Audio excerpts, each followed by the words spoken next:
We get to come and hang out, and yes, you caught us off guard because we could not hear our producer, but now we're here and we are excited. Ms. Harvey, it is the championships. We are here with Supergirl Gamer Pro. I am Evie, aka Cute Noob, along here with my friend, Ms. Harvey. How you doing? Hey, I'm doing great. You? We're caught off guard, but hey, we wouldn't want it any other way. Super caught off guard. We thought we were going live in 5 minutes, so yeah, I'm doing great.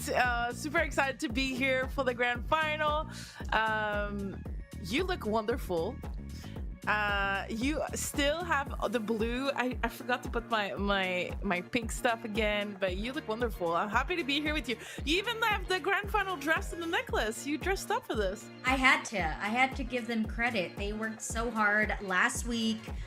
Went through a full day of gaming, and they made it here. So I had to give them a little extra zazz. Yeah, absolutely. You look good. You look good with the. What's in the mini fridge? What's in the mini fridge behind you? A lot of protein. I love protein. Protein shake, not sponsored, but I love Jocko Milk. You look into it. It's a great protein. I don't know if I'm allowed to say that, but anyways, yes, protein. Lots and lots of protein. And milk, of course. Yeah. And milk, and milk. Well, we're happy to be back. We are definitely excited to be here because not only is this today, we're doing the grand final. It's the grand final of the Supergirl VALORANT 2024. It's the first game of the season. And on top of it, it's the last day of the Logi Play Day. So if you were with us last week, we did a full week of Logi Play Days. There's tons of giveaways, prizes, and today is the last day. So it's still time for you to get your percentage off of any Logitech G Pro, Logitech G devices anywhere you want. Are you a Logitech fan? I mean, I have the headset, I have the mic now, I have the light. I feel like I just have to say I am, right? Yes. And I used to have Astra, which is under Logic Gaming. But now that I have these, they were like sick upgrade. I was showing it off to my community. I love the sound, it has surround sound.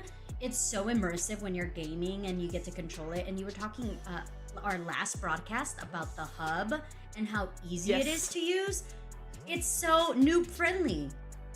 Yes, I hope. One thing that most people don't know, if you have any Logic peripheral, go check the hub because there's a ton of feature in there, especially if you have the mics. So here we have the Logi mics here. You need to activate the blue voice, and that's on the hub, and it makes a huge difference. Let me tell you that. Okay, but let's jump into why we're here today. We are here because 4 teams made it to the grand final. Let's take a look at them. We absolutely need to say that was a hard-fought battle. It's a cutthroat tournament. There's no lower bracket. First round was BO1. We do have Group 1 with Bankai and Reform GC, as well as Group 2 with Mesos Milanese and Kurosu's retirement home. Any surprise here?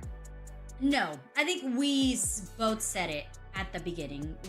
These are names that have been around the game changer scene for a long time, although there is a little bit of spice with some new faces that we get to see with the guidance of these leaders, these senseis, if we may. So I'm really excited to see how fresh blood mixes with already seasoned players in the scene. Yes. I'm excited to see what Bankai is going to do. For me, obviously, today, they're probably the heavy favorite, but you never know. I think Reform, GC, Mesos Milanese, and Kurosu's retirement home all have a shot at this tournament. Let's take a look at the bracket real quick, because we had to reseed from the groups, so we split these teams up so they don't play each other again. So you do have Reform GC, who's in Group 1, now playing Mesos Millionaires, and then Makai, who's in Group 2, now playing Kurosu's retirement home. And so that's gonna be our broadcast today. We're gonna have 3 best of 3. We're gonna go one by one. You're not gonna have any match off stream, and that does mean that we're gonna really have a fun day. No surprise, everything is gonna be on screen. Exciting. Yeah, a lot of yapping about Valorant. a lot of yapping, and we're gonna start right away. I think the first game, let me double check here. The first game will be, actually, we were not told what the first game was. So no, I got it. We have Reform GC versus Mesos Millionaires. Okay, great.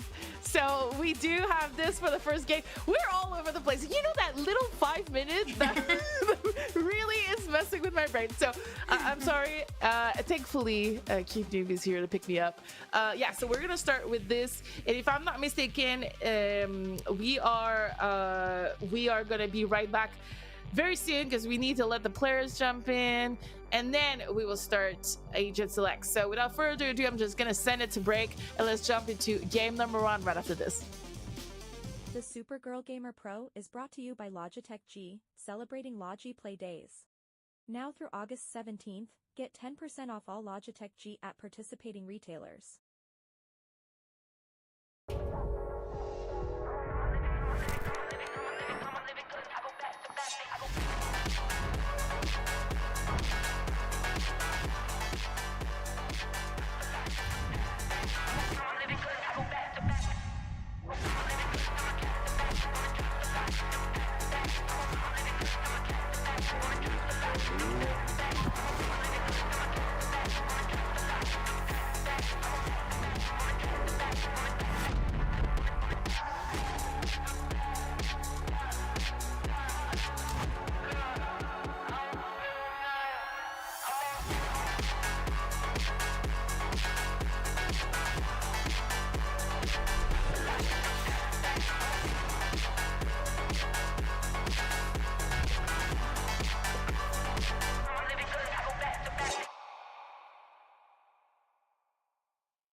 Welcome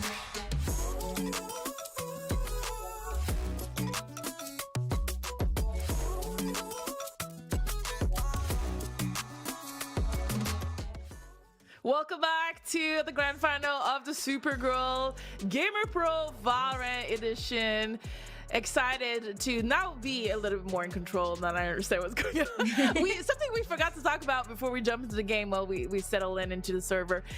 Look, Supergirl has been here for 7 years now, the Gamer Pro version of it, and obviously the regular Supergirl festivals has been here for like over a decade. They're all about surf, a skateboard, snowboard. They're pretty much the biggest thing there is, and we've both had the chance to attend one of the surf events. Yours was last year. Yeah, so much fun, such good vibes, really female empowerment, and just inclusivity in general. Anything that you can think of. If you want to just be outdoors and kind of connect with other like-minded individuals, I would highly recommend to check out one of these events. Ms. Harvey, what was your experience like when you went? Well, I didn't even know how to watch surf. I didn't understand surfing competition before, outside of like, you know, the one surf movie you saw when you were a kid.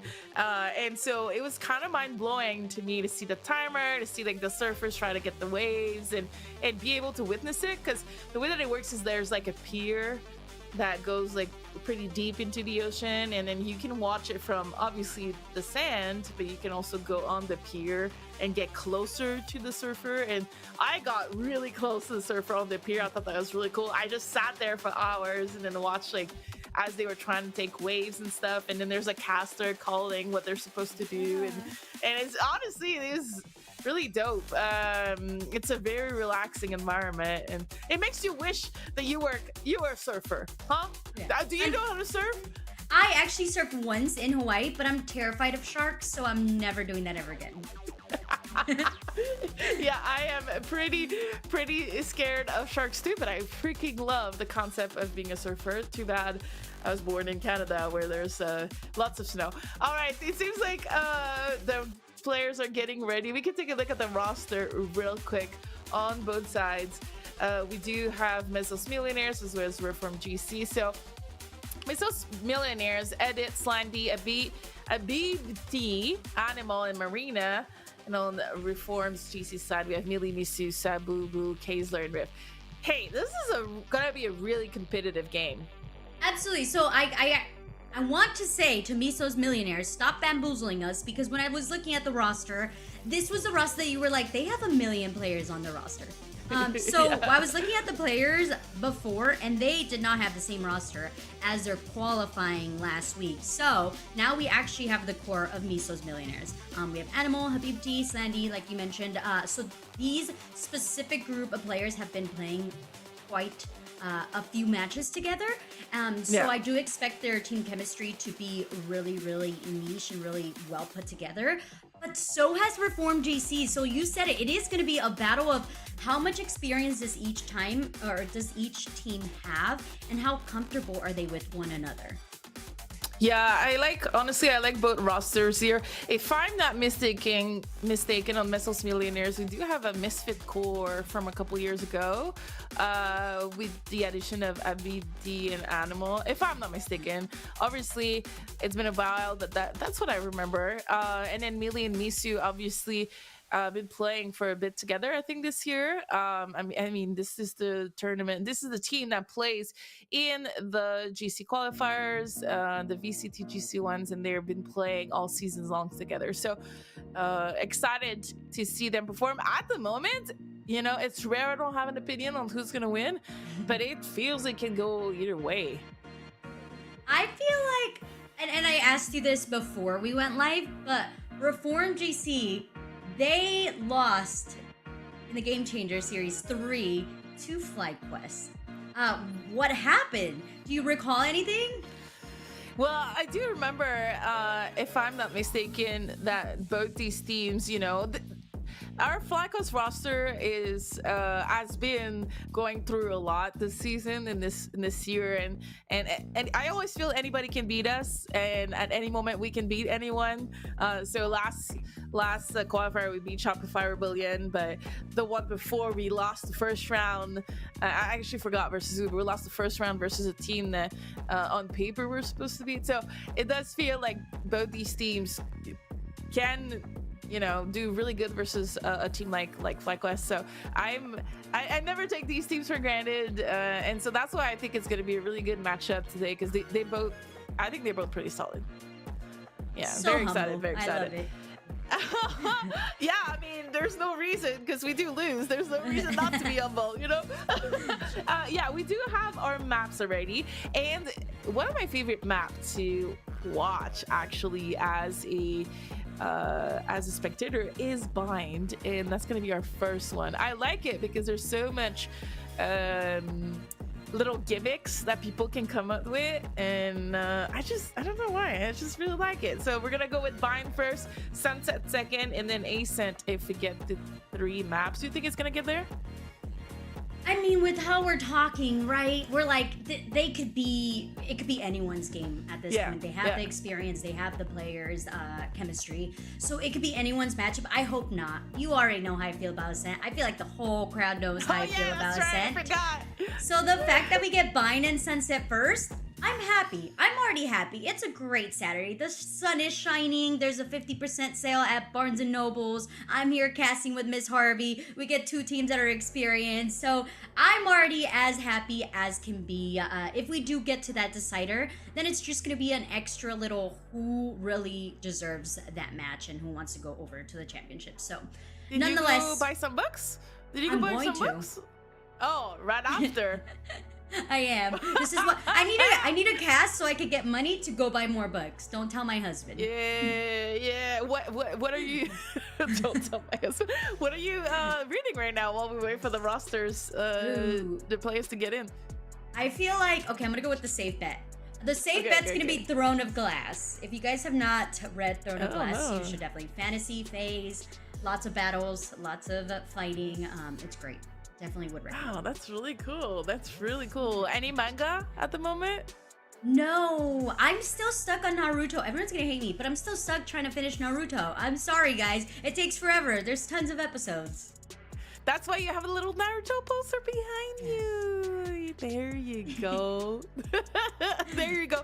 Well, I'm on the East Coast, so I'm not gonna be able to go to a bookstore when we're done, because we're probably gonna be done pretty late. But hopefully we have really great games. What I'm looking for on Binance. So we had this discussion last week about Sky. And I don't know if you remember, you were like, oh, I feel that's the same, the nerf is fake. And I was like, I don't know, maybe not. And then we watched a Bind and both teams played Sky. So I assume there's gonna be 2 Skies in the game now. I feel like, I don't know, I think Sky became like a secondary almost as well. Like you can use one of the initiators. It could be a KO, it could be, I feel like Gecko. We've never even seen a lot more Gecko. I think you were talking about Gecko. And how powerful they are, but having Sky as that secondary. I remember when we were going through that meta of double controller. I feel like we kind of are in that meta of double initiator. Like, why not? Sky still has the flashes, still can go through with it. But I feel like we don't even have to speculate anymore, Miss Harvey. It looks like we are ready to go into Agent Select. So let's see what they bring it. Let's jump right into it.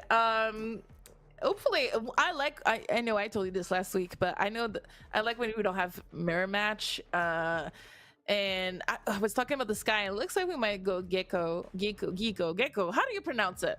Gecko? Gecko. But I could be wrong. Gecko. Yeah. Gecko, not like the entrance person. Gecko. Okay. So Riv,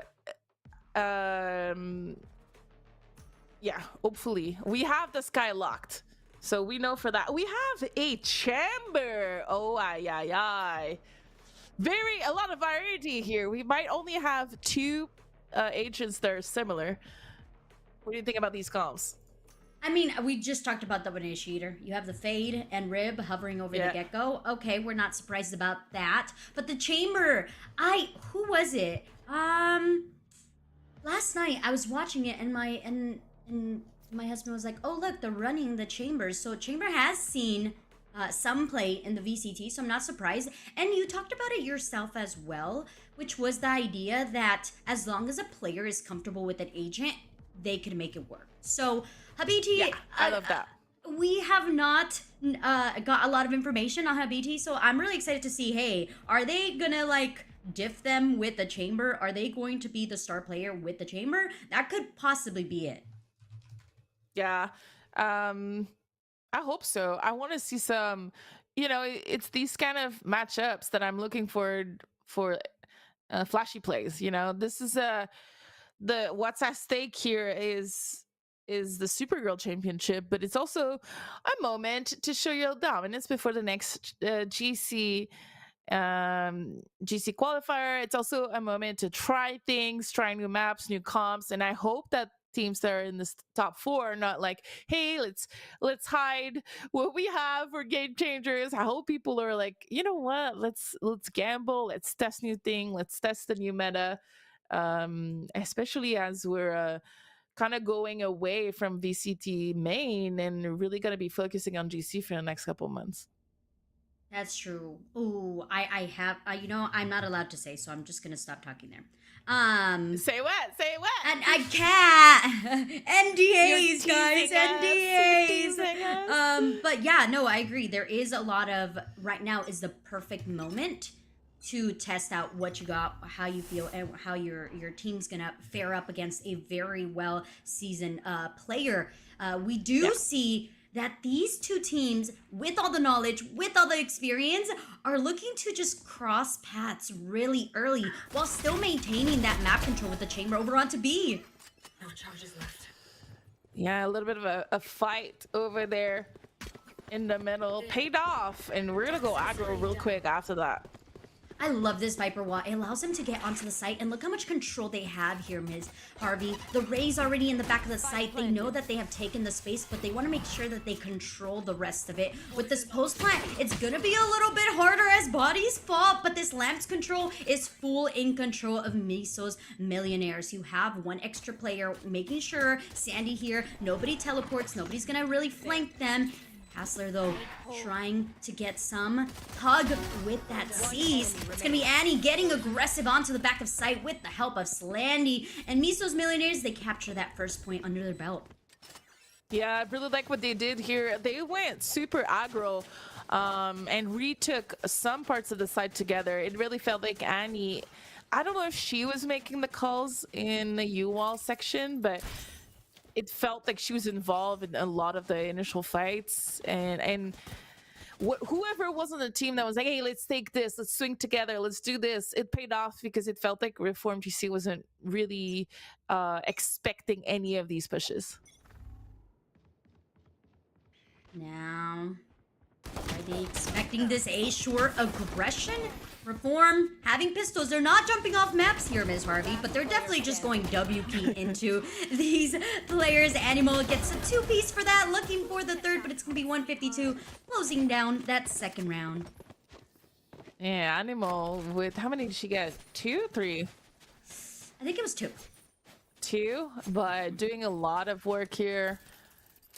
Kept the pistol, so she's going to be on an easy bonus Vandal for her.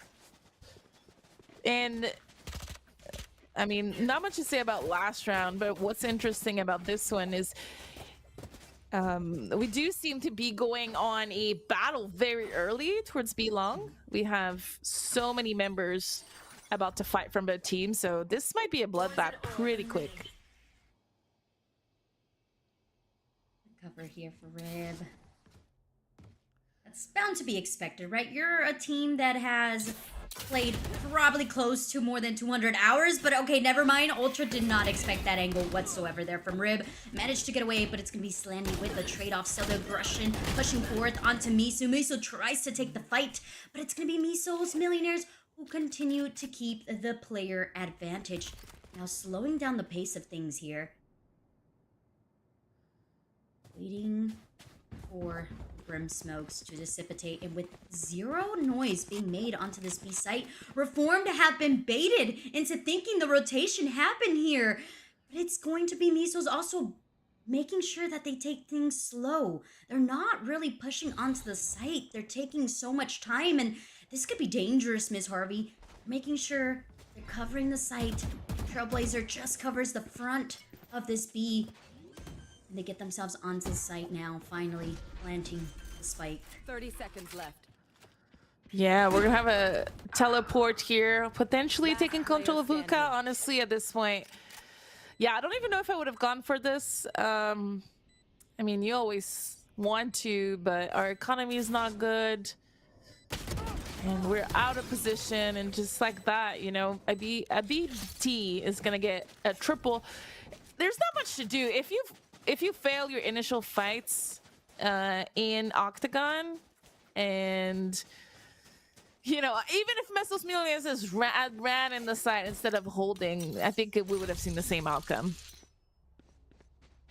Yeah, it does kind of feel a little bit of a aim diff right now. Just right now. Yeah. You know, it is Yeah. the first game. It definitely is kind of getting used to. You're warming up. It's also like kind of afternoonish. You're probably just adjusting to the time. I want to give Reformed a little bit of hope here, as If they try feel to... how you feel, they need to wake up. Is that what you're saying? yeah, exactly. That's perfectly put here.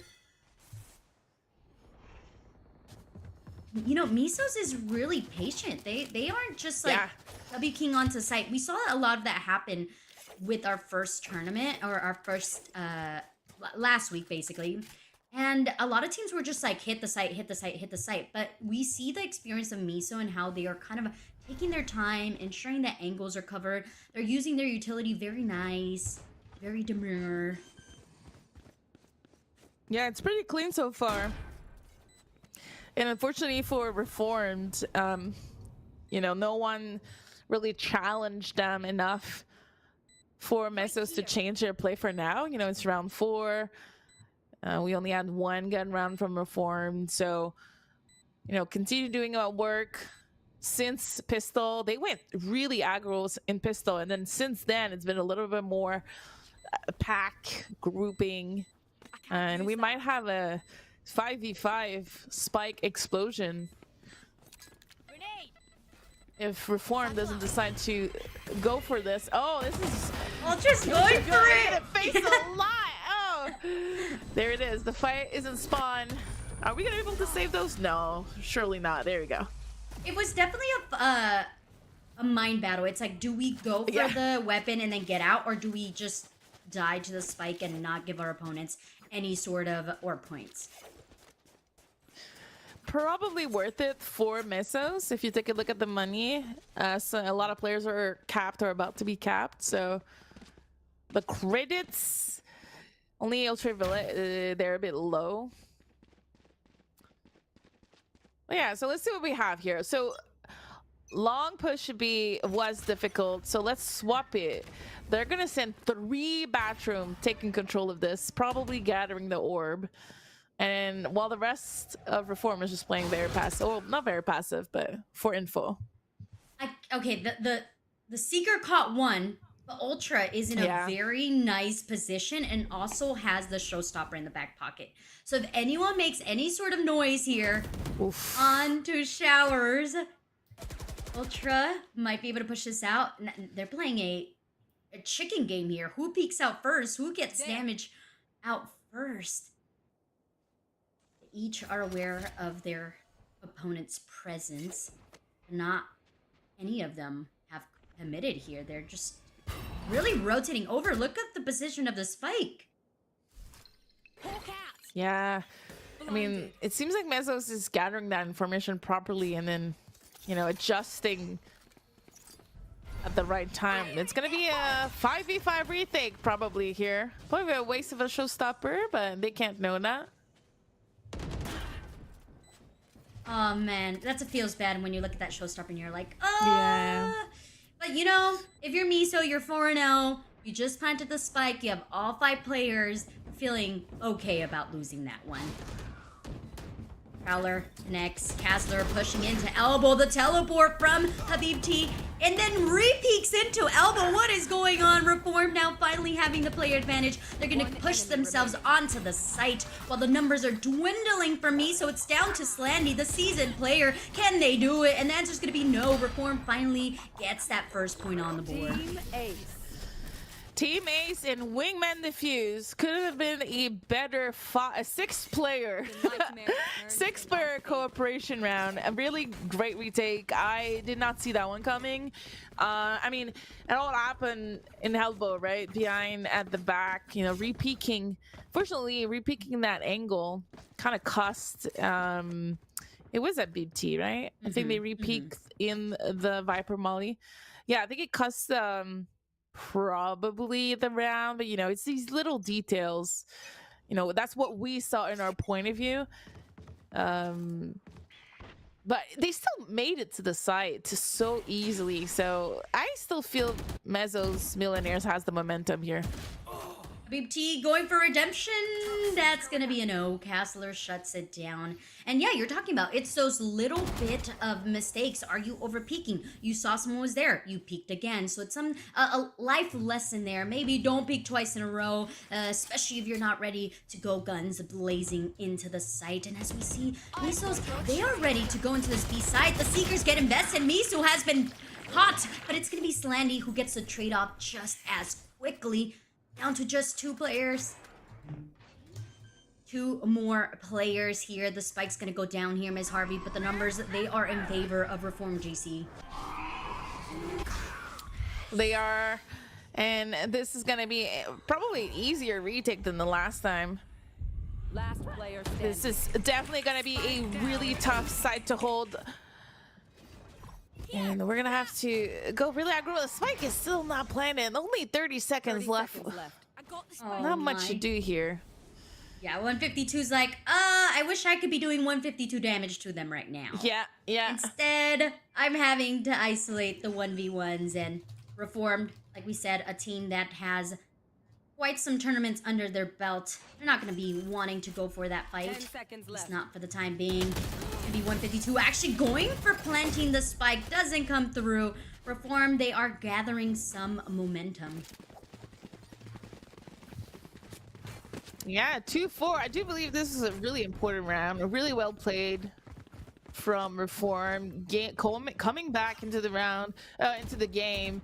Let's take a look at some of the replays. That kill is huge. I think it was right about as I said. I think they have momentum, and then bam, Bathroom was punished for Missiles Millionaires. And so I you know, it's these kind of rounds now you kind of feel that you can be back in the game. We do have our first pause, and it might be a tech pause right here.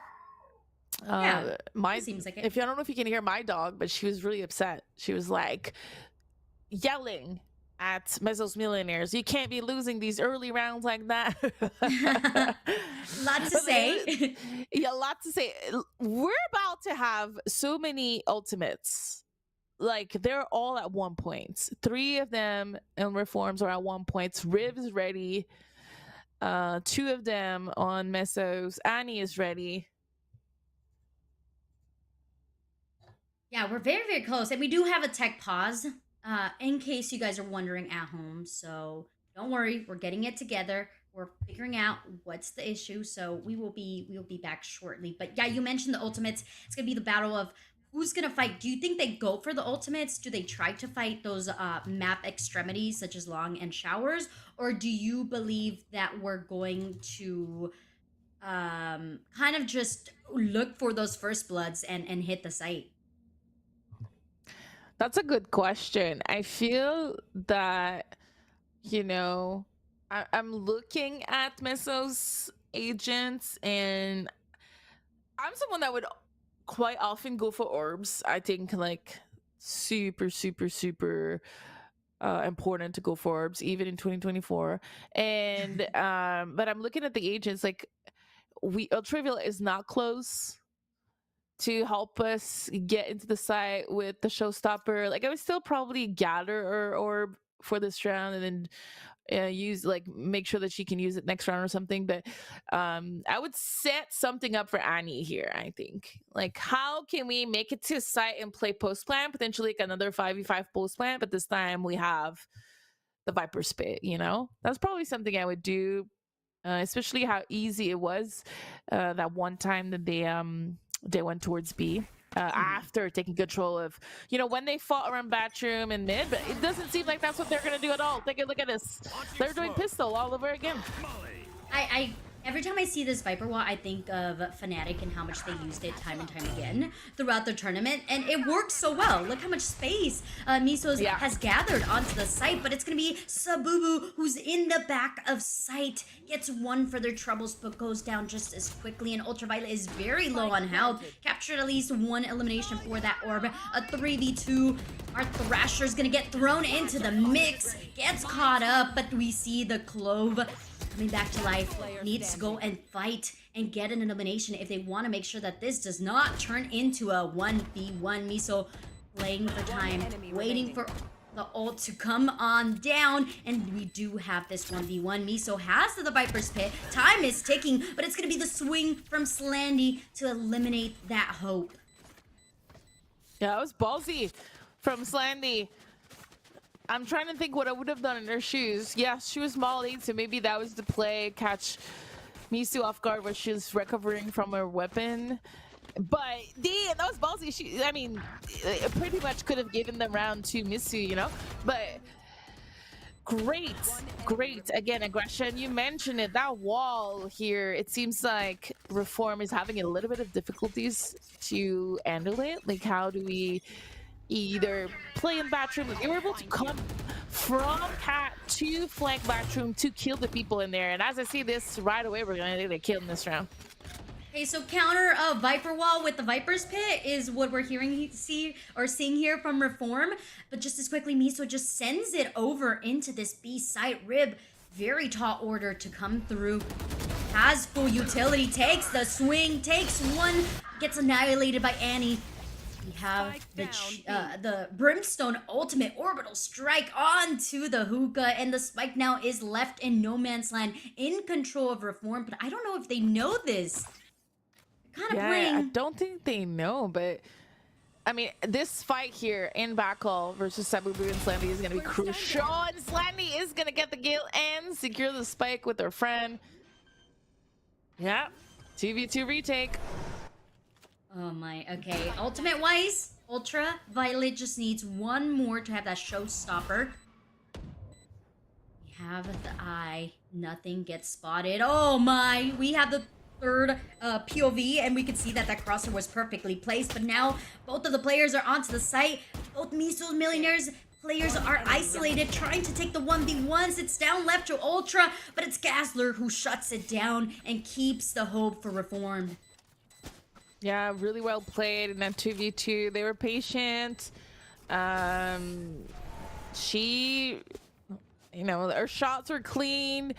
I don't know if Misu's doing a lot of noise behind, catching the attention of both players from Mesos, but really good retake here. I think, as soon as Misu used their Viper Spit towards teleport, it really it was their way to shut down that wall, that cat wall, that they didn't know what to do with it. And now look at it, there's no Viper Spit. We're gonna put the wall again, and we're going at it again. There's gonna be a fight towards bathroom though. That's gonna be interesting. Oh, BT was spotted with that fade info. Millie still staying in Mitch, throws out pain shells, but gathers no damage from it. And look how much was invested into that showers, and they didn't really get anything out of it. Yeah, they still, Reform still has control. And let's see. Oh, that could be very costly for Reform. Yeah, that was beautiful. Get the information from your squad. There's 2 near showers. Throw in the showstopper and the party for them there, and then keep the player advantage. Reform continues to lose this A site. How do you adapt? How do you adjust to this, Miss Harvey? That's a very good question. I feel that they're really letting Mesos wrap around no matter what.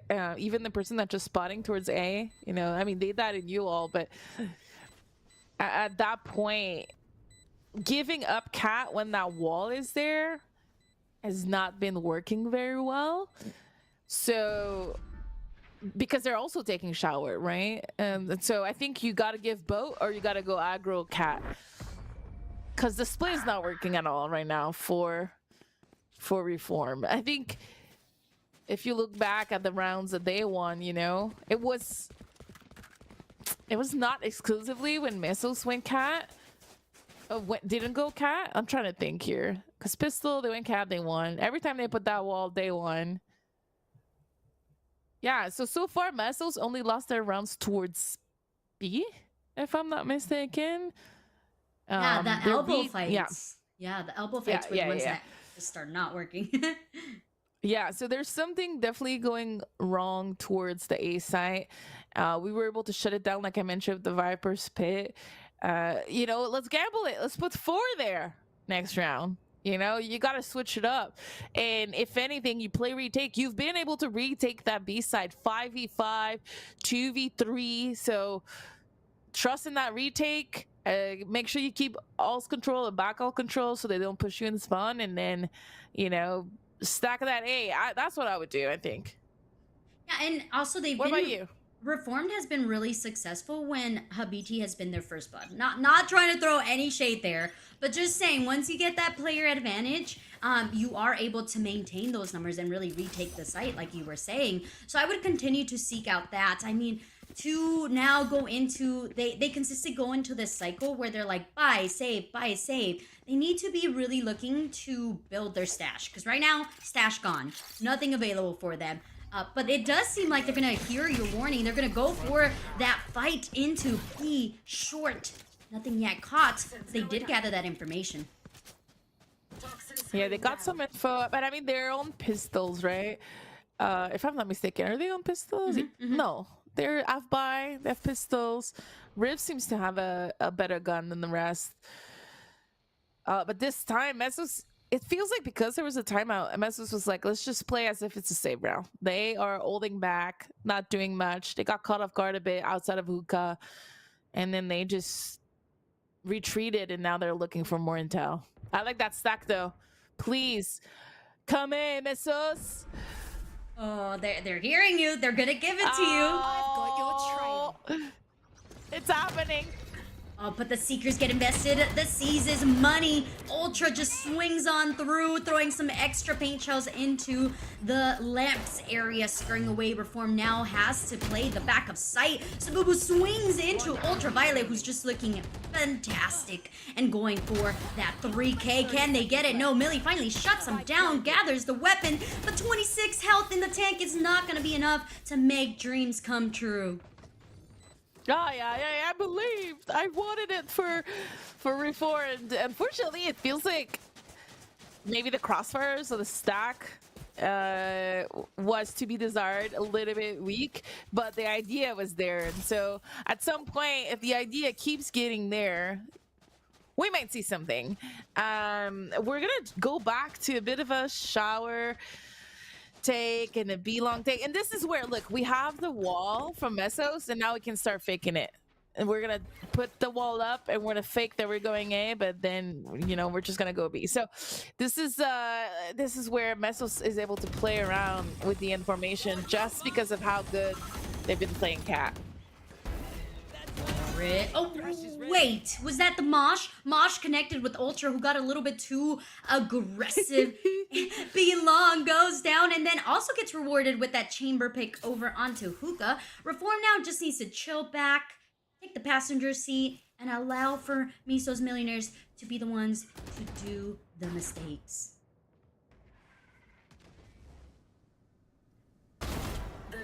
There you go. That's the mistake you're talking about. Oh, we get the trade. Sandy still trying to keep the dreams alive. Last one standing has the spike also in their backpack. Searching, hunting. There is 3 players of Reform already on the site, so it's going to be a tall order here. Yeah, I mean, You're being nice. Oh, she does get 2 though, and I mean she's gonna need the ace to finish this up. And with that teleport, she has plenty of time to plant that spike and reposition. So now it is actually extremely doable for Slendy. Haha, you were right. Nightmare comes on through, zero utility in the pockets of Slandy, who's looking A-Shore, possibly thinking they might have just missed each other. Both players going to left, the light up is there, and Slandy has done it. That's an ace for Miso's Millionaires. The copium is there. Round in the half. Oh my god! What a round from Slandy! I just typed in caster chat like that was insane, and we do have the replay. It felt like Riv had done enough with the 3K. That lineup, oh Millie, there's not much you could have done. The timing, the angle. Oh yeah, you do need a timeout after that. You're like, oh, my heart is bleeding, guys. Let's time out. I need to take a break because this was nuts. If you're Reform, this is gonna be a really rough round to come back from. It's not gonna be impossible to come back in this game, obviously, if Missiles Millionaire is able to do that much damage on their attacking side. You know, Reform can also do it. They're great players, but that one hurts because Reform did everything right. Mm-hmm. They had the numbers. They just needed the mistakes to be done. But instead, they kind of. I mean, the idea is let's play together, right? But unfortunately, that timing was just a little bit off. And let's be honest, Slandy's aim was just on point, and that is on experience. There was no panic. There was no overly spraying. It was just cool, calm. This is where I believe they're going to go, and I'm going to get it executed. So anyone can achieve that. You just need to have that amount of experience under your belt, really. Yeah, and that ace is gonna put her at 16. You saw the scoreboard just now. She's by far at the top of the squad. Toxins going up. B is the site to take, but time after time, Castler and just Reformed in general has says, you shall not pass. This is our site. You're not allowed here.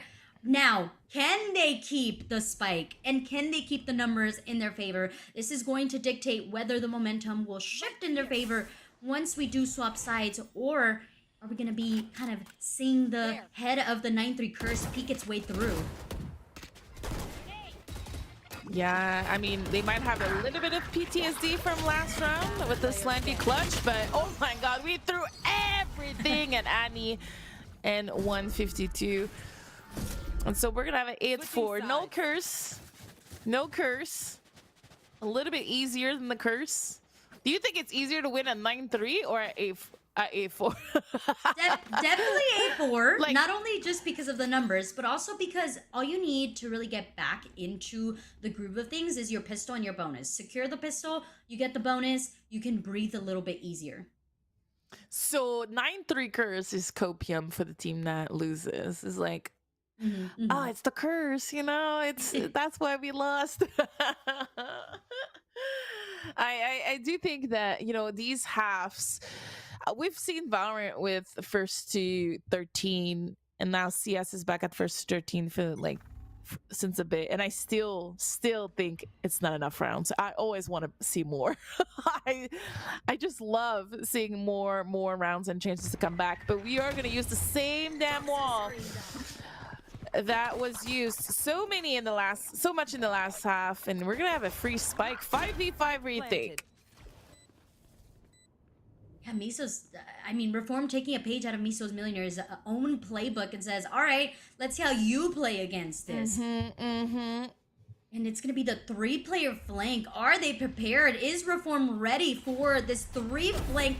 Ultra gets the first, and Habiti gets onto the site, though does not plan for the LAMP players to already be putting out so much damage. Players go down, but still, the spike gets tapped. Boo in the back of site. Miso holding on to the hope, playing for the 1v1 isolations. Holds the BAM onto half, but Slandy is so low on health that we get an ace from Miso on the pistol round. Do you think if Slandy... This is also wild, by the way. I didn't yell like the Slandy ace, but this is very wild. Do you think that if Slandy had stuck it instead of leaving, she wins this year? Because Misu, No charges left. I don't know if we're gonna have a replay, but it felt like Misu. Oh, there we go. I feel like Misu had hesitated a bit before peeking Slandy. So there you go. She's defusing. She's defusing. No, I don't think she so. probably didn't have time. Yeah, I don't Yeah. know. Wow, that was a mean- beautiful. That sucks. That one is rough for Missos. But good for Reformed, right? Because we talked about the pistol Yeah. and the bonus being the Yeah. thing that gets you to breathe easier. So they're going again. Twice? Definitely won't expect it, right? There's no way. Oh, I mean, that BT. wall. It's so much damage. Now mollied off. BT's isolated from the rest of the squad, and so is Ultraviolet, who manages to get away. The movement here happening fourth, but Reform's like, no nonsense here. We're securing this bonus round. This is ours, and then we get to really party it out. There. Yeah, I think right now we're just going for as much as damage as we can here Standing. from Annie. I mean, 1 kill is good. Maybe she can save that gun? No, she's gonna try to get another sneaky one. Not gonna work. 2 kills, not so bad. But hey, just like that, it's 8-6. So close. So close. And the one thing that you take if you're Miso's Millionaires is you're like, okay, we got some bonus weapons off of the hands of Reformed, so now we have the better weaponry. But is that enough to stop the momentum that's happening for Reformed? That's a very good question. I think, honestly, if Reform go 5 hookah like this, there's no trap.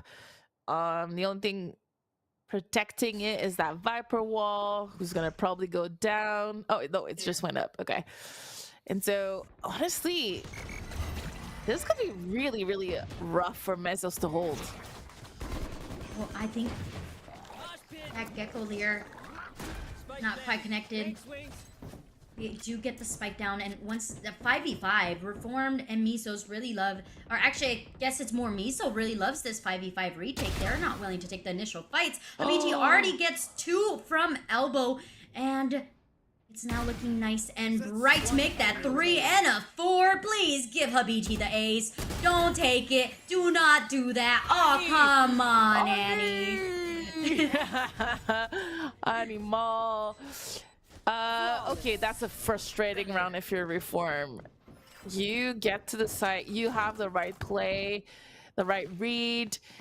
The only thing that's good about this is you can still buy because that was your bonus. But Riv getting 4 in elbow, like right. I mean, that's illegal. Straight to jail. Okay, I'm gonna be real. I'm sitting here like, why are you continuously peeking that same angle that your teams are just dying after time after time? Like, yeah, you know, if you're 2 teammates that you're like, okay, maybe I shouldn't. That's extremely dangerous. There's a couple of lineups, a little bit grouping mistakes in the last couple of rounds from both teams. But in the messy fight here, struggling a little bit on Mesos to hold that A, and you know, we're gonna probably most likely have a spike plant. There you go, spike planted. Oh, they're going for it. Yeah, it's gonna be a tough retake, but I think they have enough money. Annie does some damage. Not enough to get an elimination, but it's a 4v2 at this point, trying to get some weapons off of the hands of Reform so that their stash doesn't grow uncontrollably. The whole site is clear, but they have so many post lineups. And he goes straight into the hands of Misu, and it's down to Slandy. Gets spotted by the Dizzy, trying to peek this. Gets one, gets traded just as quickly, and we're still 2 rounds away from an even matchup here. Yeah, that was a really important round for Mesos, actually. I want to see the Akon. No, so yeah, so they have enough money. That's why they went for it. Like you said, maybe try to break some of the economy of Reform a bit with the players that are still up. But when it's chaos, it seemed like Reform is coming out on top of Mesos in the second half. You know, we needed a superhero round from Riv in that retake. So is this possible again from Mesos? We'll see, but we do have our chamber for the first time in play. Oh, and gets dizzied right off the gate. That's no fun. We were ready to party, and that party the cops were called way too quickly. Like, come on, guys. Yeah. Viper Spit invested. So now you gotta come into the scary house, right? You gotta go in there. Habiti or Rib here having a harder time using the Tour de Force. So Slandy's gonna add a little bit of assistance with the Seekers, finding out where their opponents are. This post pack, quite interesting, right? You have two players playing in the Viper's Pit, but the rest are playing towards Showers, and one of them just holding on to this A short. Ultraviolet now found. And so is Habiti. Annie with the long flank goes straight into the hands of two of Reformed players, and now the spike just dwindling down. The timer's too low, and Miso's numbers have fallen to just one remaining. It's not enough. Not enough here, Miso. They are losing grip on that lead. Like, why can't we just hug it out? Yeah, it was a really good round from Reform. I feel that, you know, after the initial plant and all that stuff, Mesos was there pretty quickly for the retake, but even though they used like all of their utilities, they didn't do it together. Does that make sense? Like, we were in the eyes of a player Heaven. I do believe it was Slandy. She was throwing everything she had. She was doing a lot of noise damage, but there was not damage, but she was gathering a lot of intel, but it felt like they didn't do anything from it. And then, you know, everyone kind of fell across the retake, so it wasn't the cleanest retake here. Yeah, you're right. And what you said about losing a little bit of that, slowly but surely losing that lead. And it's kind of crazy, Ms. Harvey, because it's on the same strat that they were doing to Reform. That A, Viper Wall, they can't hold on to the site. You'd think that because you use that strat, you also know how to counter that strat. But we're seeing that even though you can use it, doesn't mean that you have an plan for it. And right now, it's down just to BT, able to gather some weaponry. I believe still very healthy. While this could turn into a 1v1, this is the best case scenario for Miso's Millionaires. BT hunting for the isolated fights. Both players of Reform have split up and are going to play simply on ping of the spike. BT now searching for at least one player, something, anything at all. Fakes the defusal. You can see that the hunt is already pushing forward, finds one, and has the intuition that the last player is over onto long. Makes it once again. I don't know if that molly hit. It seems like no. It actually did, but they were on top of that. Nonetheless, Miso manages to even out the playing field. Yeah, good try. I mean, this was a pistol round, right? This was a thrifty that Mesos tried to get. So to have it be in a 1 versus 1 like that, I think it's a win. It's definitely a win, but you're right. I think what's really important here is it's exactly what you said. We have this wall that's really from both teams not being countered. They all don't know what to do.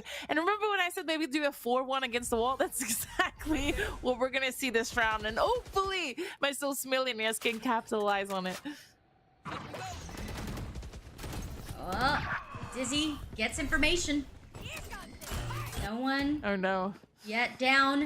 It's gonna be on a showstopper to miss. Wait, what is going on here? All right, we go 1 for 1. Still one more. Pull back into the mix. Trying to get away from all the players. Goes straight into the hands of Rib.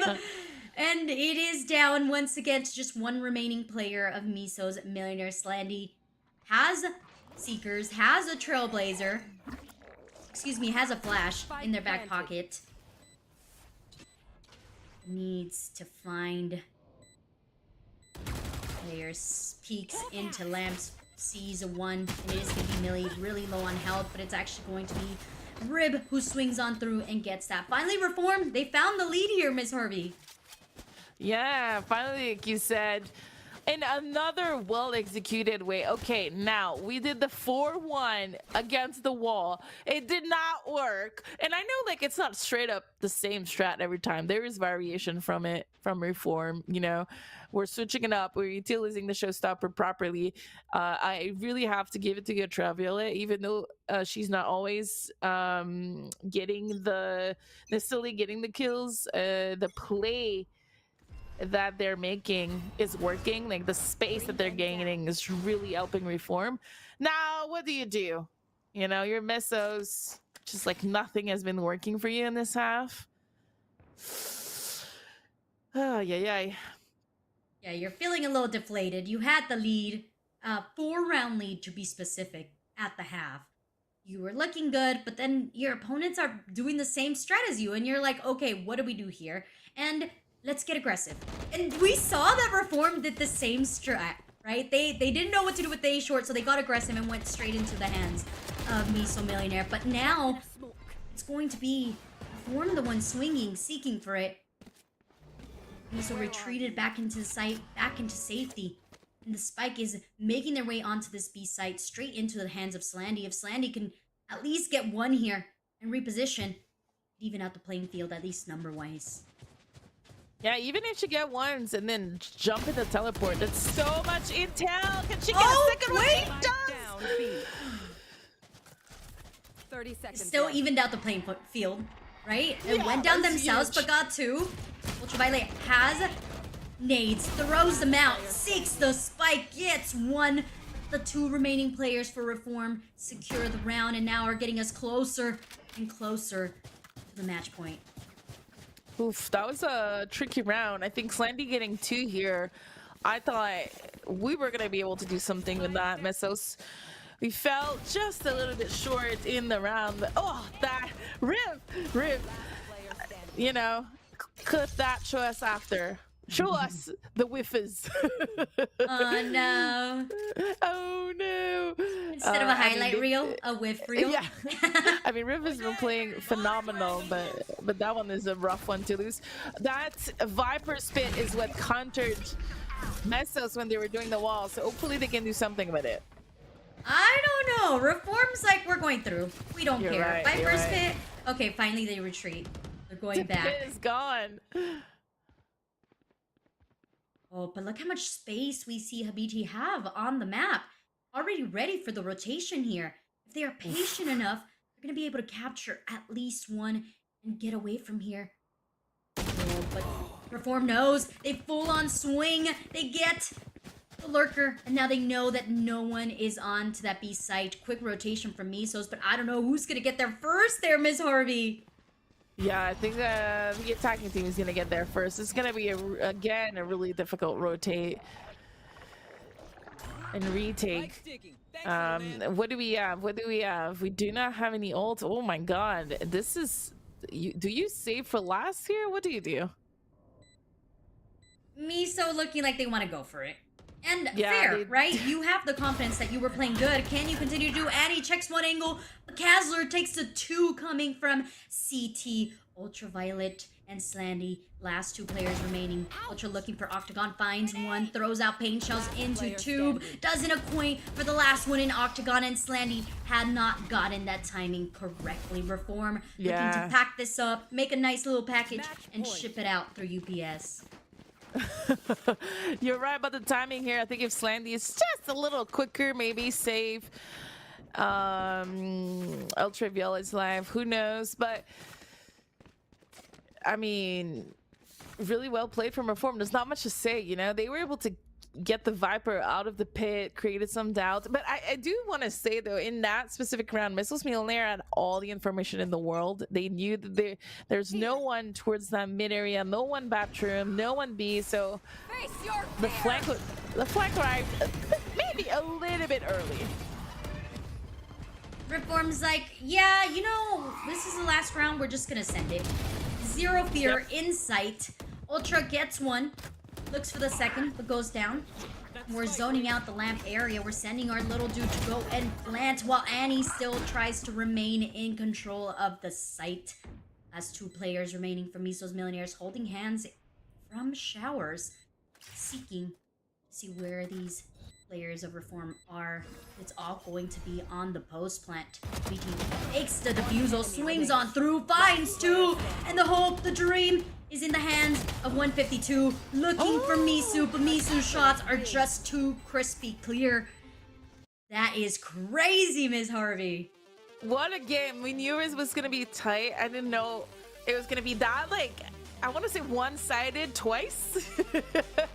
Because, damn, we saw some really nice games. And it's unfortunate here that 152 was not able to trade their teammate, because I do believe they played that post plant really right. Well, comes with a little bit of a surprise that they were able to come back that strongly after, especially after Slendy's ace. I'm not gonna lie, after that I was speechless, and then it got replied on the pistol by Misu with their own ace. So pretty much the type of game we were expecting, but I do want to see a little bit more like exchange of combats, and it's gonna be really quick, because you know what, Ian? I think we're just gonna go to break, and we're gonna jump into map 2 right after this.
Welcome back to Supergirl Gamer Pro, the Valorant Grand Finals happening. We have our first summer finals. Just watch our first game. It was a weird game where everyone was kind of one-sided. There was not a lot of really big clutch combats. It was all about the attacking team pretty much owning everything. Yeah, I don't think you could have summarized it any better. We did get 2 aces, right? We got a pistol ace, and then we got like a super clutch by Slandy. So we did get rewarded like that. But yeah, I think like once the team swapped sides to attack, that's what really dictated. Would you say that Bind is a more attack or defensive side of the map? You know, I guess it depends on your agent's composition. Like, it does feel like, you know, in these 2 games, there's not a lot of sentinels, right? I feel like no Cypher here can be rough on the defense. So it feels like both teams kind of played more for the attack in my mind, in my book. But I usually think in the GC circuit, it's a little more attacking side. I don't know if it's the meta in the VCT on the main circuit, but at least in GC, I think teams are really struggling to hold their sides, especially without a Cypher. Interesting. Yeah, well, I mean, as we move into Sunset, right? Because that's going to be the map that we're going to go. Yes. I'm going to say welcome. Well, we're both from LA now, right? You're now in LA, so we get to welcome them to our hometown. What do you expect for teams to do here on Sunset? Like, do you think we're going to see like double controller, maybe double initiator? Like, what do you think are the vibes right now going forth? I am excited for Sunset. I don't think that I see a lot of teams playing at the same. Again, you know, usually you always have that Cypher, you always have that Omen, and then after that, this is where it gets spicy. I'm a big Arbor fan on Sunset. I don't know why. You know how I love Arbor. I think he's like one of the most fun characters in his lore, not necessarily like, you know, in his kit. You know, his kit is kind of pretty average on most map, I would say. But on Sunset, I feel like, you know, it's his time to shine. Like you said, it's LA, you know, it's California, and this is the guy with the waves and stuff and the water. So I kind of hope we see that. But yeah, I think Sunset, it's now one of my own favorite map. I really like it. I don't know if it's like the new Ascent for me, where it's more like you have like pretty much your symmetrical maps with your middle, you know, it's kind of a classic map, but I really like it. I don't know. How do you feel about Sunset? Okay, first of all, I really think it represents LA, right? You've got like the funny, like, you know, little courts, you got your little like Latin side of LA, so it's pretty cool. I love that. But I also agree with you that the mid and having like multiple ways to get into sites is really quite interesting. So we're just gonna get to see what these 2 teams are going to solidify as their team. We are hovering a Yoru, and I think that last week we also had a Yoru on this map as well. So I feel like Yoru's pretty at least from this specific tournament, Yoru seems to have been pretty popular. Yeah, I mean, we have some left field picks, and I freaking love it. And, like, obviously, you have your Cypher and Omen. They're kind of classic on this. And then after that, it's let's have fun, right? You know, I like the Sova pick. Obviously, classic on any map. I think Sova can be good. Not just on Sunset. But then, you know, the combo of Slandy and Ultraviolet on the Raze Breach is, Breach, my favorite agent to play. And I'm glad that they have a map like Sunset they can have fun with.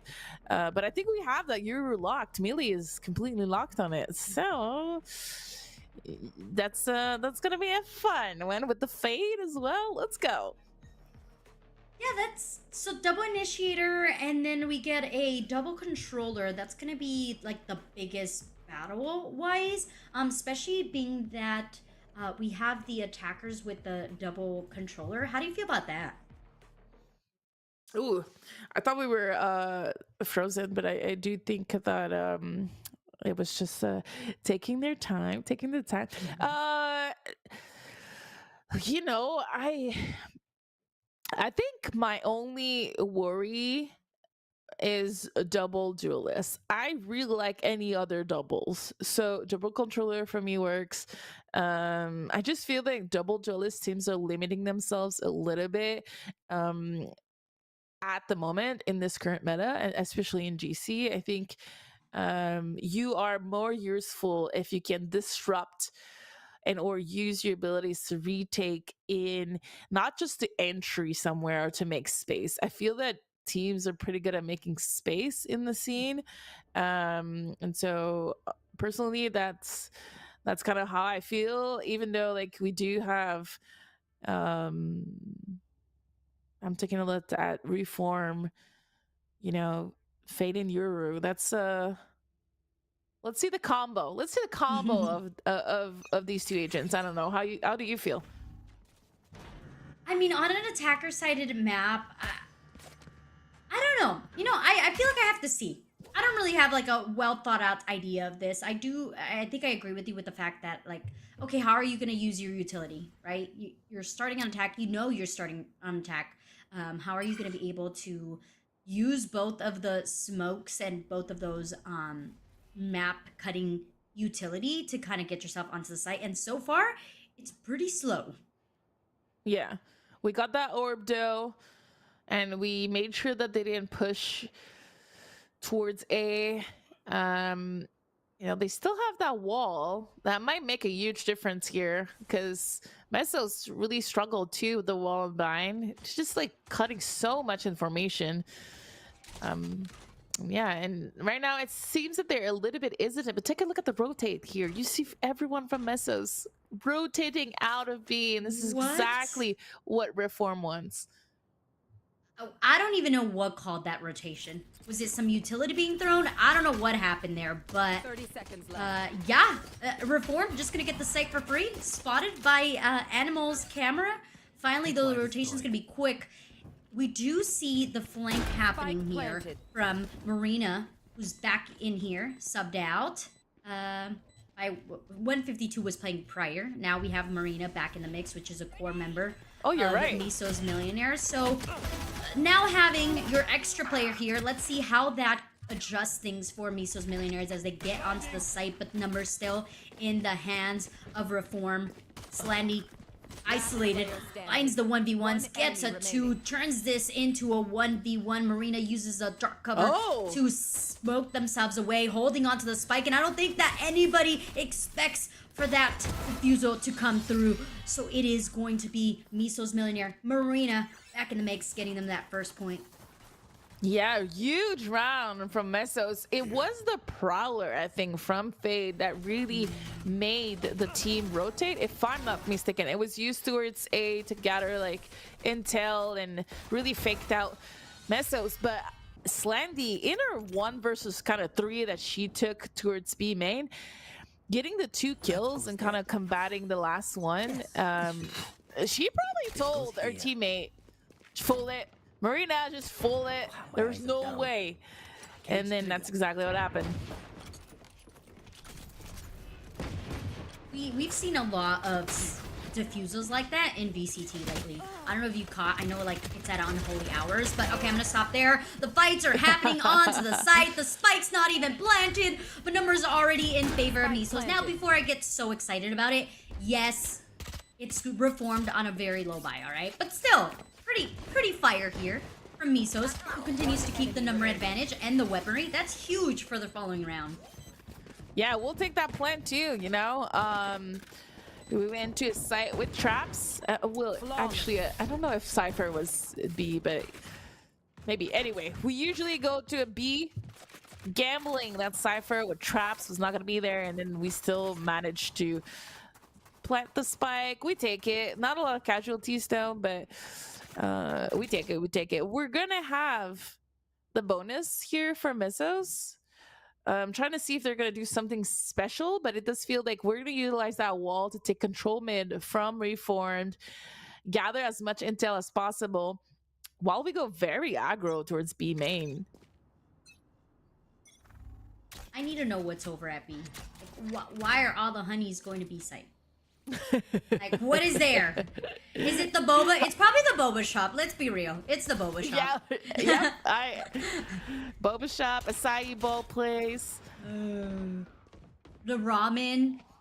The Yeah, ramen. the B spot does have all the good stuff. All right, I get it. Habiti about to cross into the fire of Misu goes down, and there's no one on a site here. It's going to be the quick rotation onto it. Riv, though, hears footsteps, goes for the 1v1. Annie not planning for Riv to be as prepared as they were. And so far, Miso is down to just 2 players remaining while the spike gets planted onto the A site. And what do you do here, Ms. Harvey? Yeah, you know you're on bonus and you try to get maybe an upgrade of a weapon, maybe get some kills, but I mean, Slandy is in a really deep position. She'll be lucky if she get any action at all. I do want to say our Sova here, I forgot who's playing Sova, but our Sova here was in a very aggro angle by themselves. A little bit of a faux pas on the positioning, I think.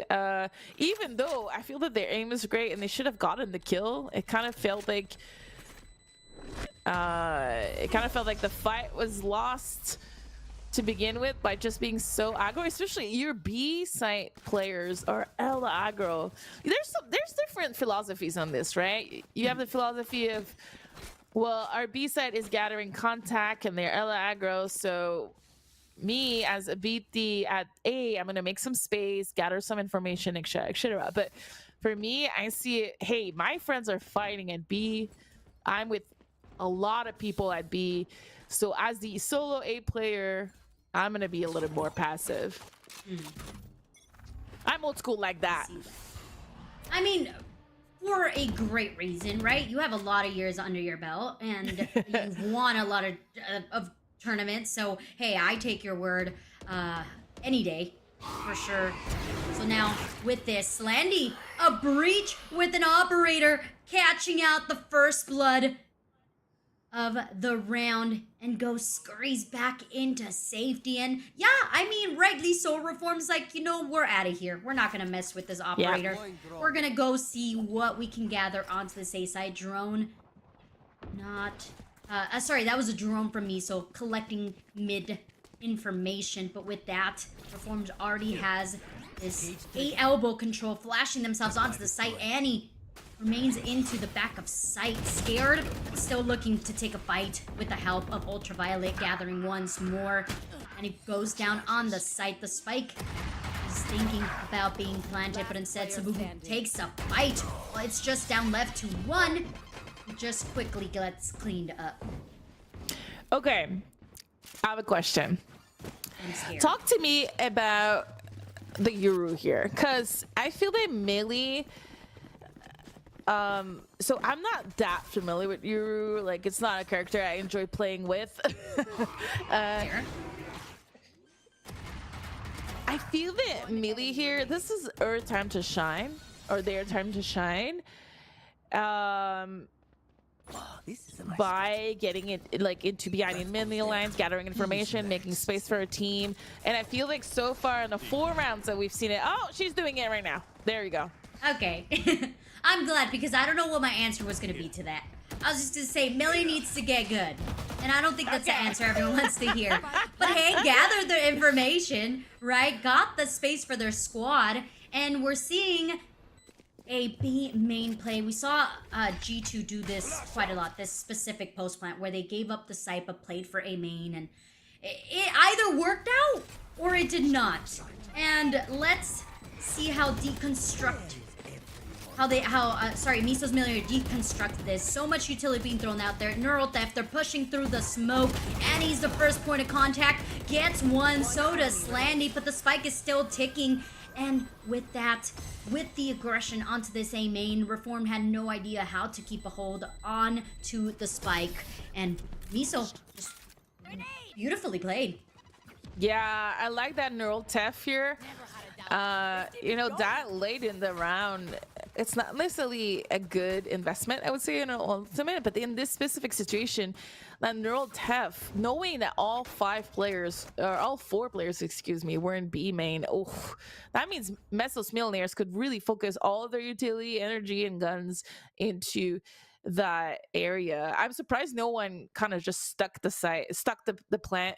But in the end, finally I see a little bit more of action from Millie, sorry. And I like what I see. So I want to see more of that. You talked about the Viper wall and how much information was denied with it, so much so that you could see how much space Reform has gathered. But I really like what Miso's doing to counter that, which is let's hold on to the off extremities, right? The door is closed, so even though yes they gather that mid space, they have nowhere to go. They either push into their spawn or they break door, and that in general gets you the idea of where they are. Yeah, there's definitely, with the Cypher traps, it's kind of not helping. Oh, Reform, because they know they're not going to flank at B, but that was a really good pick from Krasler, and a triple, picking up that gun and then with the pistol nonetheless for the third. Wow, what an entry from them. Yeah, we were praising Miso for the denial of mid space, but Reform was like, okay, but check this out.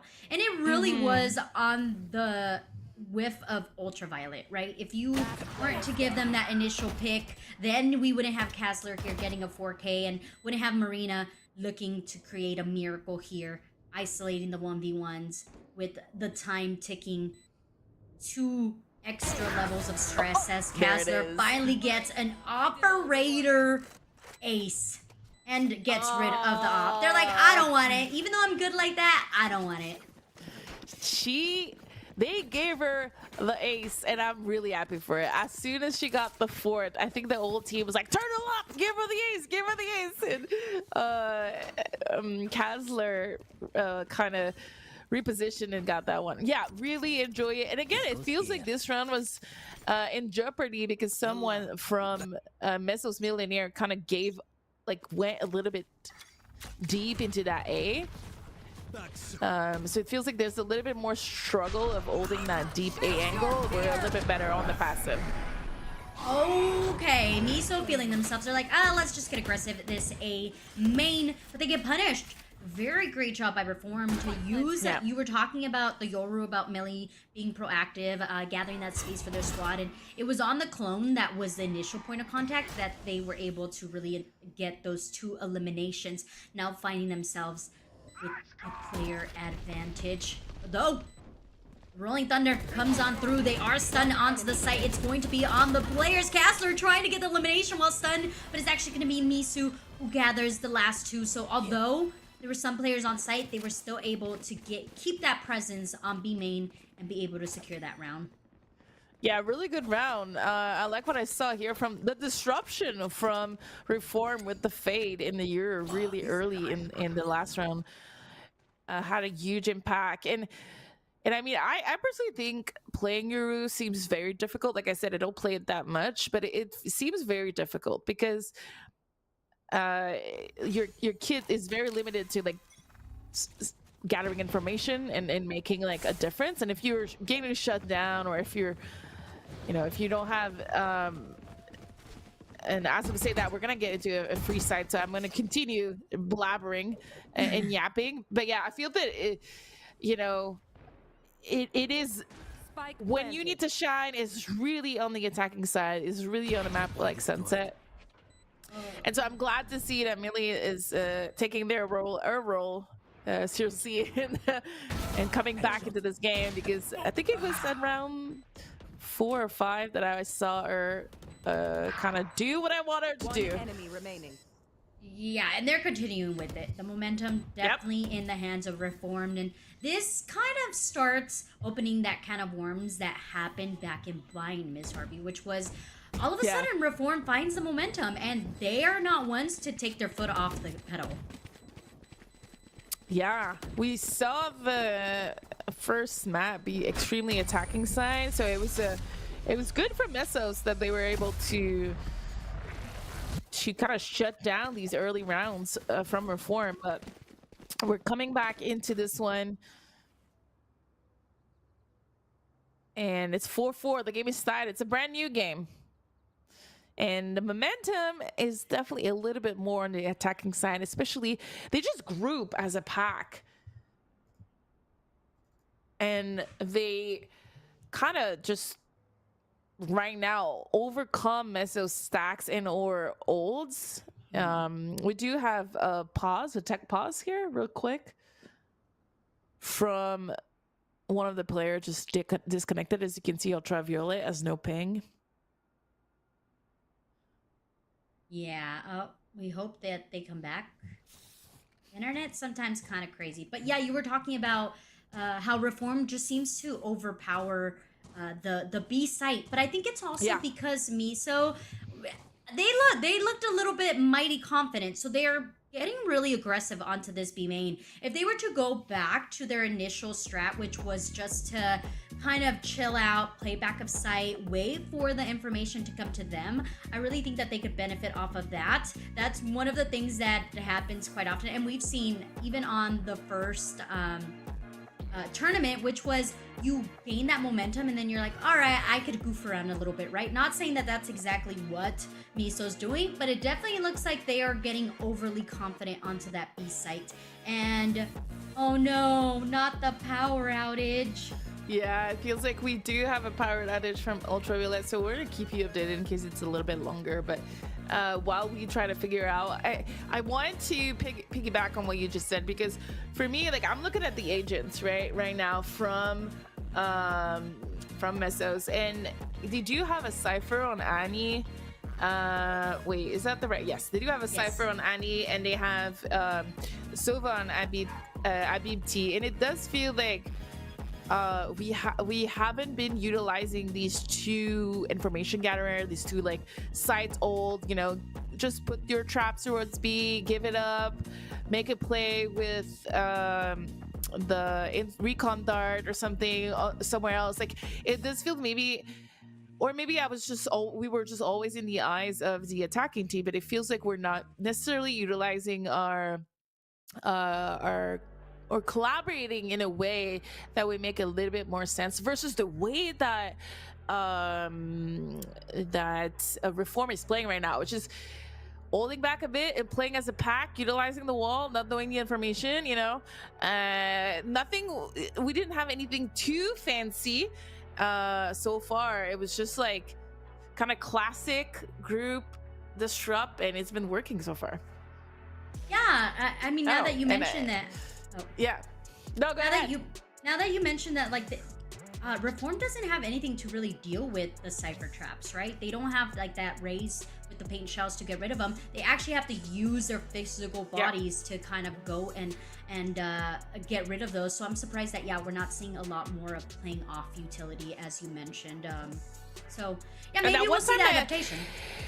That one time they planted B, it was actually a round that we were able to retake really easily, right?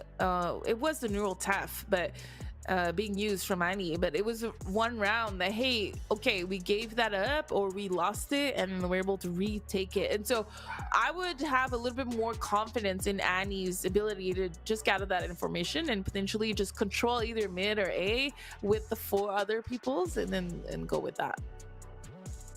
Yeah, we'll see. We'll see if we don't even have to wait any longer. We just get right into the mix. Economy-wise, Miso's kind of struggling here, Ms. Harvey.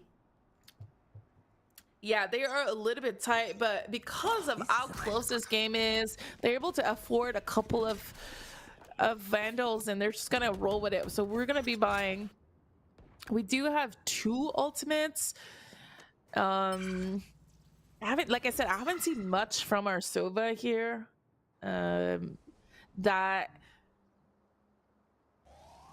had a huge impact in this game. Slandy trying to hold with the breach, trying to make that pressure. But look at that wall. It's causing so much trouble to Mesos, and they feel like they need to fight it.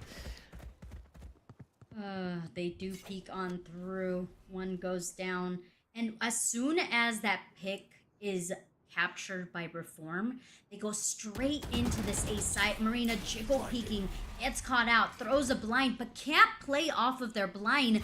So now they just have to retreat. That's one less utility in their back pocket, and they are in deep trouble as the rest of the squad of Reform now take elbow control. And you ask for utility from the Soba. Hunter's Fury thrown into the mix, but nothing gathered. Actually, scratch that. Castler does go down. And the spike now needs to get recaptured as Salandi tries to insert themselves into the site. Marina still alive in the back of it. Finds safety with the help of Annie. Miso Millionaires have an answer for Reform. Hey, props to Marina. I feel that if she dies here, obviously this round is probably over, but Reform did most of what they needed to do towards mid. The rotation from Mezzos was really broken. I didn't really like their positioning. And then Marina was all by herself towards A. So I think that blind really caused some disruption on Reformed. And like you said, even though she couldn't capitalize on it, it felt like they never really went back into this round together as a squad. They felt a little bit disconnected after that. I was kind of nervous here, Miss Harvey. Because of how aggressive Annie was peeking that B main, but then they like quickly went back into the site. And as you can see, their trips are kind of set up for a more aggressive push from Reform. And so far, Reform hasn't yet pushed through that. Okay, as I say that, they're getting themselves onto the site. They have planted with the Viper's Pit here. And it's going to be a whole nother level to get themselves and deconstruct this post plant. Yeah, but I still like that Missos kind of gave up the site. Like you said, though, the retake is going to be really difficult, but we have lots of abilities and it's being used. I know exactly where you are. Oh, Neural Theft also added into the mix. I can't tell whose Neural Theft that was quite yet. Okay, it was definitely Reform. They are looking to secure the round under their belt. Just 2 remaining, and yeah, Miso's like, okay, we'll play for exits. We'll keep our weapons. Yeah, it's unfortunate they're not able to retake this site. Overall, I thought they played this correctly. That Viper Spit, though, just outsmarting all of us. And I like that everyone played in it. If I'm not mistaken, everyone from Reform was either in the Viper Pit or right next to it. And so Mezzos was like kind of stuck. But if they only had spammed it a little bit, I think they would have gotten free kills. But, you know, hindsight is 2020. Obviously, that's not something you know when you're in the game. I still think that Mezzos should do exactly what they just did, or like something very similar. And I think that's what they're going to do. They're just going to put the trap at B and then secure A somewhere. And oh, Reform gathering that orb again. I wonder if they're going to commit here.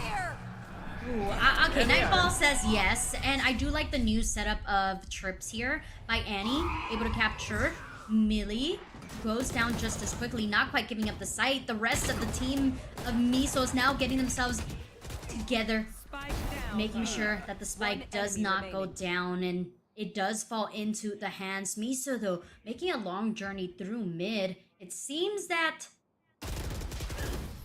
Miso has the idea, and they go down just as quickly. It's kind of crazy to say Misos and Misu, all right? I'm just gonna throw that out there. For me, they're the same word. So as a French Canadian, it sounds the same. But yeah, I really like this. Obviously, Annie doing wonders in this round. Single-handedly stopping the push, even though there's lots of abilities being thrown by Reform. You know, sometimes you don't have to overcomplicate things. She had her traps, even though she was kind of getting stuck in the storm. She peeked, was able to gather a lot of information. Her teammates wrote it quick, you know, kept it simple, and it worked. Oh, talking about quick use of utility. Yeah, a lot of dodging, a lot of weaving. Ultra gets 2, but it's going to be Slandy who wants to get more, knows that more players are there. Millie used the ultimate, captured nothing. It's her teammates who do manage to get them the upper hand. Can Annie go below this trip? Nope, it's just stalled out Meanwhile, Marina remains onto the site, seeks one, drops the spike, and now makes this so much more doable as the neural theft is invested here. You can see Reform scurrying their way over to this B site, and it's going to be a journey for Mesos to get themselves there. Yeah, I think Annie played this pretty well. It forced Reform to make a move. Now she's with her teammate, and as a spike is gonna get planted, they'll know most likely there's no lurker. And so together they're gonna retake this. Let's take a look at the abilities here. Riv is nothing. Everything's gone. We're playing very passive into that B main. We're taking our sweet time towards the spawn, and with that trap getting destroyed, that means we know. Oh, Annie still has everything at A. That's good, but the time is ticking, and you know what else is good? Reform's aim. They got it. Yeah. Switching sides. Well played. Unfortunately for Annie and her squad, this skill of Misu, probably the shot of the day. Oh, That so was good. crazy from Ultraviolet.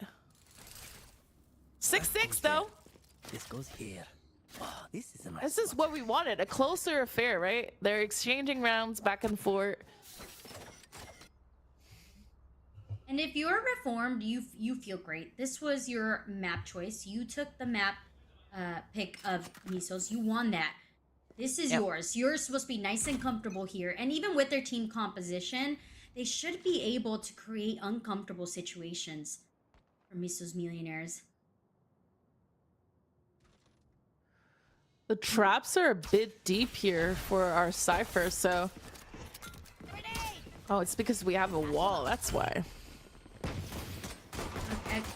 The cage kind of stalling out Miso for a bit. The spike is going to come through. Fights happening now onto CT. Utility invested, but everybody from Misos is trying to retreat onto a main. Oh, they have to shoot through the smoke. This dark cover giving them no information whatsoever. Nobody's sticking onto the spike. The time is ticking instead. It's going to be just a battle onto a main. Ooh, that was a rough one. When Ultraviolet was falling back and realized that no one had control of like the door connector area, and no one had control of the back B sides, I'm sure they're like, uh-oh. You know when the camera freezes in black and white and it says at this moment Ultraviolet knew they messed up. Yeah. I think they would have probably stayed into the site and fought a little bit longer if they knew that there was absolutely no ground being held by Mesos. So great retake by Reformed, especially because I think Slandy was towards the door, so it's a little bit puzzling, but oh, great shot here from Kessler. Just denial after denial, Miss Harvey. I almost lost words there because Kassler is just going for it, looking for an ace, and it is denied. Boutique looking to gather a weapon.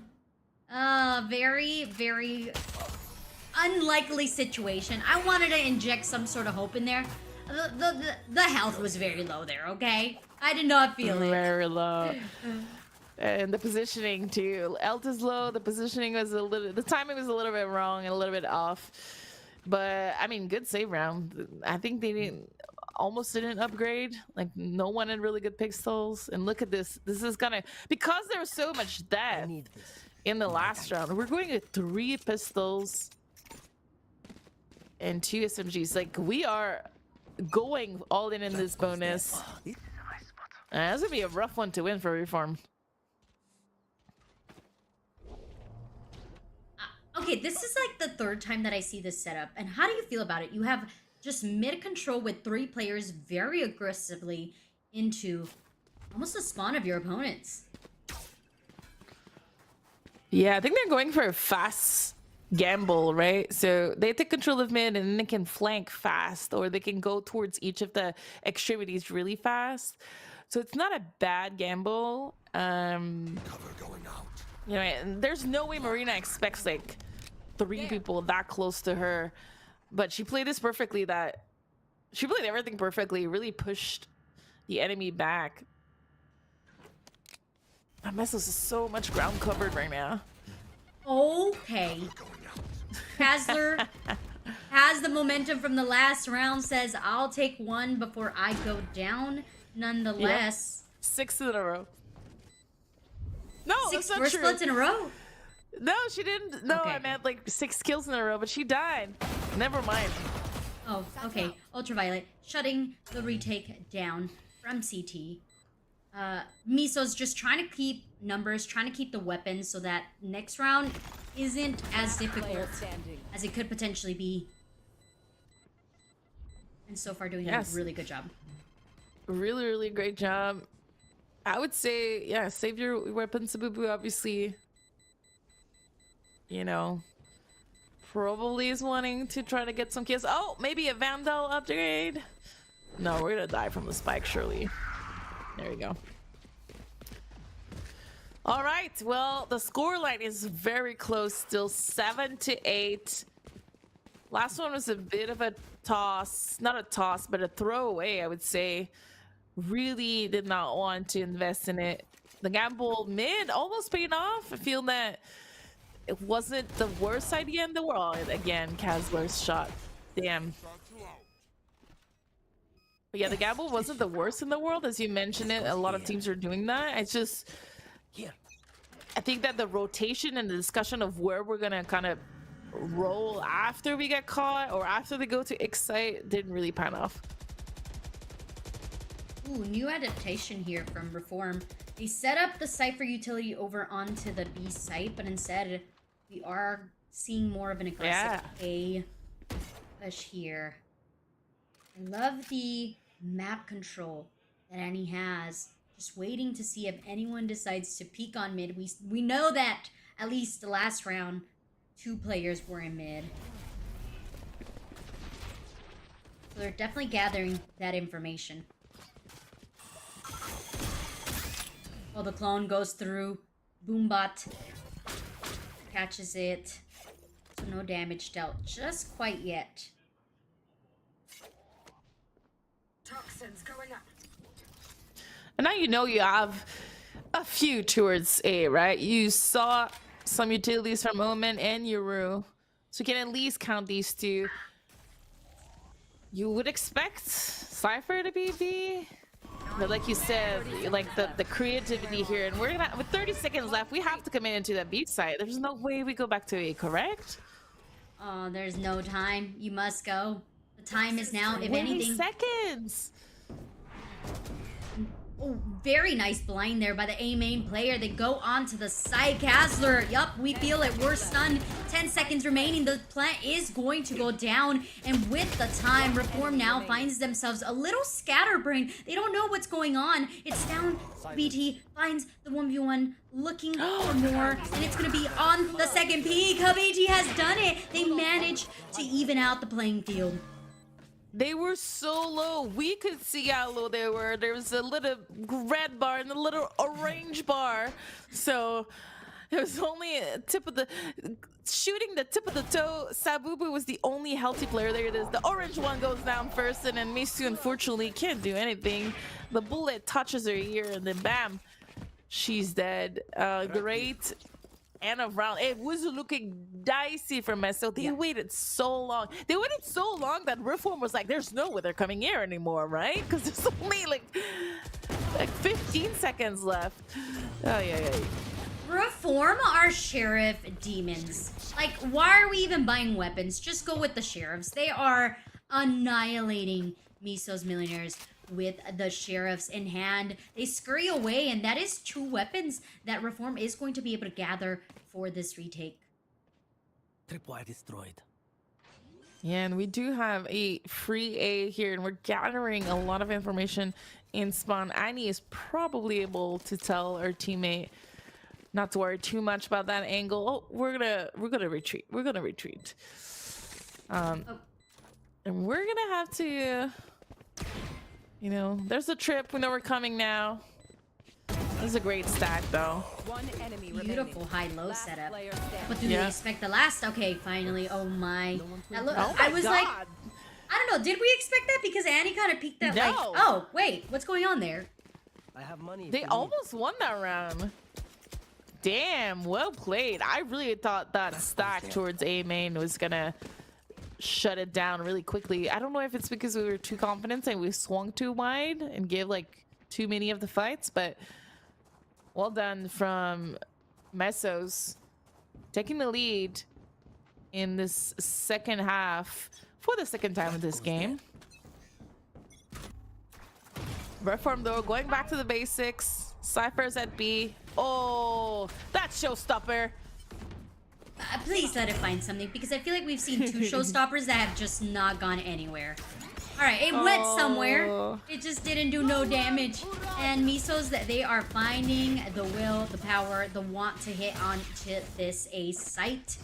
Numbers so quickly dissipated there. You know, Sabubu, that was an idea. It was. Planted. I don't know if it was a good or bad idea, but it was an idea. Now Rib finding and looking to do some damage. Unlucko, that smoke. Uses it to their advantage. That is a very common spot. Marina ends it there. Double digits now obtained by Misos. I mean, yeah, you take attack here because I don't necessarily think you did anything wrong on Reform. Well, to a certain extent, I think like you had the right read of how to play this round. Unfortunately, it felt like as soon as you heard the showstopper raise bark, like everyone from Reform was like, oh no, and then got out of position. So they started giving up ALs. They were kind of all stuck towards the side, and it's just like the chain of ultimates and abilities from Missile Millionaires. You know, we had the Showstopper, we had the Hunter's Fury, and it's just like kind of suffocated Reformed into A. And sometimes you just gotta be okay with taking the shots for your team, right? Like, one person can be eliminated from the showstopper, but then the rest you could get the trade and even come up with numbers. Reform is definitely struggling on just sustaining a site. I feel like Miso's forcing themselves onto the site, and it's causing a lot of stress for Reformed for any site. I mean, they've taken B, they've taken A. It just seems like they don't really know how to deal with full-on aggression of Misos. Oh, this is a nice spot. This goes Yeah, it's been, you know, it's been a bit like that on both maps. In the end, though, Reform took the best of map number 1, but Camera taken it out. feels like so far out of both maps, Reform has had difficulties dealing with the heavy attacking group that Mesos is providing to us right now. And Reform on the pistol buy. We're gonna get some information here from Sabubu. Nope, it was Marina. No, it was Sabubu. Wait. No, it definitely was Marina. Yeah, they exactly. wanted to fake out A, I think, but instead, with that information that they gathered, they're just gonna aggress onto the site. The camera got zero vision there for Rip, but nonetheless, that sheriff did help. Marina now has the back of sight. Neural Theft also invested, and this tells me that Miso's Millionaires are feeling it. They don't need the ultimates to help them take over a site. Instead, they're sheerly looking to take on the fights. Millie, in a very tough situation, falls with 3 of Miso's Millionaires aggressing onto them. And I kind of have this thought that's like, whoever ends on attack is going to be the winner of this series. I mean, it's not a bad thought, you know. Right now, I think that the first half is a little bit closer than all 4 apps that we've seen in this matchup, but at the moment Mesos seems a little bit more, especially with the arrival of Marina. Check the scoreboard. You know, she was being subbed earlier by 152, and now she has 20 kills. Okay, very strong entry into it, and it could simply just be that they weren't quite as prepared as they thought to enter the site. Millie using the drift, dimensional drift here to gather information of where their opponents are. Two are in elbow. The spike has found its home. Marina still aggressing onto CT, which is so insane after you're just trying to hold this post plant. Flash not quite connecting as Slandy would have liked. Instead, the reposition's gonna have to be made here by Slandy. A BT gets pushed forth, but the two players from elbow are aggressed as well from the two players of CT. And as the dust falls, it's down left to Misu. The time is ticking. We are looking to face match point if this goes in favor of Miso Millionaires. Oh, everything's being thrown out here. Recon. Fault line. The timer. No time left here. Habiti still collects that elimination. And Miso, they're looking to secure this map. That, by the way, was the map choice of Reformed. Yeah, we're about to reverse map pick each other here with another round, 6 in a row on the attacking side from Mesos without any answer from Reform. We're gonna have to do it with Guardians, Bulldogs, half armor. So it's not gonna be the easiest of the rounds to jump in. We only have Neural Tef. I mean, it's a pretty powerful ult, but you can't really start around with it. And we're just gonna be pushing down that mid. It's like that equal round earlier you were mentioning. We're doing the same here. Oh my, that timing. Marina almost caught that. Yep. Very good ninja escape there. Recon, you talked about the recon, how much you wanted that recon to get some information, and it did indeed. It rewarded Marina to eliminate the fade. No Lear, no hunt, and also investing a blind.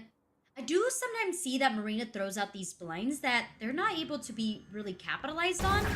So in a way, I do kind of feel like it's a wasted utility, but as I say that, Marina secures the second elimination under their belts, while the spike making their way onto the side rib, thinking about wanting to press, thinking about wanting to get rid of the planter. It's actually Ultraviolet gets the elimination. Now just 2 remaining. Match point. Reform. If they want to secure the series, if they want to no longer visit the Ascent, they must clutch out this round. Well, I think you might be really unhappy because it looks like this is going to be a very difficult round to win. We will be going on Ascent, your favorite map. For number 3. It's not true. She doesn't like it. But what a second half from Mesos. Honestly, not much to say. It was clean. Marina, I don't know if we can have the information of what was the score, how many kills she got, but I mean, huge difference when your Omen is just able to get up mid, get 2 kills, fall back, disrupt, and then the rest of the players are just walking into a site together holding hands. I mean, what can you do against that? 22 and 11 on Marina. That is nuts, Eve. As a controller, insane.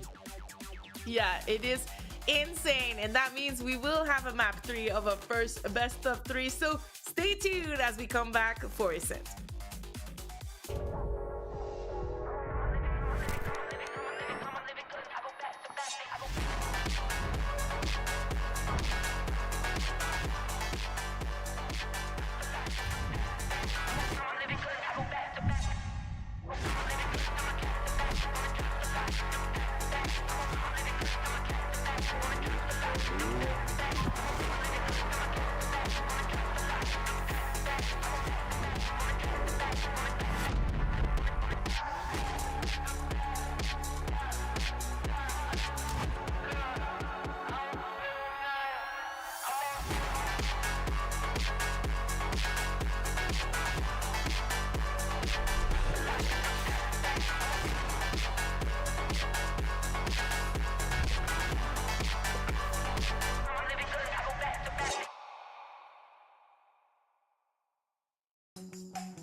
Welcome back to Supergirl Gamer Pro, the grand final of this year's edition of VALORANT. Look, last week when you and I casted the qualifiers, we got a lot of 2-0s. You know, there was a lot of good teams, but you know, it was a quick affair. So this is the weekend where we're gonna have these close games in this 3-map best of 3, because we're going into map number 3. Map number 2 was reverse won by Mesos, and it means that we stole each other's map, and at the end, I mean, it felt like a little bit of a roll. It really did. On attack, Miso's Millionaires just ran with it. They were treating Reformed however they wanted. They were faking rotations. They were just getting eliminations, just disrespecting the setups that were on site. And also on top of that, like, their aim just was on point. I think that I said it earlier, which is the team who ends up on attack is going to be the team who's the winner.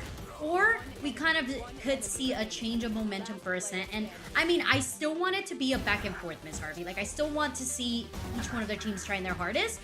But I mean, there can only be one, right? So I don't know what the answer to it, besides like whoever's on attack, is gonna be, but there needs to be an answer, whether it's shutting down a player or just completely mind games all over the place. And yeah, and we're going on map number 3. It's gonna be Ascent, and if we go with your prophecy, because I personally still don't know who to root for right now. I think we've had 2 really good teams, 2 really good maps, and like I said at the beginning of this, I don't know who to root for. I'm like 50-50 in this one. But if we go with your idea of the team that's gonna finish on attack is gonna win, I mean, it's gonna be the same thing as the last map, because Mesos is gonna start on the defense, finishing on attack of Ascent. So what do you think about this one? You know, I'm kind of like you. I do have to say I am an Annie fan. So Annie. But that doesn't mean that I'm gonna be biased here, all right, folks? That just means I just got love for Annie. But I do feel like it's gonna, again, come down to whoever can really outperform the other, because you said it, they're even matchup. There's that possibility. I think for Reform, it's going to be making sure that they don't allow their mental to kind of like deteriorate over time, because I feel like we did see that in the Sunset match, which was like once you saw Misos kind of get that momentum, they started to kind of just crumble little by little. So yeah, you know, mental up. I guess that's my final words for that. Yeah, I think, you know, Reform definitely had a little bit more difficulties crushing the momentum or stopping the momentum of Mesos, while the opposite, at least on the last map, Mesos was able to do it. But if you remember map 1, they both kind of struggled at doing it. So let's see how map 3 is going to be. And this is one of the most classical map where, you know, it's been all the strat books in the worlds have been kind of written and done at the moment with the current agents. No surprise on Mesos Millionaires composition, pretty standard here. I personally, I think I mentioned it to you, not a KO fan. Let's see if Slandy is gonna how she's gonna utilize KO on this map, and on Reform, if we might have a little bit of a diversity here with Deadlock. I mean, it's not like Deadlock is not used right now, but you know, kind of a it's kind of a cheeky play when you play B on deadlock and you put like the wall either towards B or towards like pizza side. Oh my god, it's it kind of feels like they always are too small for deadlock on this map. We did get treated to a deadlock specifically on this map, Yeah, our we did. first qualifiers. So we Yeah. saw that it was actually useful. Let me see if I can go back here on my notes and see who specifically used it. Let's see. I think it might have been. No, maybe I'm wrong. Okay. I can't recall, but I feel like it was pretty useful. For the most part, like you mentioned, an agent that's very annoying played correctly, and also combined with specifically the Soba on that B site. If Soba just spams and you force your opponents to remain in B main, they're kind of forced to go into that spam, as well as shock darts if they add that to the mix.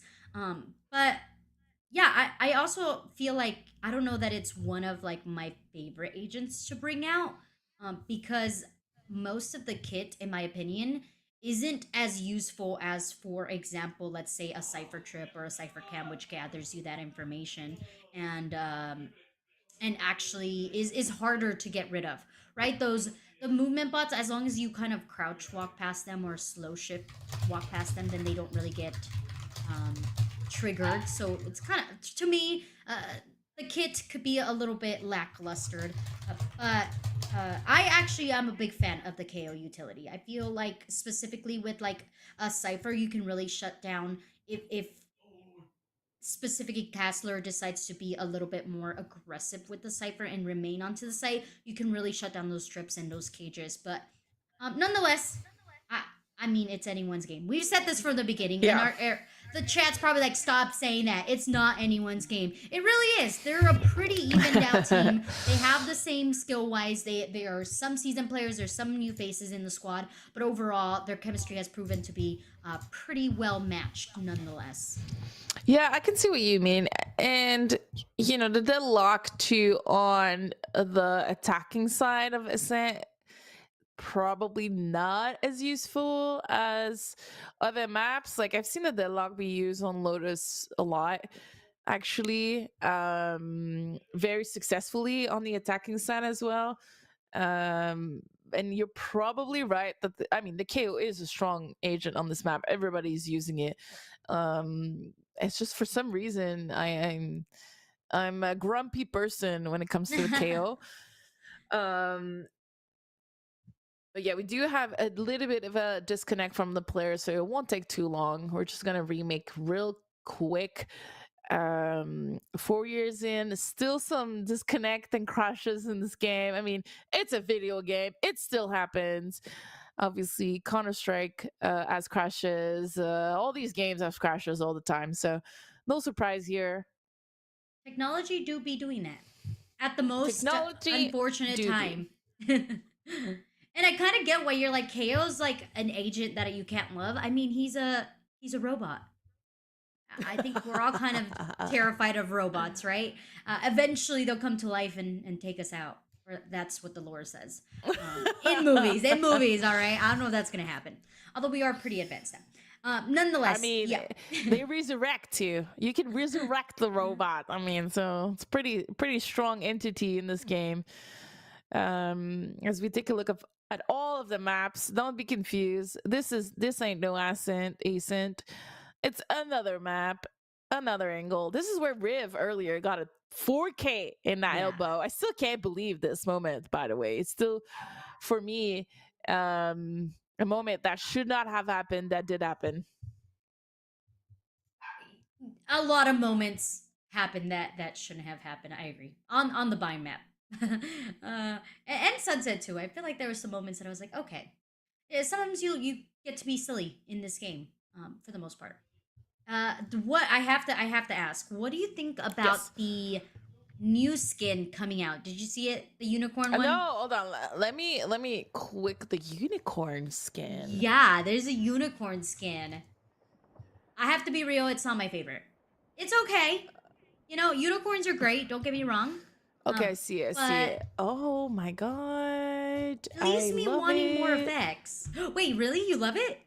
Well, I like rainbows and stars and unicorns. Okay. Yeah.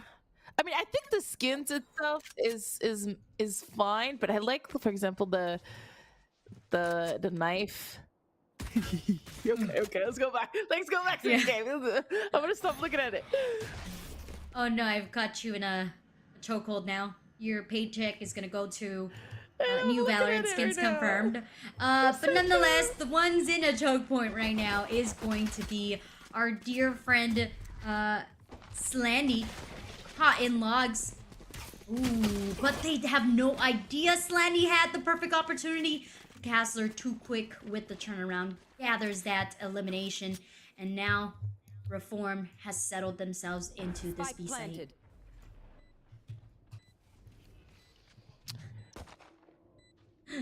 It's gonna be a retake.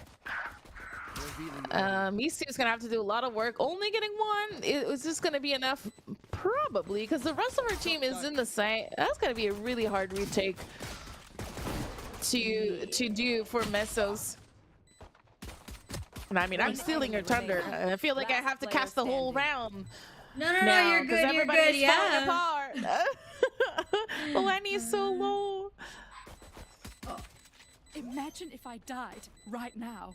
So... There it is. Tabubu with the kill. Look, I was so focused on the unicorn knife. I'm a fan. That I took over your casting. Well, look, you said it, but I mean, in A main with the double flank, Misu was alone. There's not much she could have done. That was a rough hold to do. I think Mesos Meal in there really had. Wait, no, it's the opposite. The retake was rough to do, and Mesu did great. Scratch everything that I said. All right, I'm gonna shut up now. No, you're good. They did have, it was Slaney specifically who was just left on site, and their timing was just a smudge off. So that they were quickly eliminated. Now we see that with the buy-up Reform taking advantage of the aggression that Miso's posing onto this B main. Now that's twice that we see Miso's getting aggressive on this B main. So I feel like Reform's going to potentially seek that time and time again to make sure that they keep the number advantage. They quickly rotate over to this A site, but they kind of took their time, and that gave Miso enough time to get back to this A site. With the weapon deficiency, it's going to be that much harder to actually do much, especially with the Outlaw just creating so much havoc on them. So the second round will fall into the hands of Reformed. Flawless, and I'm not even sure we lost any HP. I'm trying to see. I was trying to look at the little lines. It was a flawless.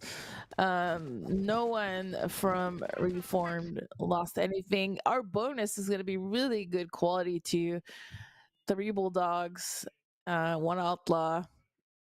So, like, it's just going to be really stellar. We are gambling towards B right now. And we're going to be faced with 2 players going aggressive also, or at least gathering information. It's turret information, and then I don't know if we're looking to swing into the turret. Oh, we're definitely using it as a bait out here. Ultraviolet gathers one. Gets pinged by the recon. So that position is not going to be as sneaky as they hope to be. Nonetheless, they still managed to get one more. Oh my goodness. The peek through from Castler. Got eliminated. Millie gets the trade, but numbers are dwindling, and Reform gets absolutely annihilated on this B site. Yeah, that was a really, really cute little gimmick play.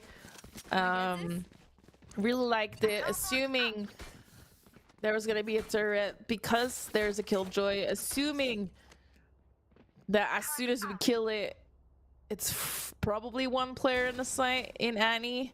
Well, Ultraviolet says, "Hold my clouds." got the triple all by themselves. Really a big round for them. Oh, we're just gonna run it back. Exactly the same strat. Wait. Spike down B. Okay, Annie gets one before going down, and as we can see, 3 players were already aggressing towards the site. Habiti gets rid of the gate. And we see a little bit of swapperoo happening for Slandy and Ultraviolet. The deadlock wall creating some time for the plant to get planted safely, while the retake now is going to take a little bit more time. Miso's trying to be a little bit more methodical about how they take over it. We see a player onto the same main. Slandy lining up the flash for once the players are ready to go, but it's going to be the player onto this B main that's really going to cause lots of trouble. Recon pings the back of sight. And still, that B main control is fully in the hands of Reform. And with that, Slandy now's only option is to retreat. I really like that play. Whoever from Reform, I actually don't know who's the in-game leader for both teams. But whoever called to just, you know what, let's do exactly the same thing. There's no way they're gonna do the turret trick again, and that's the only thing that causes issues. I assume that Ultraviolet with the sniper and or with their positioning was gonna go somewhere else, which I think is fair to assume. You want your jet to be a little bit all across the map. You just shut down B, so you know you're probably going somewhere else. Probably 95% of the time, and that's exactly whoever on Reform thought, and it pays out really, really well. Oh my. Violet. Aggressive mid take doesn't get rewarded, but at least showed some presence. The quick take onto this A site. One fell in the entry, nonetheless. Still going to be a post-plant scenario. Slandy pings one, unable to do damage through the wall. This post-plant's going to be quite difficult, Miss Harvey. I don't know if Soba has the Hunter's Fury, but we definitely know that Miso's is inserting their lockdown to reposition all of Reform off of the site. Lily also brought out the Blade Storm, but so far that's not even going to help out as Miso spams through the smoke. Marina, the last player standing, looks to take the 1v1, but it is not given. Reform, 3-point lead. They're supposed to be fighting back, right? I'm speechless. Obviously, after the initial, you know, sight and fight and whatever, I think it was a 4v5 retake for Mezzos. Maybe I'm wrong. Maybe it was 4v4, but you know, with the Killjoy Annie ultimate, I thought we would at least like, gathered enough ground to keep everyone alive and to have like a more like a last minute fight with the hate people. But we all fell apart as soon as Reform was falling back towards that A. Like we kind of gave the fights. So really well done from Reform. Not much to say. Mezzos Millionaires is just a pack right now, and I send. They're like, no default. We're just gonna keep it up with 5 players together. I know exactly. And it's been paying off. And he keeps holding on to that E main and falls so quickly. Now Ultraviolet in a pickle, and it's quickly crushed away. Sensor tripped. Having to deal with that deadlock wall is also so annoying. It has to be so annoying for Yes. Misos. Like, you're like, okay, we're gonna retake, but we have to break this wall. And it takes so much ammo, so much time to get rid of it. It's awful. spike. I think it's the ability I hate the most in the game. Yeah. It really is. I remember once upon a time the Showstopper was the most hated, but now this has definitely taken the cake. Because you realize the showstopper that you can play around it and you adjust, right? Now you know, okay, they're 1 point away from having showstopper, so let's play it that way because we know that blah blah blah. But you like I feel that with the wall and deadlock, even if you play that way, like as soon as the wall is dropping, you have to like break it at any moment. It's so annoying, like the most annoying thing ever. Like, Yeah. why?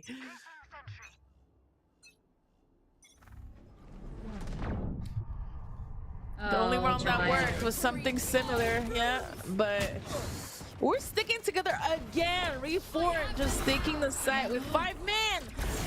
Gets time, one, though. gets two. Their teammates still caught up in that deadlock ultimate.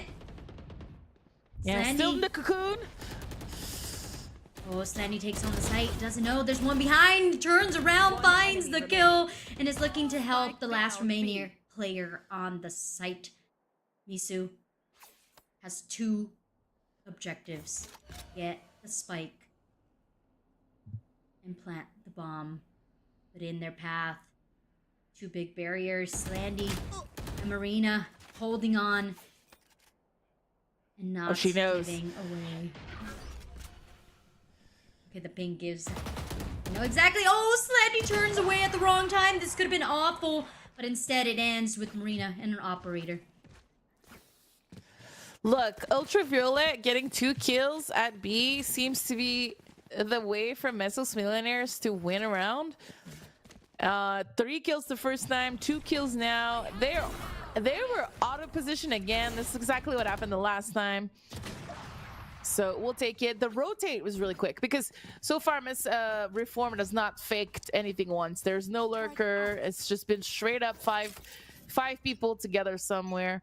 So Mesos over-rotated instantly and kind of crushed Reform from all sides here. And so we have a more standard round here from Reform. It's the first time in the SAF. Oh, the adaptation of Annie onto the save. Gets one. But aside from that, nothing else. Marina gets pinged in. Wine now in a very tough position as Reform just pushes 4th. And the A site was free for some time now. Habiti is around the vicinity, looking to do some damage while their teammate Ultraviolet comes around. Spike planted. Drone captures no information, gets deleted as soon as it gets put out there, and oh my, I talked about Deadlock's utility not being as great as everyone else, but so far it's proven that in the hands of Riv, it actually works. Yeah, I mean, she got a kill. Cocoon. I just like saying the word cocoon. So even though that's not the word for it, she got to kill Cocoon. I think I hate the wall more than the Cocoon. She is disturbing with the walls. Like you said, she's been playing this very well. Keywords here. Violet was not there. And we won the round. So avoid Violet, Ultraviolet at all costs right now. Seems to be the moral of this story. I mean, they went B twice and that's how they won the round. So they're going B again. But I think that Reform kind of caught on to that. And now they're just going hard onto Hay again. We're going back to that 5-man push together.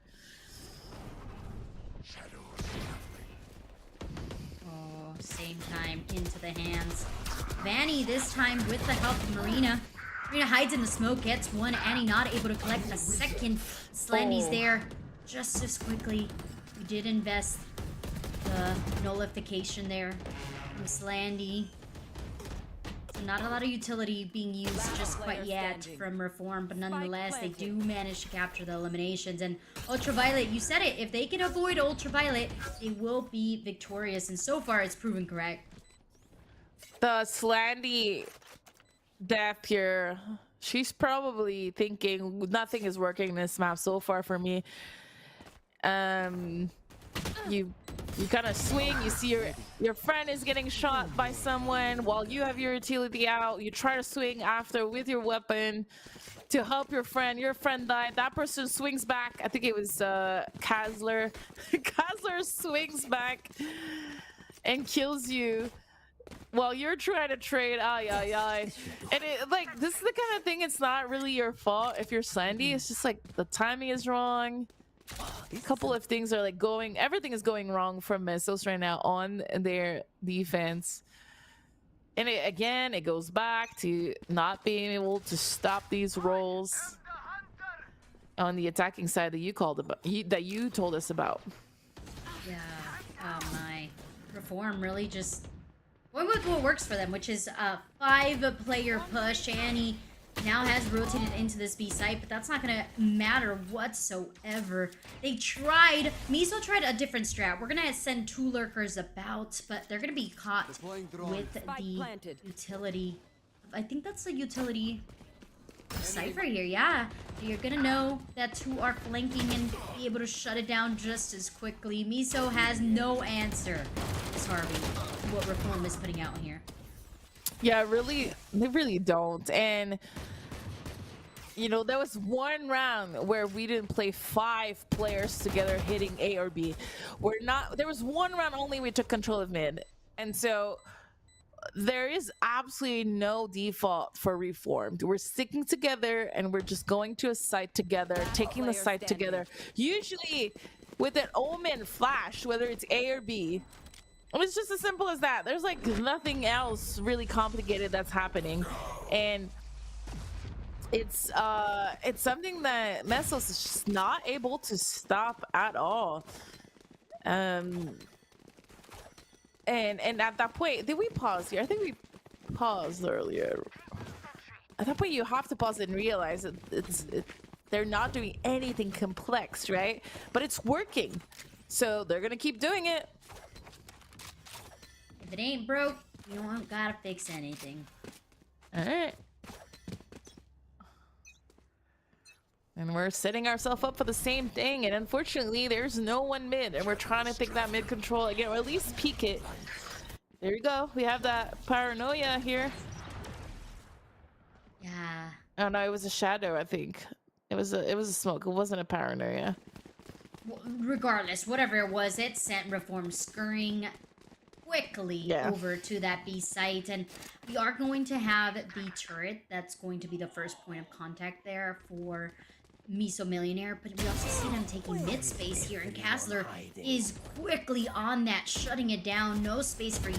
You shall not pass. Habiti swings into the whole firing squad, retreats away, scurrying, waiting for their own team to come back and make sure that they are able to retake together.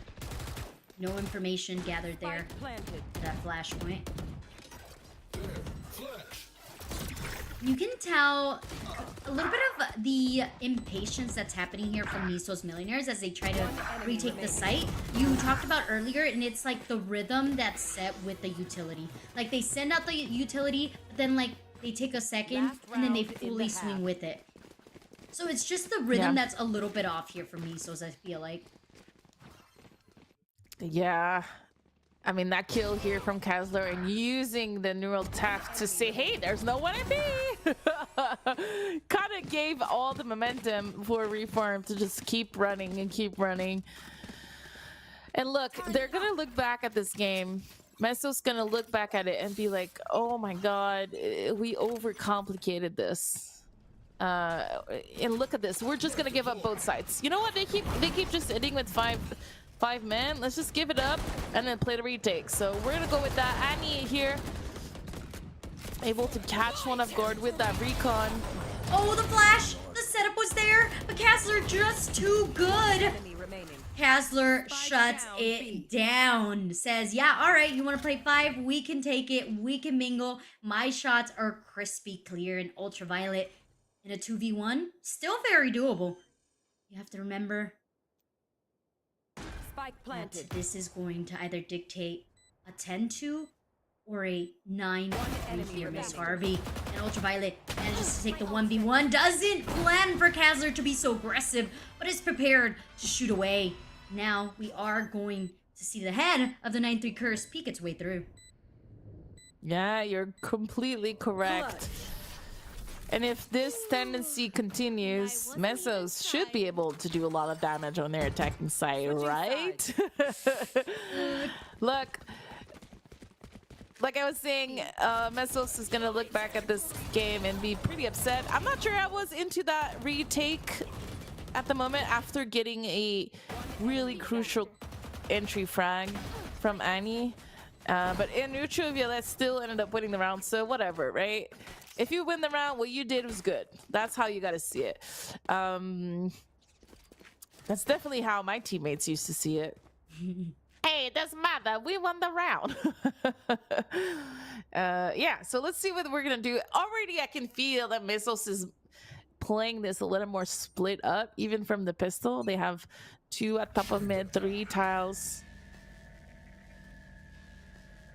I love seeing these lineups. Beautiful. Yes.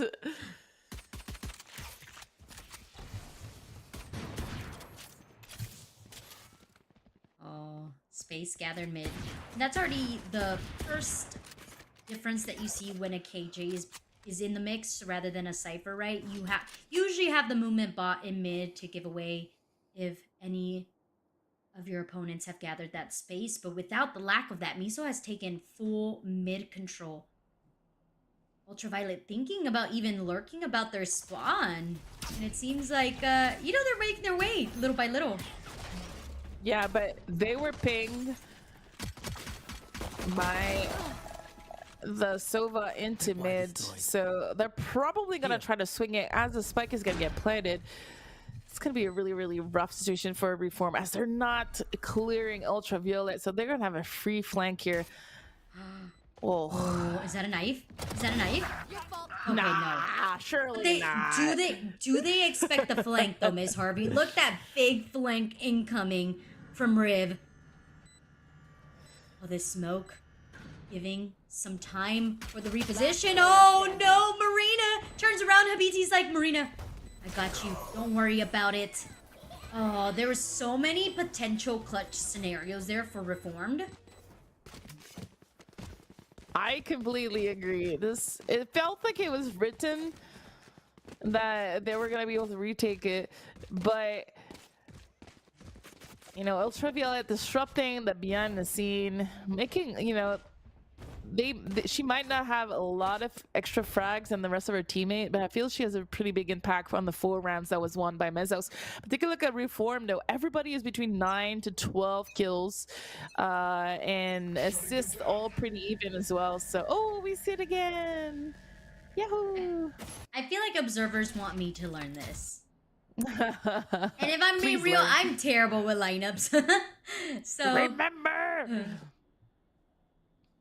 we shall see if that is something I can retain in my noggin. I don't have a really good memory for lineups, so I would have, when I was playing pro, I'd have to repeat them every day of my life. Every day I would go in a server, repeat the lineup, or else I would forget it 2 days later. Fair, very relatable. Kind of relatable how slow Miso's kind of taking this. I feel like we're definitely seeing the contrast of Miso and Reformed as a team in general. We're seeing a lot of fakes here as well. Like, I think actually this is our first fake here that Miso's is throwing into the mix, but Reform is just replying just as quickly. They're already on the move. 30 seconds left.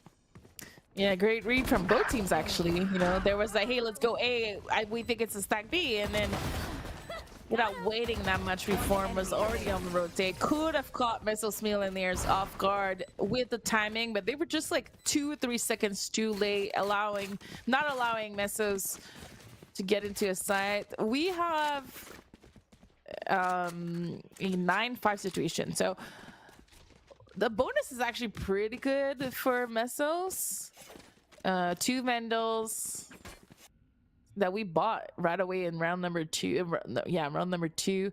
2 pistols and a bulldog. It's looking a little bit better than what we saw earlier in these games between both teams.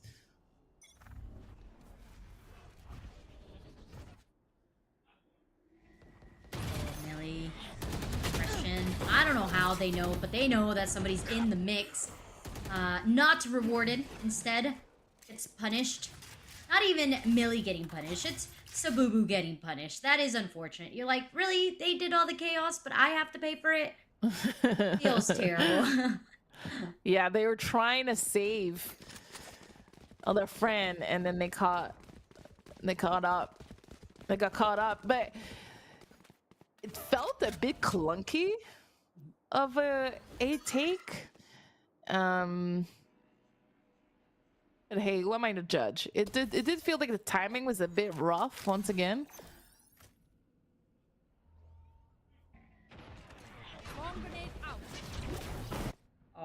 Okay, Miso just gonna full send it on to this B site. 2 players on the back of site, and as we can see, now simply just a Rib who gets annihilated by the rest of the squad, making 30 themselves seconds left. through a 2v2. Pretty good situation if you are Reformed coming back for the retake. The opponent's now isolated. Spike not quite wanting to commit. It's instead a CT push. Landy gets 1. Millie is right around the corner. Time ticking. Spike planted. Spike goes down, swings on through, but the trade is there. Very good communication by the last 2 remaining Miso players. Yeah, you stole the words right out of my mouth. That was really good from Sandy and MBT. That was a, like, you know, as soon as MBT was caged off in B main, I would have expected Reform to just rush Sandy. There was a little bit of hesitation, and that caused Sandy to say, I'm not gonna plant, I'm just gonna go fight with you in the stairs. Let's fight together, let's West fire together. And the timing of that cage fading was just about right. And so we do win our bonus, and then we were able to pick up the Vandals on top of it. We kept 2 Vandals, so don't listen to me. But Ultraviolet, again, making their way in the site, causing a lot of disruption. Well played from them.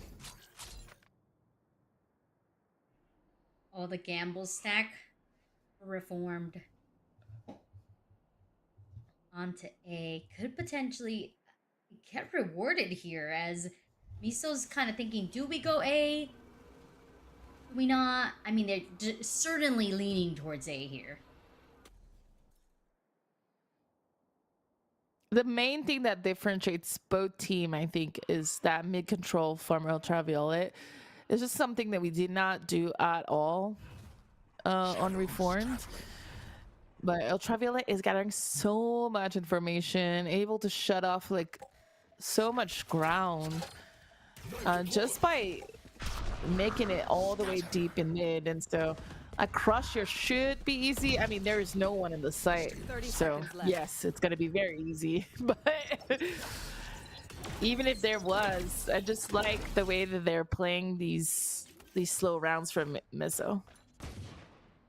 Oh, I feel bad. That Molly 2 CT was supposed to go off, buying them some time. Instead, it's just going to be the movement bots in combination with the Huntress 3 that is actually hitting our own teammate. But that's okay, because our teammate's getting way too aggressive. And it's down to Kazzler, Sheriff in hand. Now, this was a save round by Reformed, but you can quickly see how Miso, you stated it, they like to gather more map space rather than aggressively hit a site as opposed to Reform. And so far, things are paying out wonderfully for them. I mean, we were at 9-3, now we're at a 9-7. Yeah, and a 9-7, that is not too difficult either to accomplish. And that's why I like this pause, right?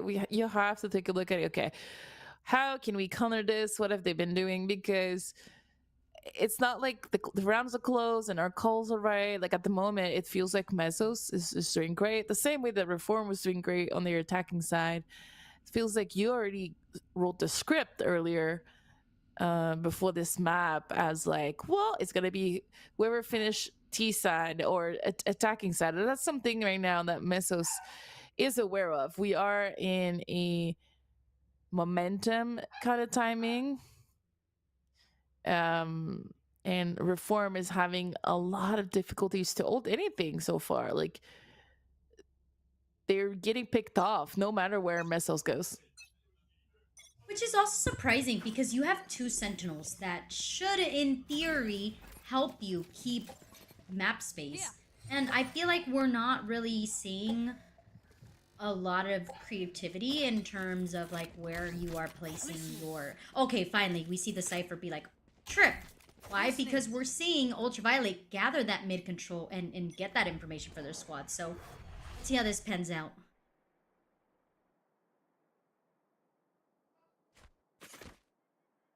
Yeah, we're playing this one very passive. We don't want to get caught off guard. We do have melee on the operator and up there. They're going to get spotted. No more element of surprise. Great play from Mesos once again, gathering that information. And so they know there's an operator A. Potentially 1 or 2 people cat in tree. Take flight. Because of the way that the opera was positioned, you have to assume someone that was playing heavy tree. They are now falling back. Okay, that wall rip. Finally, let's see it. Oh, look how much time. Okay, with two people, it's not as much, but nonetheless, you do hold back time. Look at the quick rotation now from the rest of Reform. Actually, Omen was about to rotate, but instead thought twice about it. Castler with the log, sneaky position, crossfire with Rib. Now it is a recipe for success, but they did not account for Ultraviolet to come through the market situation. But nonetheless, Reform, they have finally found some sort of recipe to counter what Miso has to offer. I want that wall closer because they were able to shoot it without being disrupted. No one was like, you know, they were hidden still and we're able to like just focus on this. Everyone was shooting it. I want that wall more like towards the choke point or even alleyway. I mean, they still won the round. Don't get me wrong. It was good nonetheless, but I doubt it was because of the wall.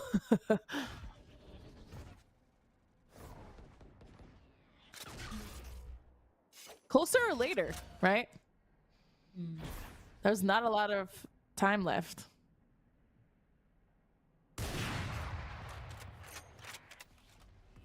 Talking about timing, will Millie find the timing on this aggressive A push? Oh, everything being thrown over onto Heaven gets smoked off, so needs to reposition. And actually, this is something that Miso's doing really good, is the fact that they are denying any sort of aggression from that operator. It's been twice, whether it's they run away from the operator or they just use full utility to get rid of them. Sabubu reconnecting with their squad, pinged away by the flashpoint. Everything is thrown onto Heaven. They don't want Reform to get anywhere near the site, but as they recollect, Millie has found their aim, has found their stride, and is shutting down Miso's. And this round will go in their favor. Yeah, back-to-back Reformed round. I mean, since the pause, they've been clean. What has Miso's done differently? I'm trying to think here. Not much. I think the pause has been paying off for Reformed. Whether it's mentally or whether they adjusted, like small little things. Really well done. I mean, Millie's second shot here, criminal. Shouldn't have been. We're gonna see it again. There you go. Bam. Oh, I'm pretty sure that was a wall bang. It looks like a wall bang. Yeah, it looks like a wall bang indeed. And we're just gonna commit full A here, no messing around, and that site is completely empty. Genius goal. Look, the hit. Oh my. Miso's getting aggressive. Will this aggression pay out so far? Yes, 3 remaining Reform players. But I think that is one thing that potentially has changed for Miso, is the fact that sometimes they get overly ambitious to take these fights. This round around, though, will go in their favor. Yeah, we definitely secured the round with that Killjoy lockdown. Maybe even a bit overkill. Misu going for guns. Might be able to get 2 here. Do they commit to this? There you go. They're just not gonna take any risk. Oh, never mind. They're swinging. And they're gonna get 1. So Annie, unfortunately, is gonna be falling. Let's take a look at the money. Didn't matter too much for now. This game is getting really, really close. More unified scoreboard from Reform, like I mentioned earlier. But Ultraviolet, I feel Ultraviolet was ramping up to this point. Yeah. They had to charge up. They can't just frag out from the start. I mean, they're doing so great. Yeah. Especially once that operator came into their especially once that they switched into attack. Now this A site fully stacked utility-wise, player-wise, and also with this ultimate coming into the mix, not connecting with anybody. Okay, finally does a little bit of damage onto these wine players. Nonetheless, no one has fallen yet, and as they say that Annie was trying to capture that cat space, it's eliminated by Misu. Reform, they're looking to secure this match point. They want this map. They want to continue on to the grand finals. It is down to this round. Can they do it, or will Miso's... Oh my... It's going to be on the back of Rib. The back of Rib with the judge and the help of Omen as well. Match point. Yeah, a little bit of a disaster here. As Reform shut down the initial rush, felt like Mesos didn't have a plan B. Kind of just lingering around, and Reform was in the over-rotate. There was 5 players leaning towards A. And so the trap was placed, and Meso just kind of ran into it, walked into it. But lots of disparity on the scoreboard on Meso. And if they do want to win these last 4 rounds, they're going to need everyone to show up.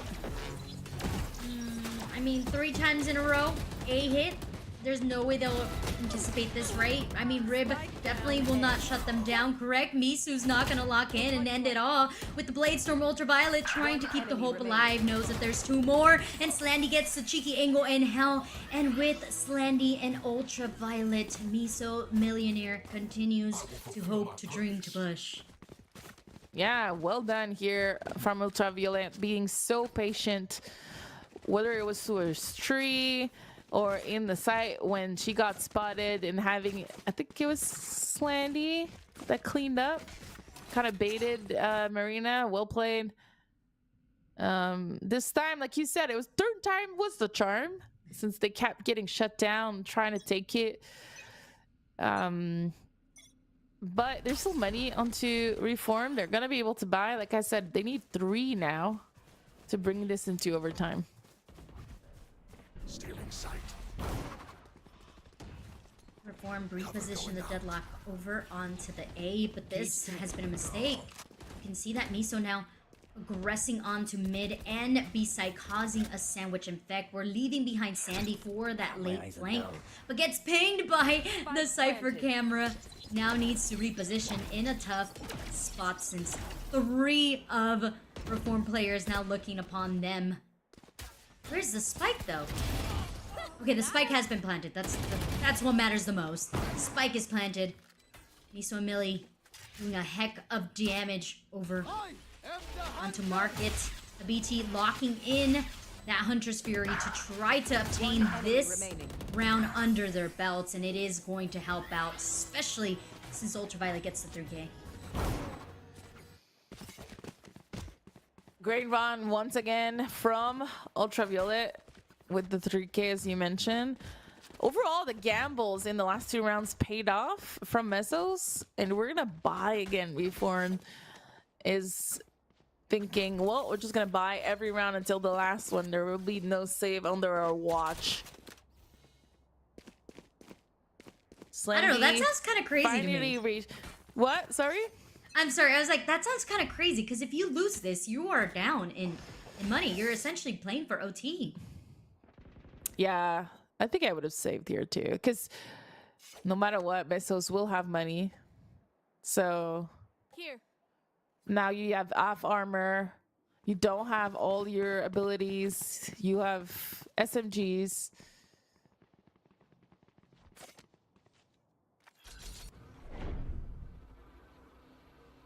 It's a pretty big gamble.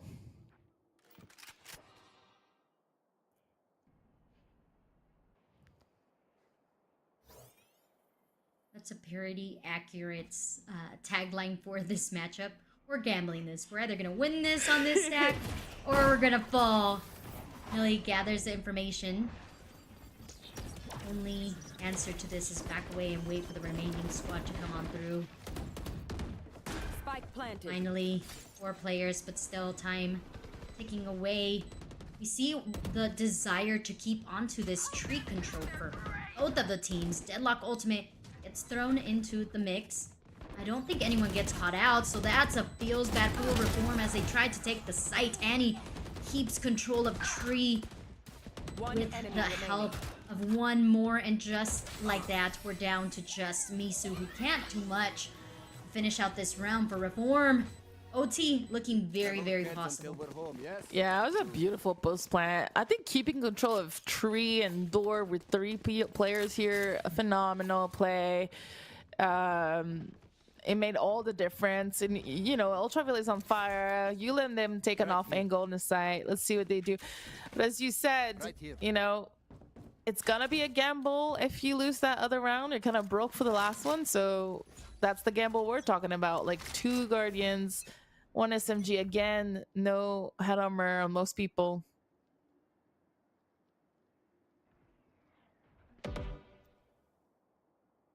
Ooh. Very nice flashpoint. Yes, that is a good one. So far, too. If you're Reform, you have to expect she's a bit closer, you know, but she's so far in T-spawn. Here. The respect from Miso, nonetheless. You know, you get to see the economy of your opponents, and you're still playing this very slow, very methodical. Even with the information gathered. Ooh, ultimate from the shadows. I thought the commitment was gonna come through, but no, it was just to gab the information. Hunter's Fury now invested for Reformed. Catches 1, and Kazler also capitalizes. This is turning on its tail. Reform could potentially just close this out. Even on this janky buy, Ultraviolet left and wide. Gets caught out by 2, and this is it. Reformed has done it. We were talking about their economy, but a good economy doesn't matter when your strats are just better. I am a bit speechless that we saw a flawless round for Reform to take away this first semifinal 2-1 in the last possible round of regulation onto map number 3. We knew we were gonna get a banger series, but banger it was. Finally, they got Meso's number right when it mattered the most. As we take a look back on the highlights of this map number 3. Well, I thought Mesos had done everything they needed to go into this OT, but in the end, Ultraviolet's comeback was cut short a little bit. Yeah, I can't help but feel that it was because of how patient and how much respect Miso was giving them. If had they just said, you know what, we're gonna take A has worked for us, we're gonna W key it, we saw that they could have just taken cat control, gone into tree, and taken the site, and planted even at that. So sometimes you really just have to gamble it and really go for the hit onto the site. Nonetheless, both teams really back and forth, knew each other's strat books, played it to a T. We had a theory, it was proven wrong. So hey, for whoever's about to play Reformed, it could definitely go differently, and there is hope. But I think that Miso's has the potential. I mean, we know that they're a team that has been together for quite some time and are continuing to build their roster. So it's just another learning stepping stone that they must go through. Yeah, I mean, they were that close of also getting away with that best of 3. I mean, they're not leaving empty-handed because our top 4 is all getting a little bit of that cake, a little bit of that money, but unfortunately, that does mean that their run for the Supergirl Gamer Pro Grand Final ends right here. It's not over for us though. This was the first game of the day. It was a long one. It was probably 2 best of 2s from last week, but we take it. We want these close games. We want a close game changer circuit, and it's not over. We still have 2 best of 3, another semifinals, and the grand final is gonna come up soon. So let's take a short break. And when we come back, we're gonna see the other side of the bracket with Bankai and I'm blanking out, and Kurosu's Bankai and Kurosu's group. So see you there.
Welcome back to the Supergirl Gamer Pro Valorant Grand Final. We had the qualifying round last week. It went pretty quickly where we eliminated most of the contestants, and today we have our top 4. Fortunately, we had to say goodbye to the first team of the day, Eve. We said ciao to Mesos, and let's take a look at the bracket because it does mean that we're jumping into the second matchup today. 2-1 though, it was close, but Bankai versus Kurosu is gonna be another close one. Yeah, we got to see Kurosu's on the first qualifier, which was last weekend, and they are a team that knows exactly what they are doing. But so is Bankai, right? Actually, I believe we got to see both of them. So they are well-seasoned players, just exactly like Reformed and Miso. So expect banger, just like you stated before. They are going to go back-to-back, and it's going to be a hard battle because whoever ends up going against Reformed, they're going to really, really deserve it. Yeah, and if we can take a look at the roster, obviously Bankai fan favorite here, with the Pandays and the Paninis, you know, experienced players from Avery, Carry, and Supercat, players who have been in the GC circuit almost since the inception of the circuit and who've played on different teams. It's just a solid roster here. So, you know, they don't need much introduction.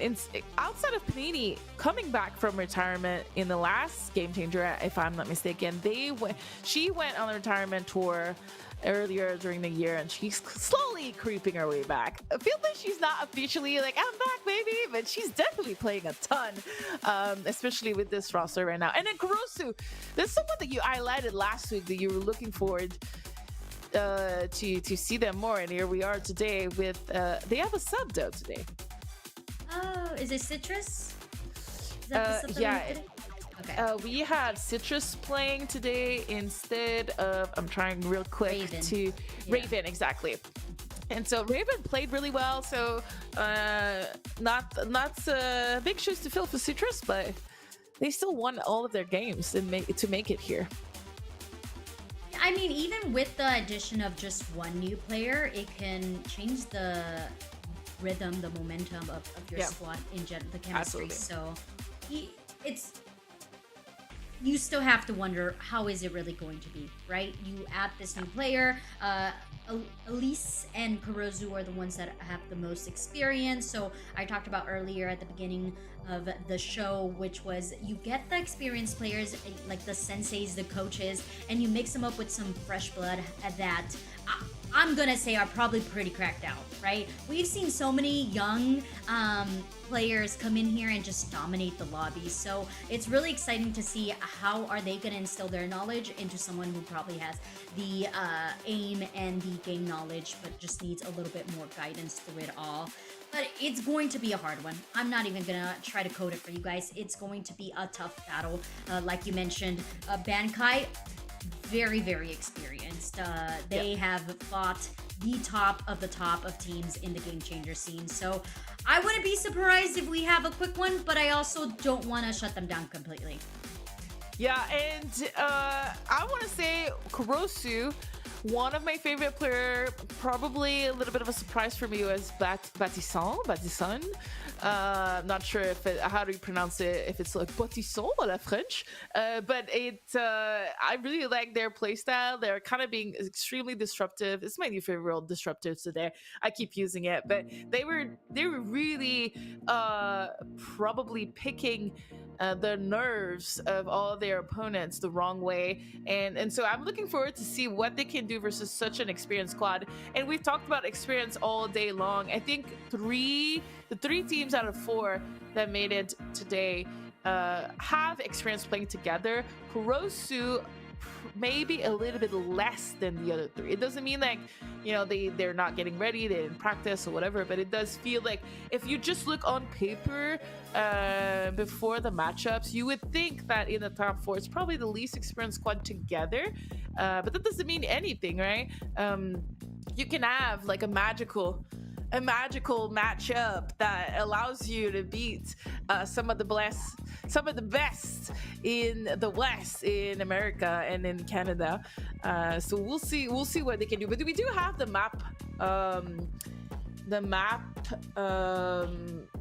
readies actually. Yeah, there you go. We are gonna play Bind, Avon, and Ascent. Let's go. Once again, your favorite maps. It seems like we're gonna go with Bankai defense, attack. Just to like speed up things a bit. I'm excited for Haven. I haven't seen Haven in a bit. One of my favorite map. One of the map that came out very early in the scene. I still like it. Yeah. So we're going to Bind first. Right. So Yes, Bind yes. being The second one is Haven. yeah, so you're talking about Bind being one of those maps where there's so many little cheeky plays that you could do. We have seen Bind already earlier in the day, and it just seemed like a one-sided hit, right? They either went through A with the Viper wall. If we do happen to get a lock-in of a Viper here, we could potentially see that. But nonetheless, there wasn't so much action on B as much as at least for our first series. I would like it for this one. I would enjoy to see some more B hits. Oh, we have an Astra and a Euro. Oh, this is a good one from Bankai. I love this matchup. I don't think I've seen this matchup recently. And we do, oh my god, Euro versus Euro. Oh.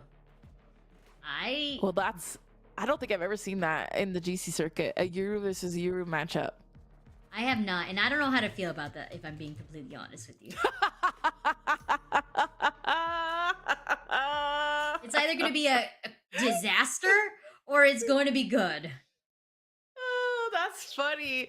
I mean, I wanted to see your reaction. You obviously know the circuit a bit more than me, a lot more than me. You follow like all of the top teams and whatnot. I mainly follow GC. That's like my passion, obviously.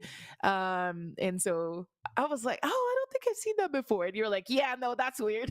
Yeah, I don't know. It's gonna be interesting. I mean, this is usually the case when we see mirror matchups. Is one of them is gonna annihilate. That's it.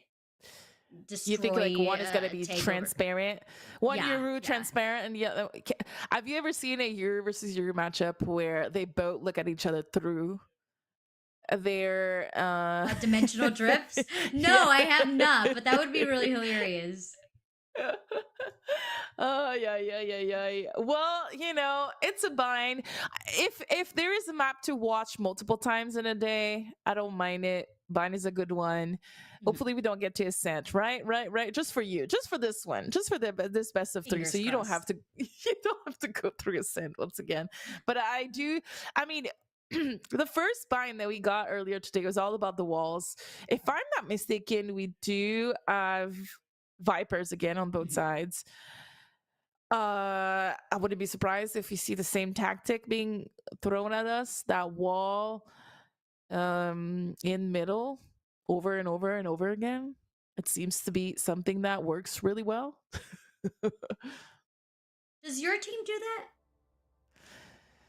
I think we do have it in our pocket. I think this is like you Sorry, I'm gotta throwing out your strats.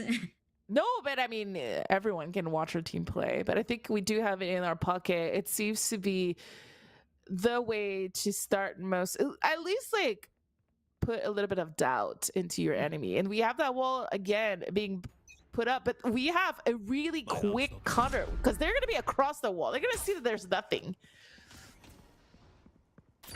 I do like that, right? Let's Yeah. already challenge it. Let's gather the information. Are they really here? Are they not? Are they gonna fake it? All right, we have that for future rounds going forth. And it seemed like we were gonna have a pretty aggressive start of the round with the Yeah. B-Long peek through, but either team decided to back away. Avery with the cheeky angle closes out the Yoru or the Kurozu side. Toxins going up.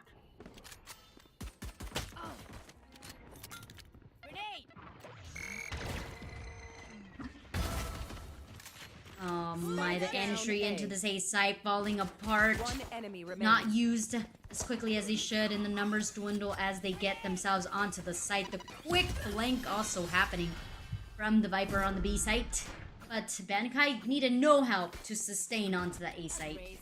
Yeah, that was a statement, Eve. Like, the initial play from Pande and Supercat, I think they were towards mid. They shut down the information. Like, they were able to gather the information, not shut down from the wall with the teleport Yuru play.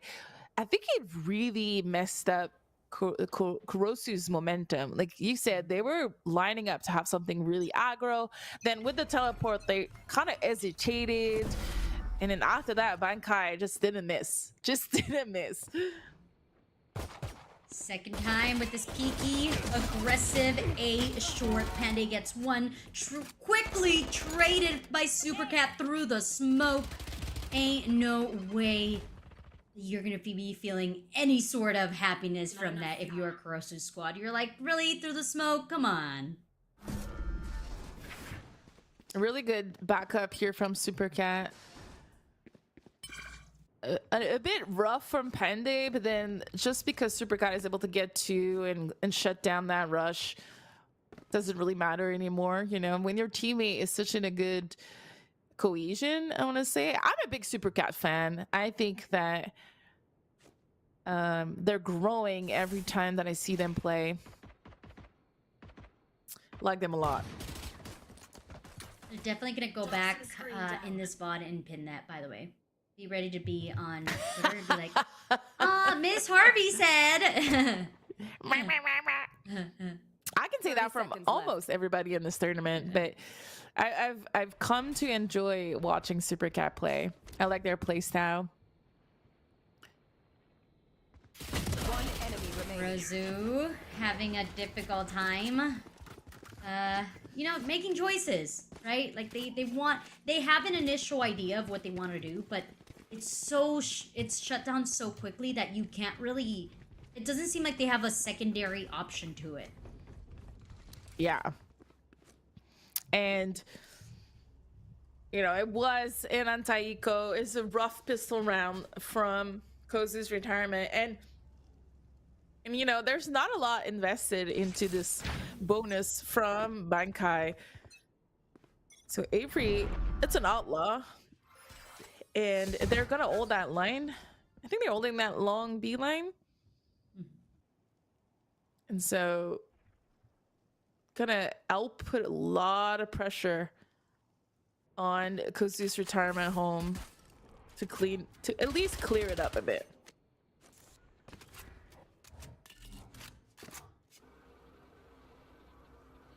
Is this patience, or do you think this is doubt that's being shown here by Kurozu? Because they are like really buying time, really taking moment by moment, but not really aggressing on a lot of their utility. They definitely take Avery off of their angle, so that is already a win. You're able to win that map space, but they're having a difficult time actually getting themselves onto the site.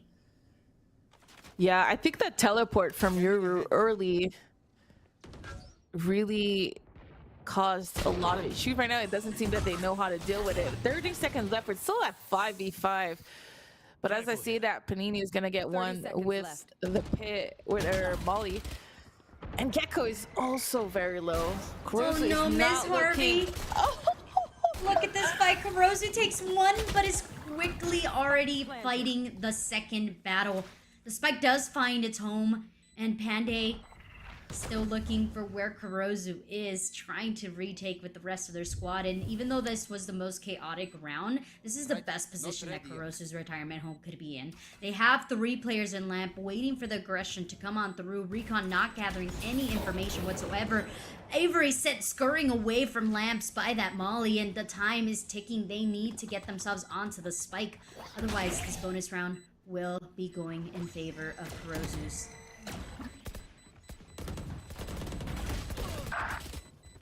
Oh. Okay, so the spike is going to be going off, detonating, but nonetheless, I feel like that's a win for Bankai because of how many weapons they were able to get off of the hands of Kurosu's retirement home. Yeah, that is a very good round because, you know, I forgot. Avery didn't get any kill with the outlaw towards B, right? They were just able to win time. Yeah, okay. So I do feel that considering the investment in this round, they still did really good. If you take a look at the Kurosu's money, like you said, they pretty much have nothing. And it's not like they were able to gather a lot of intel from last round. Okay, I thought Super Cat was gonna go hell aggro here. Oh! Well, you get someone that's aggro. It just isn't Super Cat. At least said a raise for a raise. I'll take it. Does some damage to Panday, who needs to dip out of there. Says, see ya later. I gotta reposition with my squad. And just like that, we see the spike getting away from the site. I believe potentially they heard a teleport also coming from the side of Bankai. Elise left in Lamps alone, finds a weapon, and gets away as quickly as possible. Now the plant is on its way into this B site, and we can see that Panday is around there. The caveat being that Panday's already hurt here, Ms. Harvey. Panini trying to get some assistance themselves onto the site as well, but it's the high-low that rewards Kurosu's retirement home. And it is just down left to Panini. 42 health and a dream. And it's not going to be enough.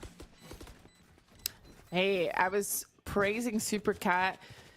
I thought she was gonna go aggro, and like you mentioned, it's the other race that went nuts. And if I don't know if you saw at the beginning of the last round, Eve, but they were Alice was playing around with the weapon they wanted. They had a Vandal, and then they sold it, and then they took a shotty, you know, and it paid off because as soon as they swung, they just kind of one-shot Super Cat.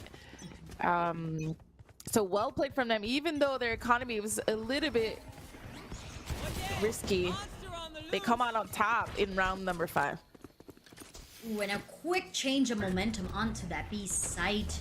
We see a teleport happening from Bankai out of that B site because of how quickly Kurosu's home was on getting the information.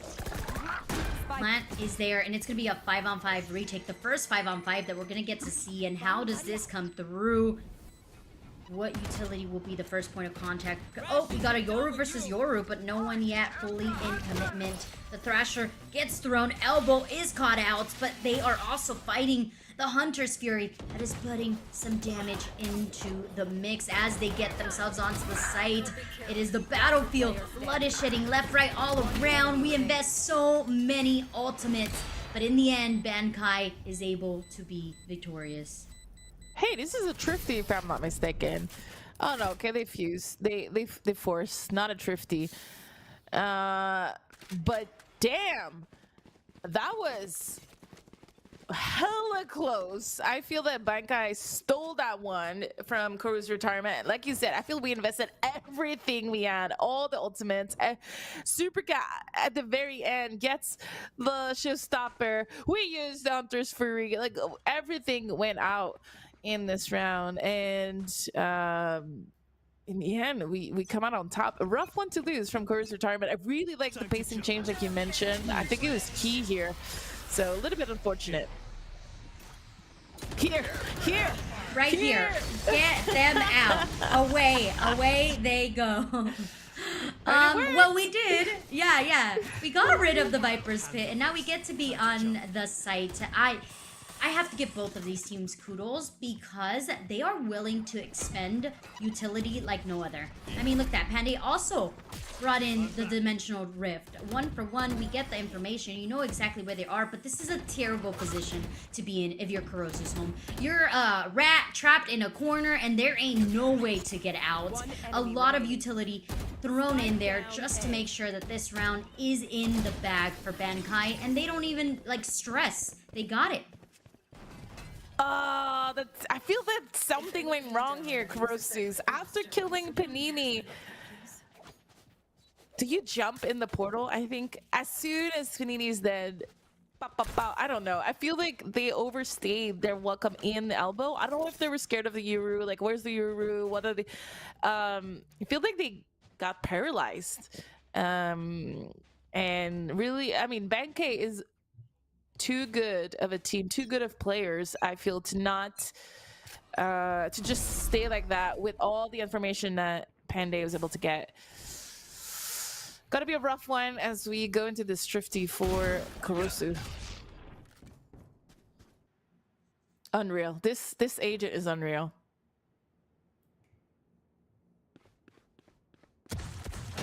Elise and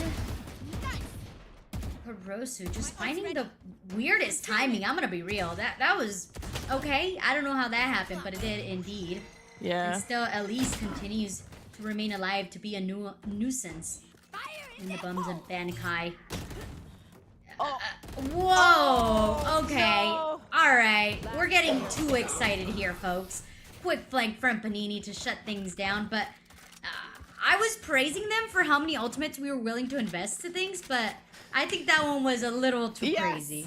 That one was a little too crazy indeed. I still don't really understand where Supercat started running there. I feel that the communication here, they just start running. I feel the communication must have been a missing piece of the puzzle here. Maybe they were like, oh, there's no way they're here. I don't know, but it felt like kind of silly. And then after that, we see Illis just a 2 HP with their showstopper. Yeah, you're right. That was the extra one that you don't. Yeah. Hopefully, it's gonna cool them up a bit. Fingers crossed. Oh, yeah. Monster on the loose. All right, we knew that B at Sunset had Boba, but what does A have here for Kurosu's retirement home? Ooh. Is it the lamps? Yeah. It could be, They have the but lamps. They have the nonetheless. carpets. They the have spices. Pots? I don't know. The It's got pots? something, but Kurosu's finding success onto this A site. They continue to eliminate at least 2 players on the entry, which then the post plant just becomes so much easier to hold on to. And as I say that, Thrasher being thrown out into the mix. Avery gets caught out. Panini trying to save their friend and goes down in the attempt. One for their trouble. Turning this a 2v1. But the time has ticked so far. I don't know. One enemy Must go remaining. now. The time is now. Concentrate, Oh. Okay, no. Yeah, they don't have time. All right, Avery's gonna go down. Good attempt though. It was like a 2v4 or something. You know what happened early in this round? They Kurosu's retirement's home used the wall, again, and I feel like they haven't really been using it to at least to fake, but maybe I'm wrong. I'm gonna start paying attention again. But they used the wall, they gathered a lot of space. I don't know, it's there every round, never mind, but they gathered a lot of space and they were able to like shut down pretty quickly. It feels like there is a common denominator when Super Cat gets picked off. It really opens up that A. And so far, I do believe Kurosu's 3 rounds were over there. Oh, well, thankfully, Cat isn't going to be the first point of contact here. It's Panda and Avery working the power of friendship to get those 2 initial picks off of Kurosu and also get the spike in their grip. With that, Sekia's trying to potentially get some eliminations here, but it's already a hard task to ask for. Yeah, any kill is a win here from Citrus, but Avery said no kill. Flawless, not even a slight of HP getting lost here from Bankai. We're gonna be on a force once again. Let's save once again. So far, just buying upgraded pistols. Okay, so the slow B, everything B so far has not been working really well for Kurosu. We're not really utilizing the teleport at all, which is not really a bad thing if you're able to take side control. But right now we're struggling with side control. We're giving up bathroom. As I say that, we are taking it. There. But let's see what they can do with the pistols. Oh, smoked off back to site. I think that was a teleport back, or was that an elimination? I couldn't really quite see that, but the timing was very interesting there in favor of Super Cat. And so far these pistols not really working in favor of Kurosu. Yeah, Avery on the flank is going to clean up that bathroom. That doesn't mean we're going to be able to put more pressure towards the 2 remaining member of Kurosu's retirement, and Super Cat is going to get their 3rd kill into this round. All right. If there's a round to win, this is the one for Kurosu. We have everything right now in our hands, almost full armor on everybody. We do have 2 ultimate. We need to plant that spike to get the Viper's Pit out. Sekia has been very quiet in this half. We need something from her here. This is our moment. Oh wait, was that the dimensional drifts against dimensional drifts? Yes! That was ask and you shall receive. Oh my goodness. Super Cat takes 2, backs away, has the showstopper if things just get too out of hand. But actually, Bankai's just they're okay. They are fine. Everything's okay. It was it. They both died with no kill. But it was it. Oh, I wonder what the communication was. I wish we could have recorded both sides here. Oh my god! Oh my god! I see him. No, I see him. It's like the 2 Spider-Mans pointing at each other. I Panini know. doesn't even need to flex a finger there. Oh, we barely had time to cast because of it. Both teams were so confident. They just rushed at each other. Oh, that must be the worst, though. When you lose a round where it's so important, so quick. It's the worst. And Panini is going to line up her wall, helping both Cat and Hookah. Yeah. It's been working really well for them. Okay, a change of pace. Oh my goodness. No way. No way. Kurosu faked being a clone. What am I watching? Oh my god, that's what happened. I got faked. Okay, it didn't work out, but that's actually pretty hilarious. It did go by one player. It went by Avery, but it was. I mean, no one shot them for a bit. Yeah. It's like, wait a minute, this doesn't seem right. They faked out the rotation over onto the B site, and this is a very deep Viper's Pit. Yeah, they shut down the previous Viper's Pit from Panini. This is what I wanted to see last round, but we never made it to the site. So this is Sakia's moment to shine.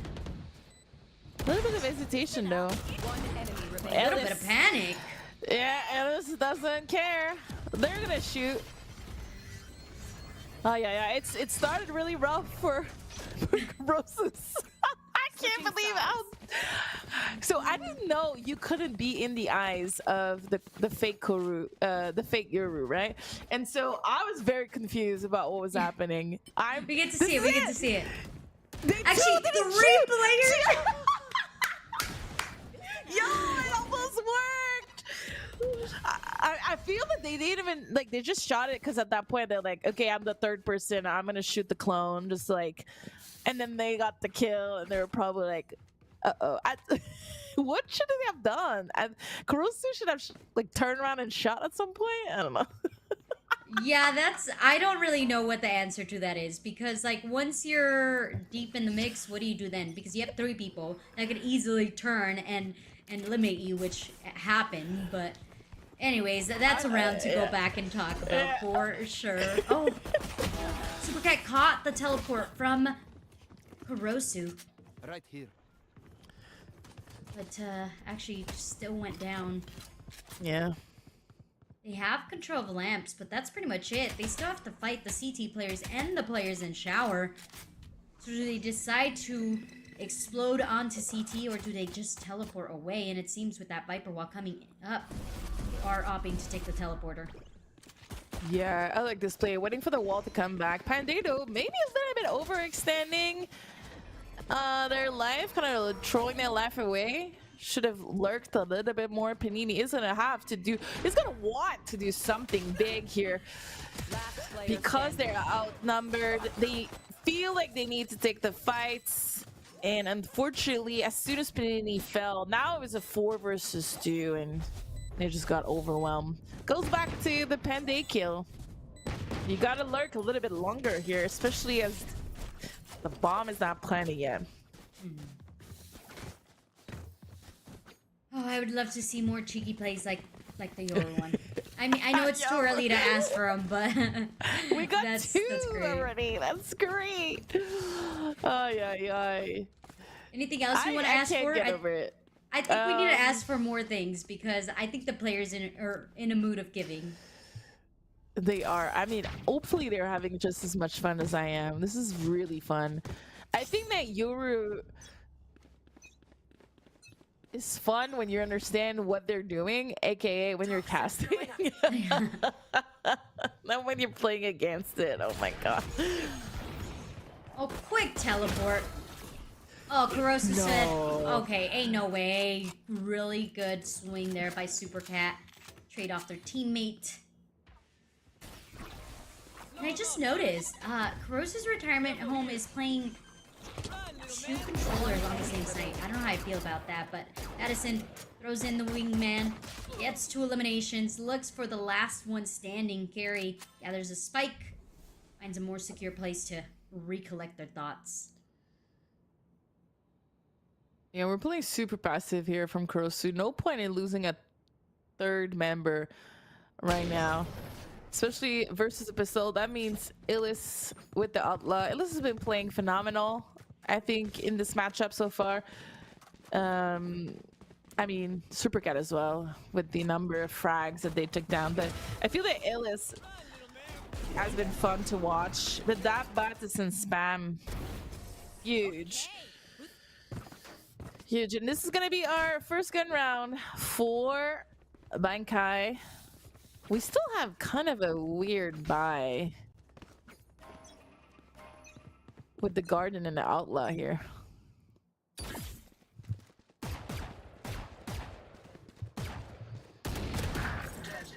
Oh, okay. Oh, Showers.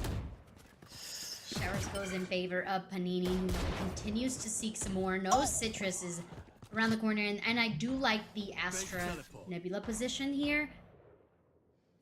If there was a little bit of communication, it could be towards a pull, but instead it's just going to cover the back of sight. Kurosu playing an angle that Panday should recognize. So should Panday's teammates, but instead it's going to be the double lurk from the defensive sided team. It's going to catch out one player. Oh wow, throwing in the Thrasher on a save round to secure a round. Will it actually pay out in favor of Kurosu's retirement home? So far, does not seem to be the case. Is that another drone? That's... Okay, no, that was actually a club. I was about to lose it. I was about to lose it. Okay. Oh. I mean, it's still the 1 versus 1 here on a bonus round. So really, really close round. I was excited about the flank from Kurosu's retirement. I think they played this pretty well. The timing was pretty good. But unfortunately for them, the crossfire from Penny and Panini was just a little bit better. A spam here, Panini. Through the wall. And yeah, the rest is history. Now we're going 9-6. This game is getting closer and closer. Aggro in hookah. And there's not a lot of people to be seen. We're super aggro. Close to lamp. That time it wasn't a real one. Normally we see Kurosu versus Panday on the Yoru versus Yoru. This time Citrus took their position. But every single time, I feel like we kind of got to learn, like, okay, the slams isn't quite working out for us. But I do believe that was more to pull away some players from Kurosu's retirement home from that B onto the A, which, as you can see, did not work out. Yeah, the timing felt a bit weird.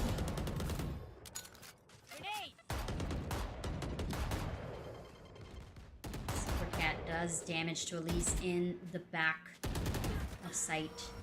I don't think they account for... Okay, I was going to say, I don't think they account for Sekia, but Sekia actually got lurked around as well. Badison being a thorn at the sides of Bankai, who is trying to keep the lead. Slowly falling apart in this 2v1. A lot of utility in the hands of Carry, but gets spotted with the Yoru ultimate. Knows exactly where one is.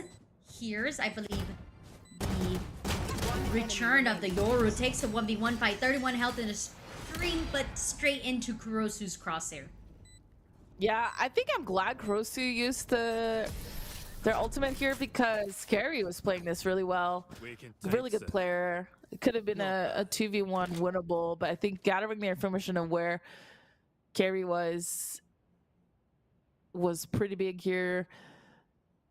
I'm trying to take a look at the ultimates here. We do have a lot of players close-ish on Bankai. It seems like we have a pause here. Possibly someone has a tech issues because it does not feel like a attack pause in my book.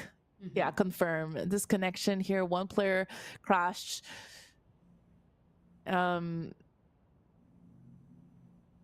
Yeah, so I was taking a look at Bankai, and you have to ask yourself here, how much money do we invest? Considering we're so close on our ultimates for a bunch of our players, do we just, go with pistols, not invest them? I wonder what I would do here. And if you take a look at the scoreboard, unfortunately for Sekia, I mean, it happens to the best of us, but they do feel a little bit behind Eve on the firepower. I do have a lot of assists though, and they were playing attack with a Viper, so we should see more impact from them in the second half. Yeah, I mean, and also it could just be their computer, right? Is having a little bit of a hard time. Yeah, it's possible. You're right. But I kind of wanted to go back to the topic of Bankai. How do you play this? How do you go about getting back into the swing of things, because they were having a phenomenal first half.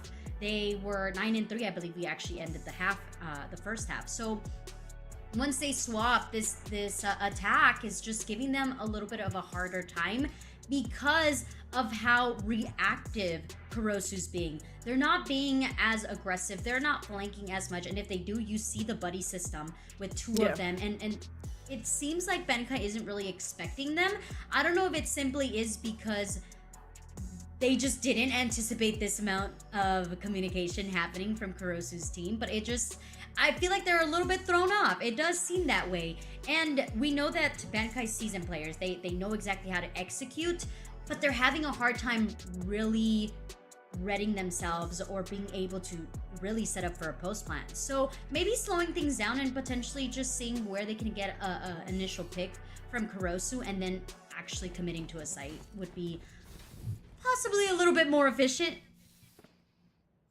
Yeah, I think I like that. I think right now, especially, I think it was round number 3 that they ended up winning anyway. I feel that Bankai was doing a little bit too much at the same time.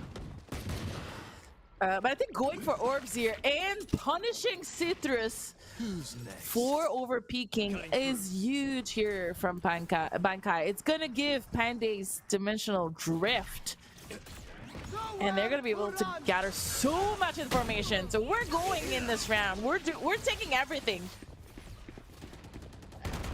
The rounds like this are where Bankai thrives. They like chaotic rounds. They like when a lot of utility is invested because they find safety in that. So far, they do again continue to prove that this is how they want to play. Just one last remaining player for the side of Kurosu, and you can see that players just kind of like, what's going on? Where are they going? Yeah. Did Carrie flank all the way from B here? I believe so, yes. Oh my god. That's why Bankai was just like chilling. They were like, take your time, I'm flanking, take your time. Hey, you know what? This is a really tough one to lose, but it's all because Citrus got picked off, I feel. You know, and I mean, it's not on the player, it's just the moment, right? They got picked off. Panday was able to grab the orb, do the ultimate. That led to the Hunter's Fury, and they were like, we're committing, you know, let's put all this and then carry on the big flank. What a round. Well, Bankai going to go with that previous round and continue their destruction. A-Short no longer safe. Kurosu trying to have a quick round. They can't jump off the map here, guys. So they just had to go for it, right? They had to go for the fights. Quick one at that. Segai grabs a weapon, but goes down just as quickly. And we are nearing the end of this specific match as Bankai closes that one out. Potentially match point. Economy booming here. Yeah, economy booming. We have the showstopper on our attack side. Supercat is also feeling it. Carry with also their ultimate. I mean, here you have Kurosu and they have to be setting themselves up for a retake here. We do have Citrus ultimate to be able to retake. And we know our showstopper is coming at us. We're still gonna go aggro here towards long, which is pretty ballsy.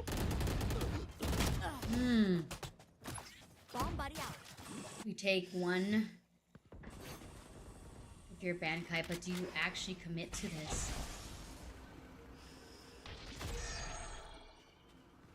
Teleport into a short Panday, just waiting for a peek out. I believe there was a ping on Sekia. The lineup is beautiful! And the wingman just a tad bit late. This B site with the Spike planted. Astro Wall is going to give them the safety to post plant and set up. Yeah, and I don't think that they're gonna expect Supercat to be across the wall in enemy territory. Even though I say that, Citrus is trying to clear it. And they're gonna get the kills, so never mind, they are better than me. Wall's gonna fall though, so we're gonna be on the retake. And like I said, we do have to ultimate, and we kind of have to go for it here. Is it going to be dropped in hookah or octagon? I diffuse things. Oh, we in don't my want to commit to it. One enemy remaining. They're holding. Band-Aid peeks. Yeah. Carry runs away, and Band-Aid gathers a 4K. Yeah, Bankai are like, okay, we're done. We're done messing around. We're ready to close it out.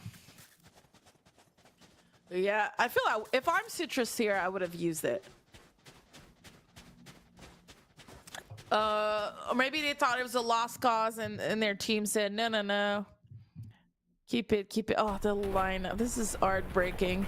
And Panda kills Sekia behind, who was the one with their gun out. Oh, yeah. Great round from Panda. That's on Sekia is patience. having the worst time of their life right now playing. The thing is, okay, you're feeling like your team kind of got it together. Showstopper thrown in the mix. Citrus gets caught out in their cheeky spot. And Panday eliminates the player on site. Talked about Yoru utility being used to the T, and I feel like so far it's been delivered. Right? Carrie has done some quite interesting things with the Yoru. Spike planted. Yeah, so far I'm really liking Yoru from both sides. They're fun to watch. That spike though, you need 3 versus 3. Wait, so the showstopper? Not the showstopper. The Arthur's Free just killed Gecko's ultimate just like that. Killed. Oh. Oh, this is very doable. If you're Badison, you just take this fight, throw out the Thrasher, okay? Have your friend watch your back, make sure no one gets eliminated. Oh, Sekia's timing just a little bit off, and Badison, there's nothing they can do.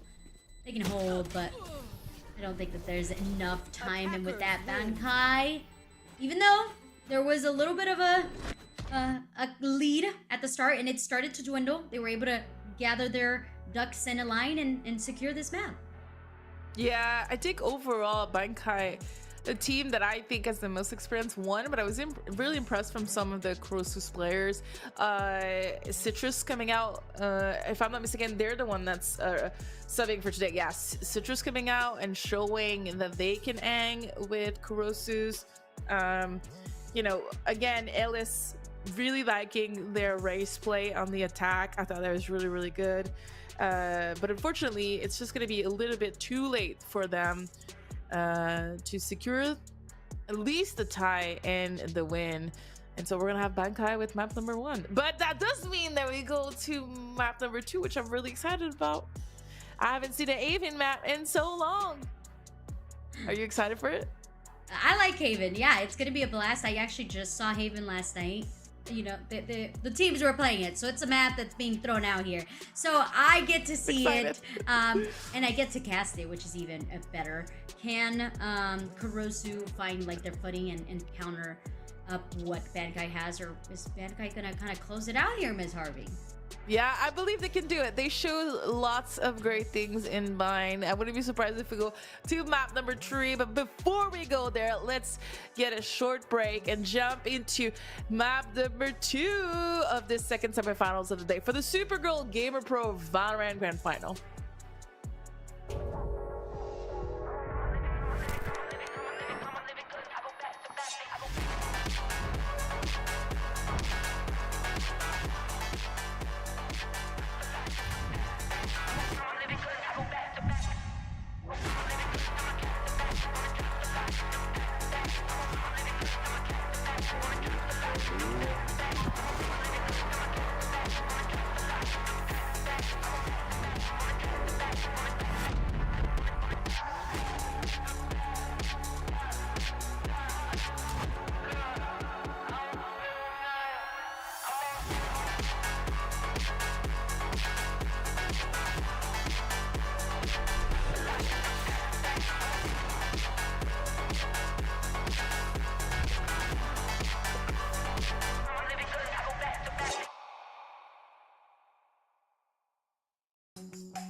Welcome back to the Supergirl Gamer Pro Valorant Grand Final. We are after map number 1 of the second semifinals. Bankai, one of our favorites, or at least one of my favorites to win this tournament. Starting from the qualifier days, I'm putting a lot of pressure on them because technically they are, for me, the team to beat, not stomp, but stole map number 1. Yeah, it was, we were talking about this a little bit in the green room, and they actually, Kurosu's retirement home gave them a run for their money. They had some really good strats out of their pocket. They were really aggressive onto a site. They were able to really disturb the attacking side of Kurosu, or sorry, of Bankai. Every time they wanted to go A, they were like, no, we're not gonna let you go in here. But in the end, Bankai did manage to sneak their way onto B, and that's how they really secured themselves onto that map number 1.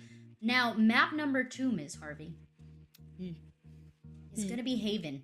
What are you looking forward to?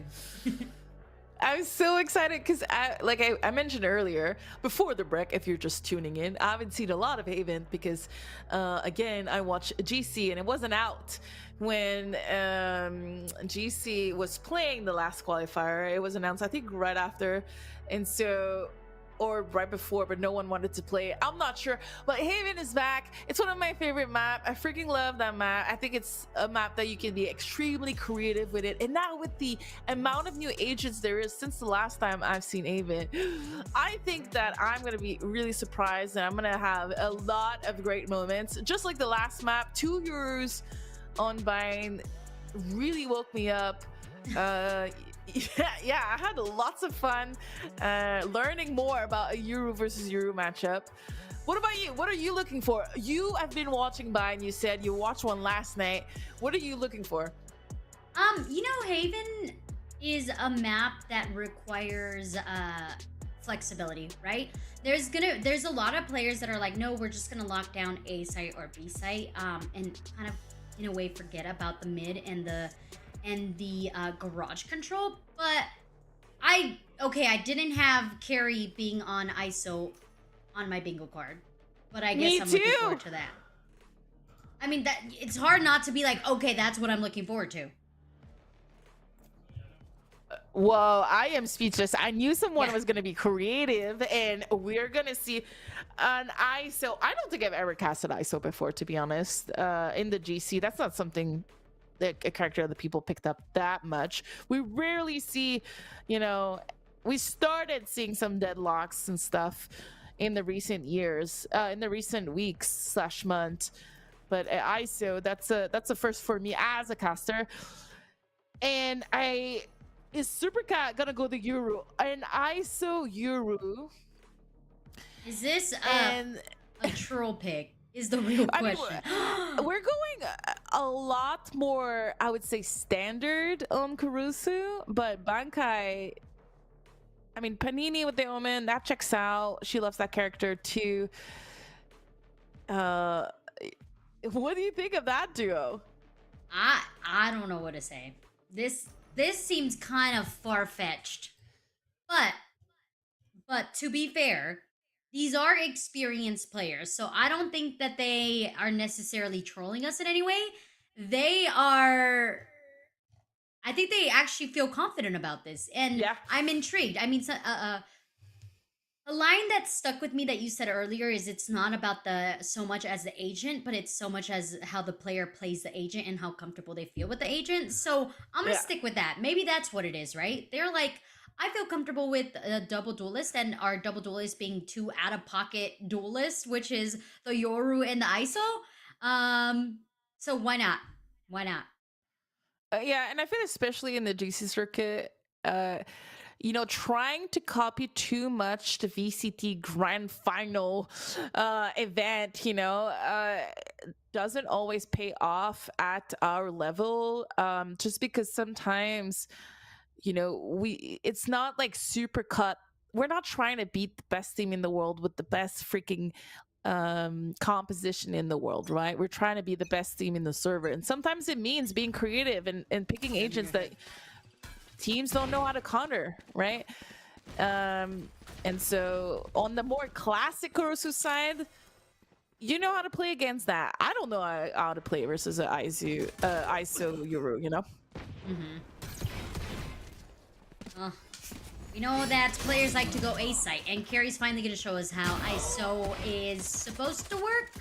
Maybe we'll try again later. Avery though, on the Sova, on in the smoke, goes down Soseki, and Kurosu's retirement home so far proving why a nice and safe composition so far is paying out. Although Panday is trying to dismantle this post plant. That recon not gathering any information feels bad, but Baddison quickly closes out the retake here. Ooh, a little bit of shoot the body from Baddison. Really great round though from Kurosu's retirement home. I think, if I'm not mistaken, it's the first time they're in the lead. I know it's just pistol, but it's the first time they are in the lead by 1 round in this map number 2. Euro didn't work out, and ISO as well, like you said. I think they fell 1 and 2nd into this round. I feel very comfortable with Kurosu's agent selects, and that might be their biggest downfall. It's pretty much a composition we've seen like 3 years ago. It's like a pretty classic composition, so we'll see how it works out for them. Oh, quick flash. Plant hasn't came through yet. It was being worked on. Didn't go through because Bankai just quickly flooded the site. It is down just Avery. Gathers a weapon, shoots through the generator, and eliminates the planter. Now in a 2v1. Both of these players are so far off. Takes a swing over Belong. Doesn't do any damage. Recon will be thrown out. Oh my goodness, the timing couldn't be more perfect. It's down to Citrus, the sub in this team. Can they clutch it out and know it's going to be Avery with the experience that gathers this? Way. No way that Avery wins this with a pistols versus a flanker and an outlaw. This one is going to be difficult to swallow for Kurosu's. Well, their lead lasted only 1 round. I was looking. Well, we look. I mean, this round was phenomenal from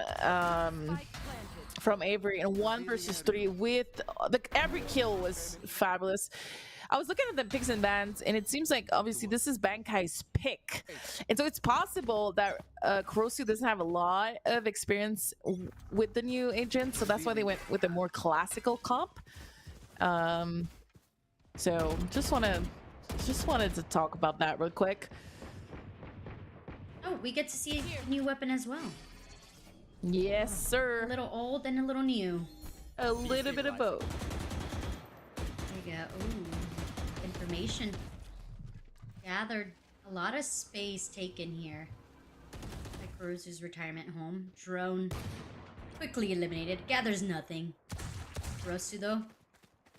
Oh! Tried to take him some Look shots. at your mini map. Look at your mini map. Ellis is behind enemy line. That is on timing. Does Ellis? Yeah, Ellis catches super cap. That the spike is gonna quickly make its way onto C site. Oh, Panini though gets one up on Citrus as well, so it's gonna be a even retake here. They're not stopping here. They're going into CT. Planted. A little bit too overly aggressive, if you can say that. Well, Avery saved the day once again. I think these last 2 rounds. I mean, we have to also give some props to Panini. But that was insane in Garage. The timing on both players, it was Illis and Pendy, I think, just like walking next to each other. It was almost a thrifty on thrifty. Oh, that was it. Oh, how that was the funny. replay. The timing. Oh, that replay. We love it. We love it. And fortunately for Ellis, only able to get a wow, Avery, man. This is 5 kills with the pistol in 2 rounds. Right here. And they probably got some pistol kills in pistol rounds. So it might be 7 kills with the pistol for Avery right now. That's nuts. I can hardly get one. Maybe 2 if I'm lucky. But momentum definitely in favor of Bankai. Cover going out.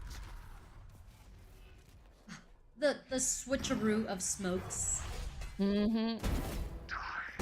Wow, very aggressive take there, Panini.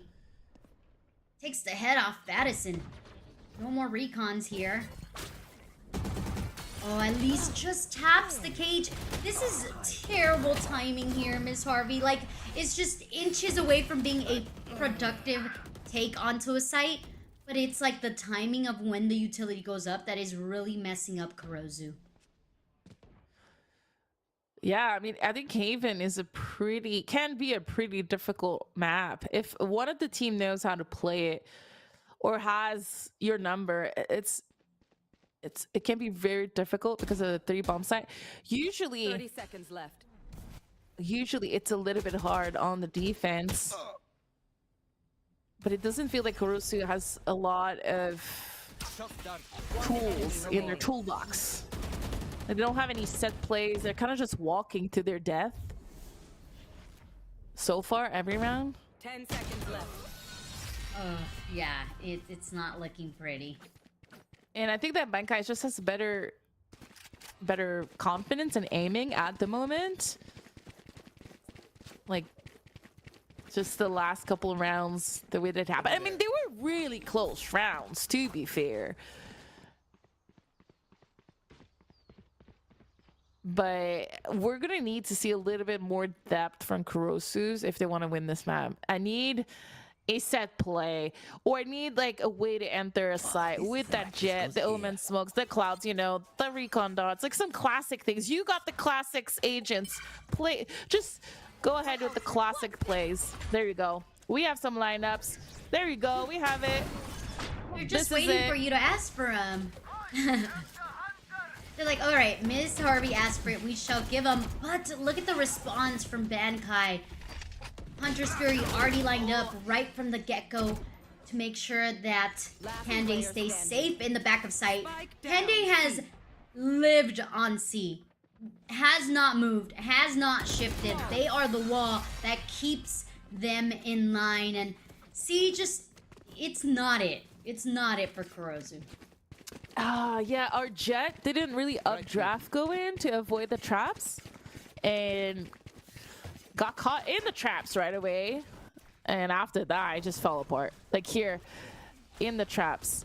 I mean, I don't know what they could have done to avoid. I don't know if it's like a classical path that players take, but unfortunately, it was right where, if I'm not mistaken, Pende, yeah, Pende has all their kit dropped, and so if you cut down the jet on that thing, it's rough. But this time, Battison is gonna punish Panini, and we're gonna have a quick set play towards that B. Oh, Pande's already locked and ready to spam through the smoke. Yeah. Spike planted. 2 players in the back B site. study system while keeping your KJ on window. I don't know if they're gonna need the assistance from the KJ, but so far numbers are looking nice and bright. Decoy gets thrown in with the hand of a flash, but Elise remains in the back of sight and able to finally get a point on the board for Kurosu's retirement at home. Oh, this is a much here. Yeah, really good round, and it all started quickly with Panini falling early. I mean, to be fair, Panini has been getting lucky. Well, not lucky, but has been taking a lot of risks on top of the box. It paid off most of the time so far, but this time Badison was ready. Either they were like, oh, let's gamble that she's gonna pick again. Let's punish her. All right, we're going more into a standard play here by dropping the line outside of hay before going into anything we're gonna do. But look at mid, we're so deep. We're already flanking. And there's nothing to watch the backs of Kurosu's retirement home. Luckily, Kurosu's crosshair was just immaculate and was able to capture it, but this could have gone very, very wrong. And finally, we do see that movement bot. It was a little bit more aggressive towards that A-long, but nonetheless, on the Spidey senses, Kurosu was able to capture that one. Where is everyone? Spike down A. Quick reciprocation. Pande, Panini, the P squad over on A site, just holding it down, sends Kurosu's retirement home, scurrying away into the hands of Carrie. We haven't seen any cheeky ISO plays yet. Yeah, we haven't seen a lot of their kit being used for sure. This will be the time with the ratty corner. Wait, was that their own teammate blinding them? I think so, yeah. 30 seconds left. Wait, I'm not sure. Yeah, we couldn't see it. Could have been Citrus, but regardless. Oh, the gun is sticking out. Harry is in a bad position, traded off by Avery, and it is just down to Sekia. Like you mentioned, Sekia having a hard time this series, and it's not going to get any better. Not ready yet. Okay. I mentioned it a couple rounds ago. Don't want to be a broken record, but when the tempo slows down, Kurosu's retirement is relying a lot on just like their intel and aim and stuff, and it's just not working. I think Bankai has the read on holding the right lines, pushing at the right timing, gathering more information, punishing the lurker, and so there's nothing you can do in these circumstances. You have to be able to punish Bankai's pushes. They did punish Kurosu, like you mentioned, punished a push once, but then we didn't do anything with it. We continued being slow and kind of like dying one by one.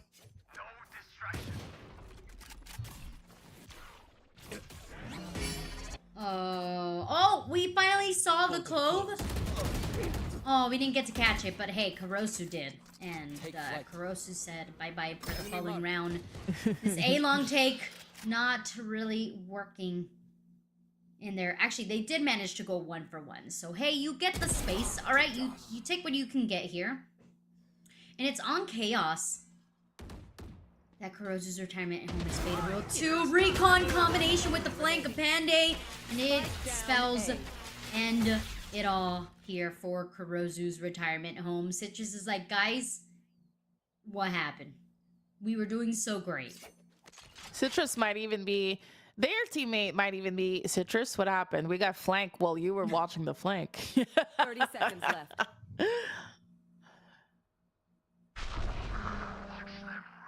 They are about to see. Oh, okay.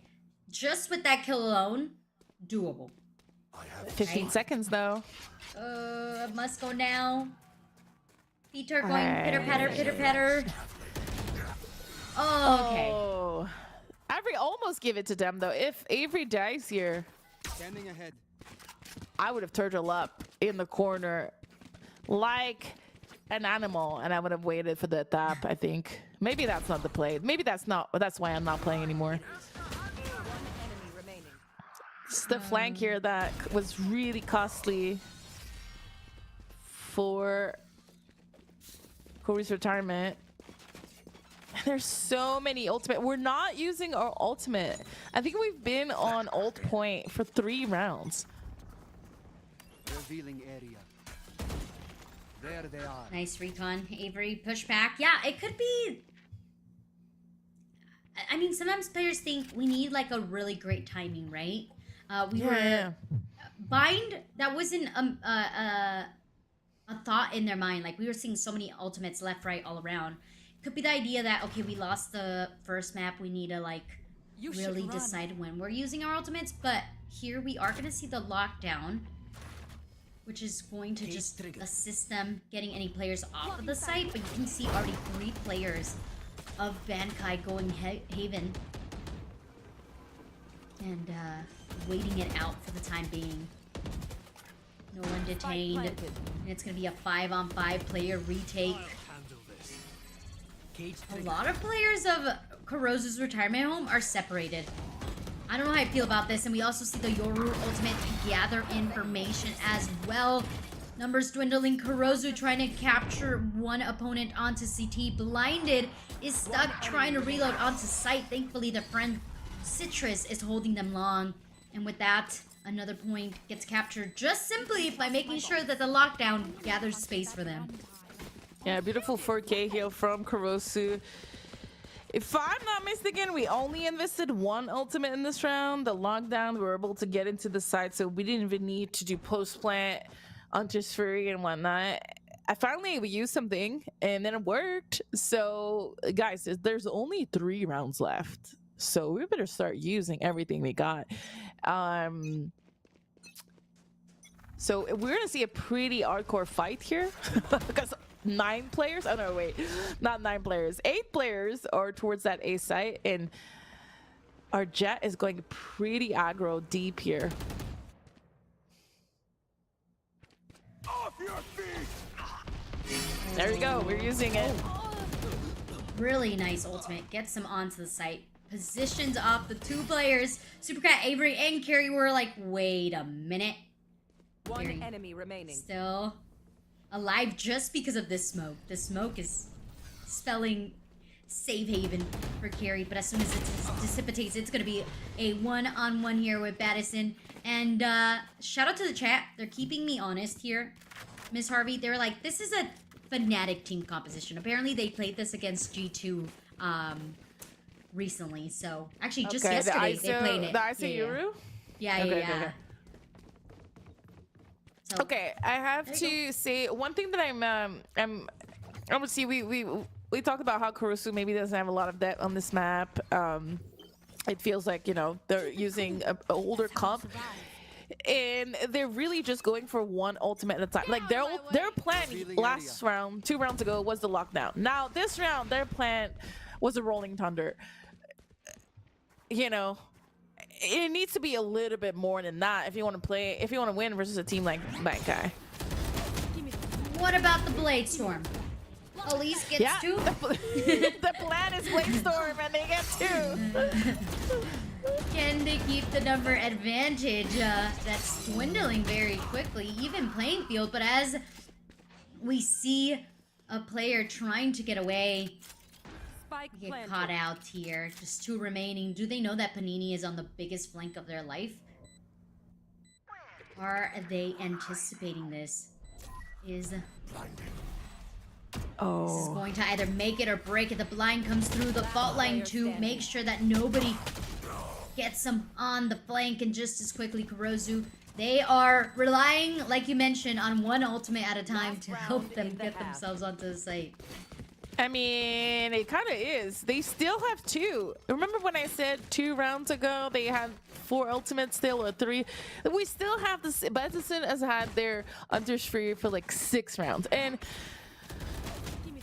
I mean, sometimes it really doesn't matter. And when they were in position to actually use it, you know, they didn't need to extra. Like sometimes things like that happened and happens, but it's kind of comical that in the last 3 rounds we just went with our main ultimate, and that's how we went A. We just stopped going B, stopped going C. Oh, so on the Okay.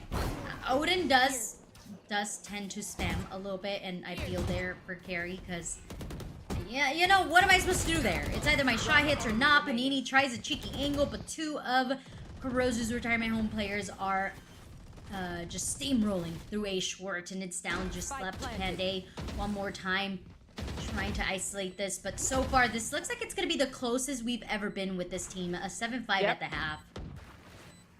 I mean, this is great last 3 or 4 rounds. The stop going anywhere else but A kind of worked, finally. Switching sides. I mean, who am I to say... who am I to complain about using one ult at each round if you're gonna come out on top and win? You know what I'm saying? Yeah, I mean, the strat, you talked about strats and how they could make it happen, and they found what works for them. And it's exactly just that. Yeah, now let's see in action the Yuru ISO attacking. I feel it's made for an attack. You know, it's not really a good defense setup. So let's see if they can... They're in the lead still. And it is an attacking map. So... that should check out. That should mean they're gonna have a great half. Nice strat here by Benkai. Don't hit a site. Take over mid. See if this works out. But Kurosu is just stacking the eliminations in their back pocket, trying to eliminate the lead that Benkai has. One flash, make that 2, and the rest of the squad of Kurosu are just gonna ambush Panini. Beautiful pistol. It was pretty risky from Kurosu's, especially because Bankai didn't go too quick in mid. I feel like they were waiting for it. And even if they were waiting for it, they kind of lost a lot of the battles. So well played from Kurosu winning these fights towards mid. We have a more even out scoreline on Kurosu, and it's kind of the opposite that's happening on Bankai. I mean, they were raining pretty strongly early in this game. Avery and Panday were doing so much work. Now that it's a little bit more quiet, it's quiet from everyone. Oh my, yep. If I was that Cypher, I would definitely be running away from that outlaw as well. In the hands of Avery, nonetheless. I believe Avery's at the top of the leaderboard, so that's a... Oh gosh, these smokes Spike down. are working wonders for Citrus. Gets a 2K, drives away, holds onto the spike. And second now, rotating over to make sure that there is some assistance here, so that Citrus doesn't go punished. Oh my. Kurosu's retirement home just took this round simply with the judge. Carry needs to go for the spike. Try to isolate these fights. Oh, Citrus. Citrus getting a little too excited there. Yeah, that was not it, Citrus. You can't be leaving your friends like that. But thankfully, Carrie has 2 HP. Oh. 30 seconds left. This is where you're Citrus, you regret everything. We were just praising you. We were saying like you won them the round. That everything that you've done was spectacular.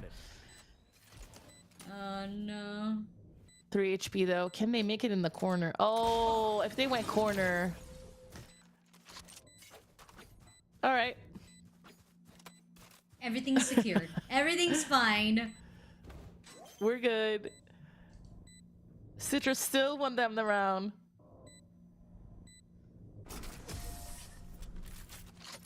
It was really well played. The way that they jumped into the smokes, the timing, everything is perfect. Except for the peek after. Except that they were too confident. They were like, ha ha ha, this round is mine.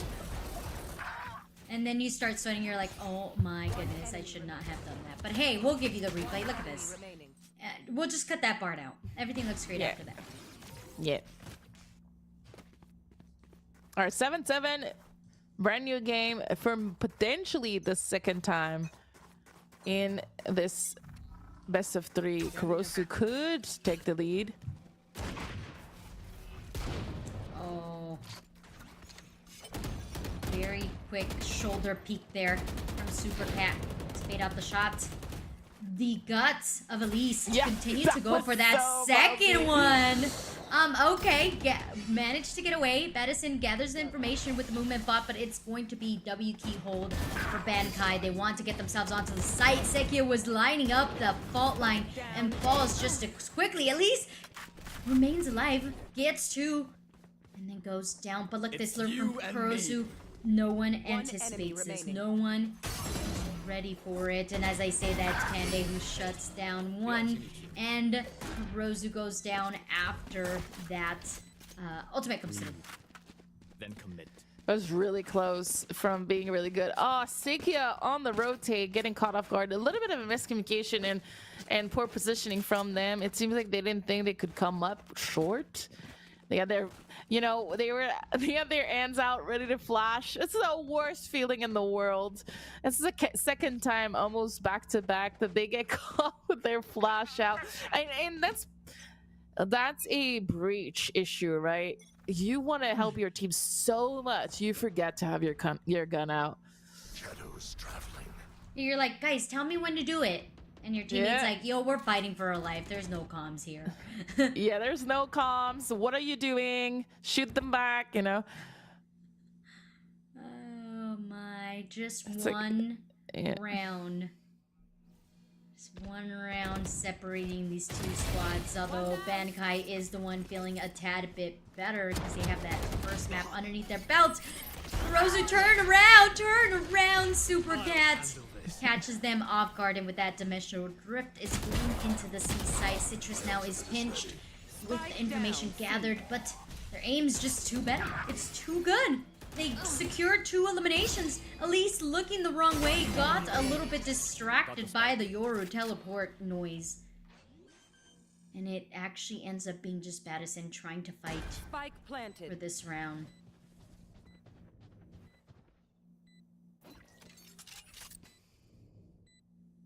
Needs to check every corner. Their opponents could be anywhere. Recon's gonna be back in 15 seconds. One enemy remaining. Oh, finds one, gets it, and the swing from Supercat perfectly timed. Bankai continues to lead. I'm sad for Kurosu. This round should have been theirs. It was so chaotic. Feels like either there's definitely some weird timing communication thing going on with them. I don't know how Citrus was able to stay alive for that long without getting back up. Maybe everyone was blind in the side, just like you said, being confused by Super Cat's Yuru. That one really hurts to lose. I mean, Citrus has been holding that C. Well, I mean, very nice angle.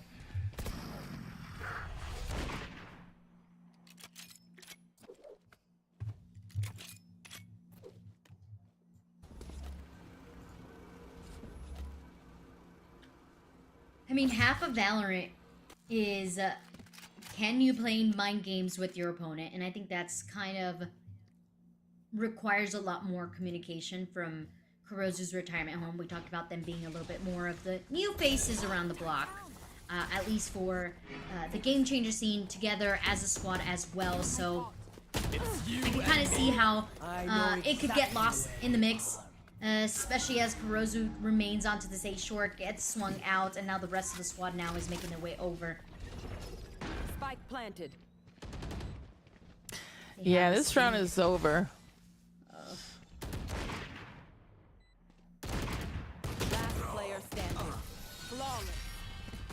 I didn't mean to cut you. You were on a run. Good. But this round was rough. It was rough. Flawless.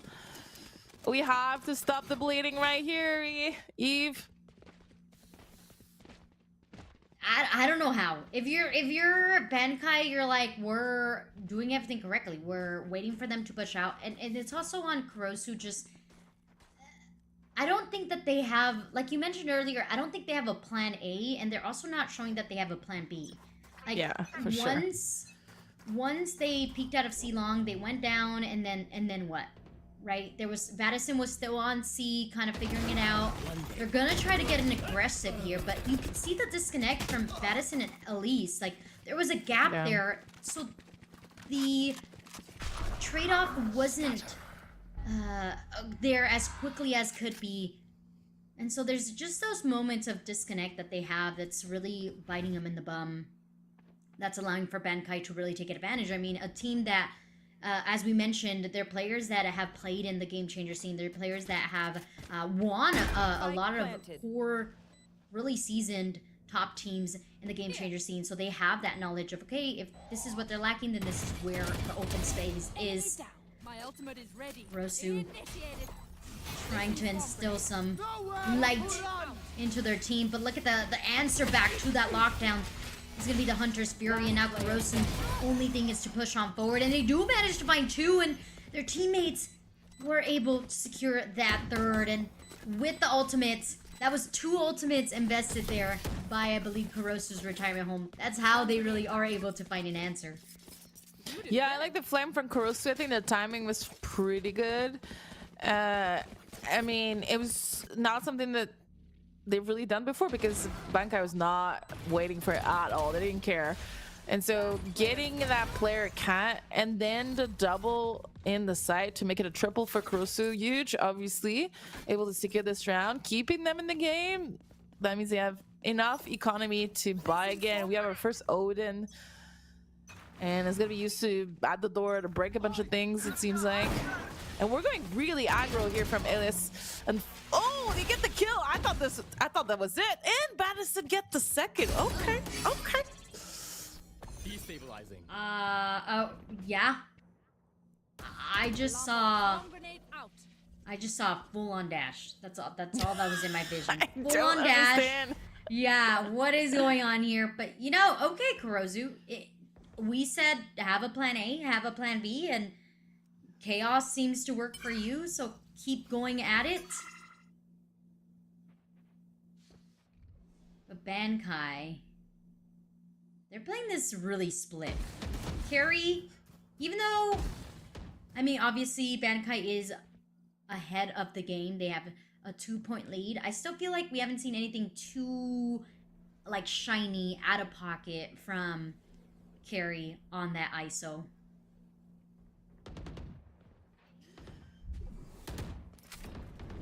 Instead, it's just going to be a contact play onto B while Panini gets caught out.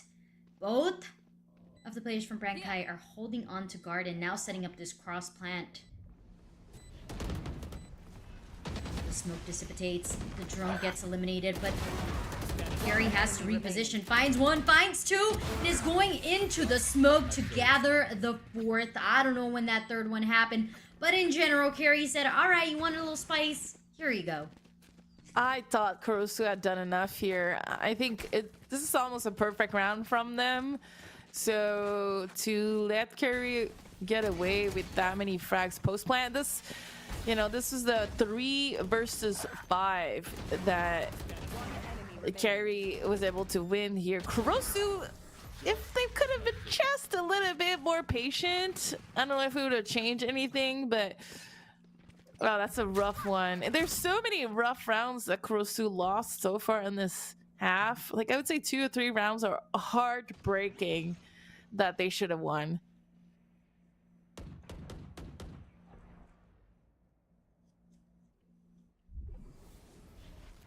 They're definitely slowing things down here. Mind you guys, this is the second map of the series. Elise brings out the Blade Storm, finds one, able to get back into the site.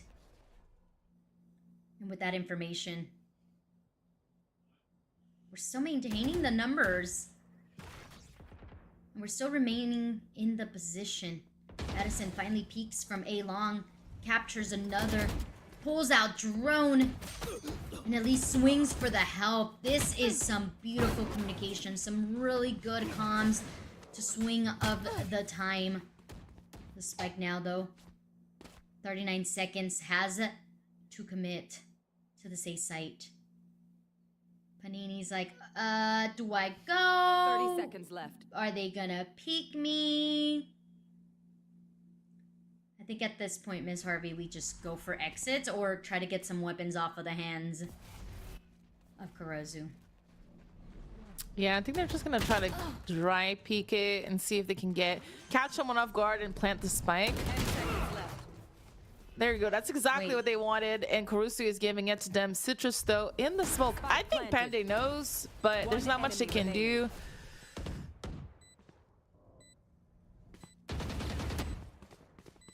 This man, Panini. 2 bullets in the chamber. Needs to switch to the classic. It was looking very doable there. Yeah. From Panini.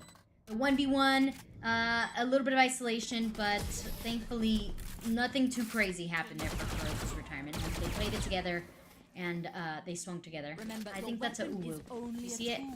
You can't just Which one do you think it was? Ooh. It was a spray, yeah. I think Oh, it I was, thought it- yeah. I thought move it on was a from let's go. It was that. It was that. Exactly. All right, 11-9. Both teams are able to buy in here. We haven't seen an operator much on this half. I think Illis is having a phenomenal last couple of rounds. If they can continue being that aggressive and really showing their presence, Cover going out. maybe they have a shot at coming back here. Shadows traveling. Bankai said, no more splitting the map. We're just gonna go. You Yep. and me. Supercat, I think gathers 1. Okay, make that 2 with exactly where the globe is. Harry goes down I'm right. to Kurozu, but thankfully Supercat is already holding down the angle. This flank gets spot out as well. What did that get caught up with? Was that the Cypher Cat? Traveling. Yeah, I think it was a Cypher Cam. That's a bit That's a faraway Cypher Cat. interesting. Yeah. Oh, Panina goes straight into the hands No way. of Citrus. And now to make sure that we do have a fighting One chance at enemy this, we're gonna remaining. throw in the Rolling Thunder. Citrus catches the last remaining stun player. And Kurozu manages to stay alive. Double digits as well. So close. I think it doesn't matter that Panini died here because that Panini. Okay, let me rephrase that. Panini knew someone was flanking, correct? And so I mean, they still got the kill, so it didn't matter. But I feel it's crazy that they would test out the teleport here while they know someone is able to recover, like kill their body. Playing with fire a bit, losing the round in the end, but great. I mean, great retake. Sakia finally with the Rolling Thunder, making a huge difference in the retake.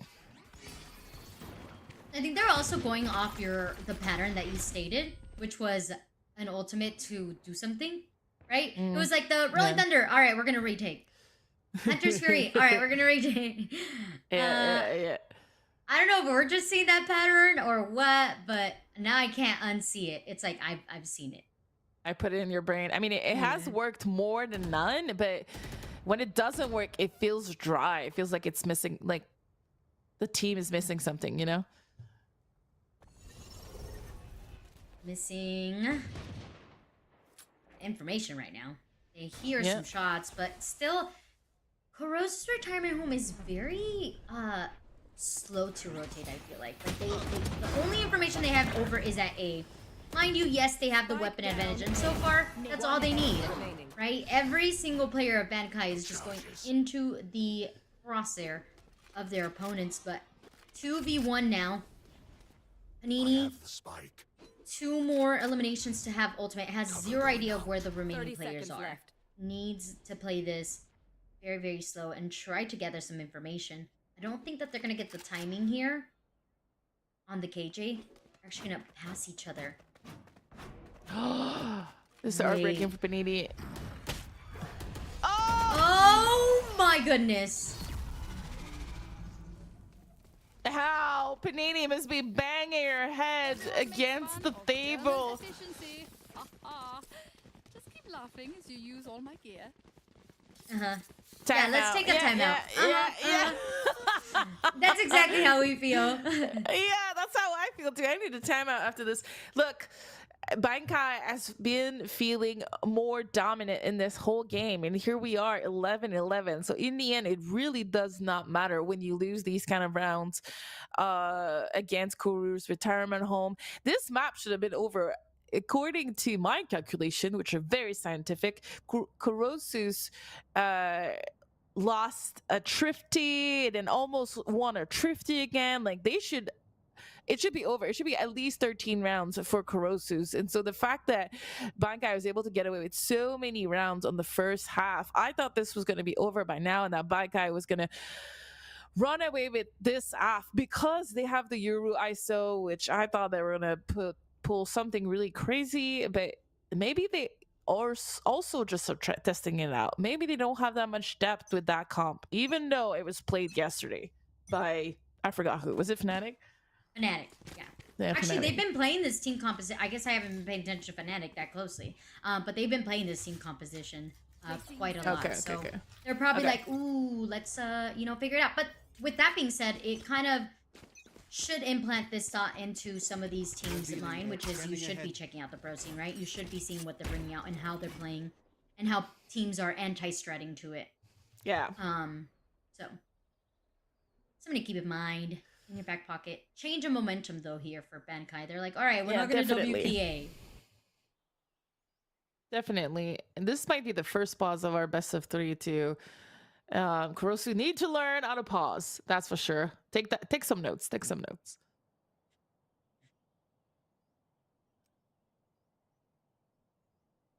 Panini definitely got a read here.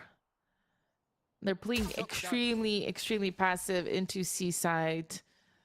So I don't think they know it was straight up on their window though. That fast flank might be problematic. Yeah, this is interesting position for everyone. Oh, Citrus had the nice angle. Already the retake happening. 2 players of Kurosu in the back of sight, and you talked about the flank, and the flank has finally come in. It's just down left to the late lurk of Panday. And I mean 2v1, and also Sekia is very low on health. Panday could use 25 more shield, but all good. Time is ticking. If they want to go for this fight, they gotta go now, and they do indeed. It's going to be into the hands of a turret and Sekia. It's very chaotic round.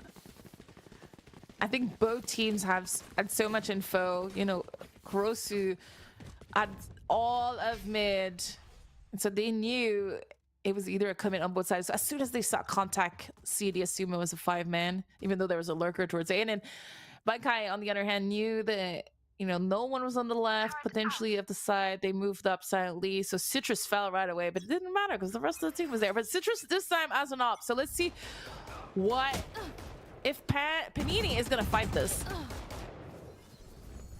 I know exactly where you are. I mean, kudos to the fact that we finally shut down Elise. But also, it was kind of messy. You and me. Could have gone terribly wrong. Blinding.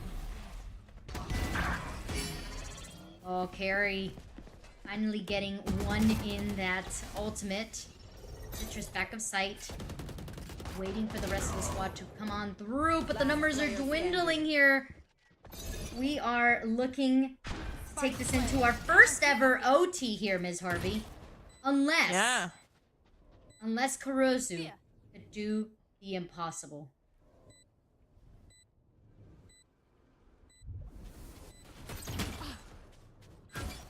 The drone gathers information. Movement bot, just in case they get flanked, which, as we can see, there is someone in garage. Isolates. The long-range operator is out of here. No one else is peeking. A jiggle peek from Panini. Looking for a second. Oh, they're playing this so beautifully. Yeah. One enemy remaining. Wait. There's not enough time. We're going into OT. That's really well played for Bankai, coming in clutch at the very end of this half. Finally able to stop 4 rounds in a row, come back from Kurosu. And that was since they've had 12 points, I think. No, I'm wrong because it was 11-11. So yeah, really well done.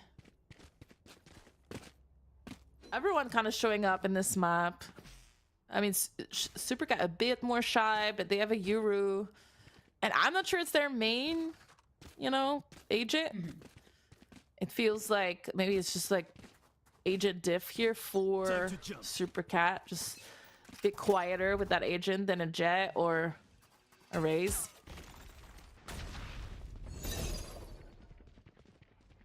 I'm trying to do my research here for you. Like, yeah. Oh, you're so sweet. Thank you. Yeah, no, it doesn't seem like a normal Super Cat pick. So could be, you know, but we've said this before. You should be trying new things, especially with Anakai being a team that, I don't know, maybe they might think of sticking together. They definitely are teams that, or players that have played in various teams. So maybe trying out their hand, maybe seeing how this team composition could work out. So far, are having the number advantage. And Bankai did thrive more on the defense than the attack. I wonder if that's like the... Actually, that's quite the opposite of our last series. Last series, whoever ended on attack was the one who seemed to be more comfortable, but Bankai seems to thrive more on being defensive and waiting for their opponents to make a mistake. 30 seconds left. Yeah, it's gonna be a bloodbath. Everyone is at A. 24 seconds. Time is now, if any, right this second. Super Cat finds the perfect angle with the help of the rest of the squad in back of sight. There is no way into the site to Bankai. Once again, nearing map point. Just one more round here, Miss Harvey. Hey, you know what was Kurosu's problem in this round? Didn't have any ultimate. They couldn't use it to get into that A site. You know, if you remember last half, they went A like the last 5 or 6 rounds and alternated ultimate almost every round, and it just didn't have that luxury here. They tried going A again, but it was really slow. There was no momentum. When they finally decided to go, it was so late. Everyone from Bankai stuck the site. So, a little bit rough.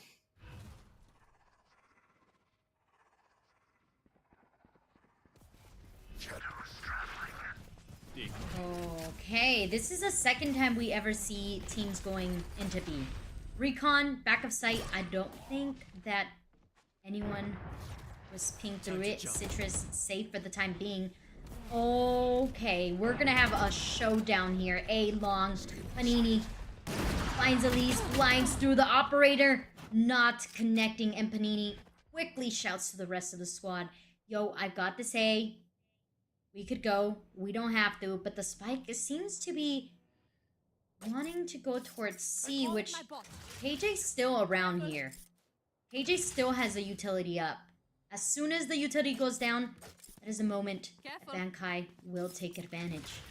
But no, instead, it's going to be a little bit of patience, a little bit of timing that Kurosu manages to hear exactly where Bankai goes, takes one, but falls quickly. And this post plant is going to be so hard to break through. What utility does Kurosu have to make sure that these long players don't just hold on for dear life?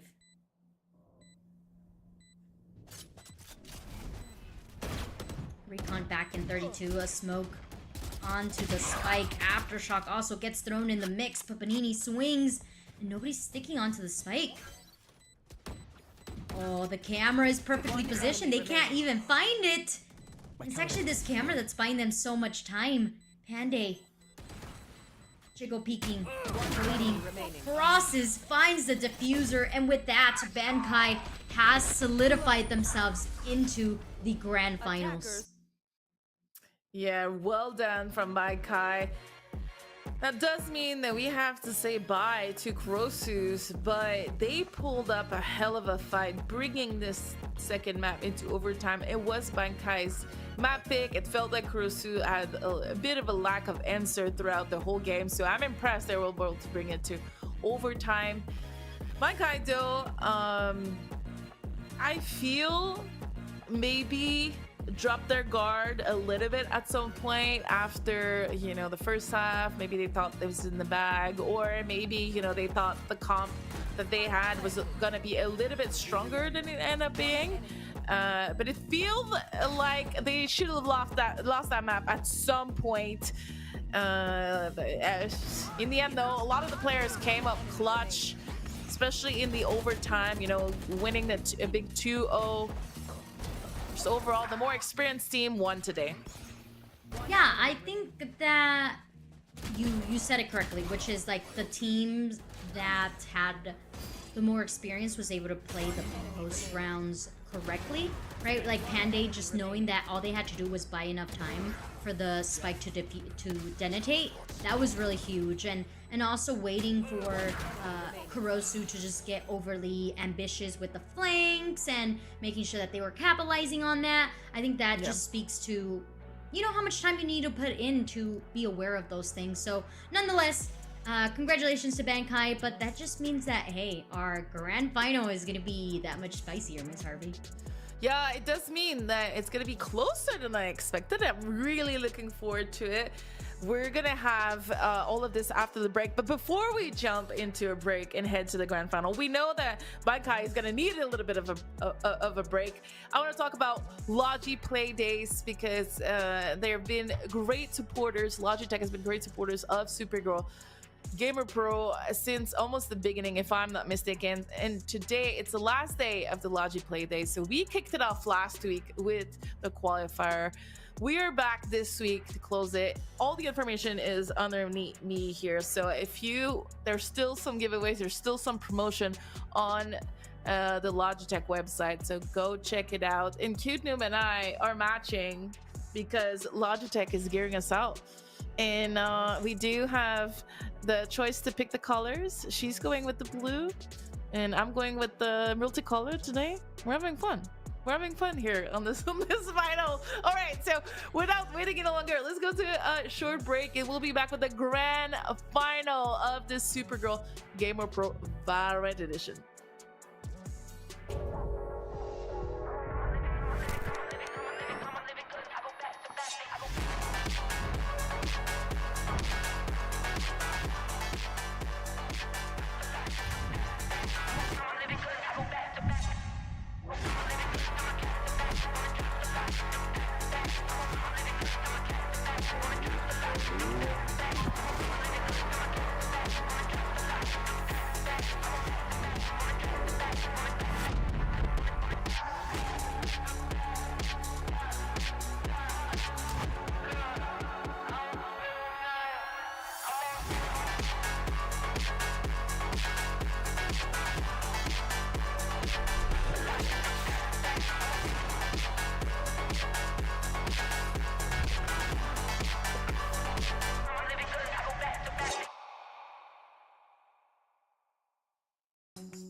just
Welcome back to the Supergirl Gamer Pro Valorant edition. If you're just joining us, you might not know this, but we are ready for our grand final of this Supergirl event. We had a qualifier last week at the start of Logi Play Days. We are now 1 week later and we are in the grand final. Only 2 team remains. Let's take a look at how we got here. We do have a little bit of a quick bracket overview. After making it to our top 4 today, we revamped the brackets to make sure that teams wouldn't play each other again from last week's group. So we have Reformed, GC, and Missiles Millionaires. It was such a close affair. We went into 3 maps, almost went into overtime, 2-1. And then Eve on the other side of the bracket, even though it looks a little bit quicker, it was not. No. Bankai and Kurozu definitely went at it. Both were very, very close. At some point, we thought like the 9-3 curse, but then Kurozu's team brought it back. It was, yeah. We can't be like for sure Bankai's gonna storm through with that championship. I really feel like it's gonna be the battle of who can make the least mistakes as possible. Yeah, we saw Bankai sometimes coming out really strong versus Kurosu's, but then sometimes struggling with some of the basics. In Reformed is I would say our longest team, like form team in this split. And then Bankai is relatively new, even though there's some players who've been playing with each other for a bit. We're already ready in the server, but before that, we're gonna let you know, drum roll. First of all, team matchup before we talk about the maps. Team matchup, we do have we've seen both of these rosters today. Panday, Panini, Supercat, Avery, Carey. I would say almost every one of them had a really good map, a really good round so far. No one was really straggling behind it. And on Reform GC side with Kazler, Riv, Misu, Sabubu, and Mealy. I particularly like the way you say Sabubu, by the way. Sabubu? Sabubu. It's very, very cute. I really like their name for it. And why don't you tell me a little bit about the picks and bans and what map we're going to watch? Yeah, so we have a Sunset. Reform really likes their Sunset, which I don't think we're surprised. They actually did really phenomenal last time we saw them. We get to see Abyss! Yay! Bankai said, yo, we're gonna give you guys a present because why not? And then last but not least, Boo said, we're not going there. I'm just kidding. Maybe we will. I don't know. I'm hoping we don't because you guys know I'm a hater of Ascent. And I have a lot of questions for Riot about why it's still here.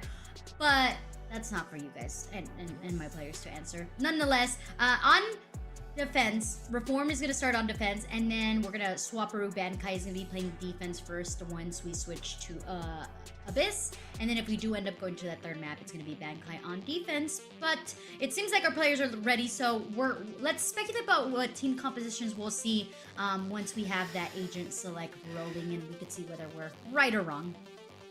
Yeah, absolutely. And I do want to say the Abyss pick feels, I'm just going to quickly wrap it up. The Abyss pick feels like Bankai are just testing out their team comp for the next GC and testing out their maps. I really like it. All right, now that's being said, immediately without hesitation, Yuru bang, and I was a bit hard earlier. I think it was them. I was like, oh, I want to see Melee more doing the Yuru thing, and then bam, round 4 or round 5, they took it over for me. So good to see that. Good to see that. They are definitely giving us a lot of what we're asking for, right? We're like, Yoru, double ult each other, give us some cheeky plays, and they've been answered. So anything else that you guys want to put in the chat so that it could be fulfilled. Right now, we are open to inquiries, at least the players are. So I do really enjoy the double controller for the side of Reformed. I feel like it worked out really great for them.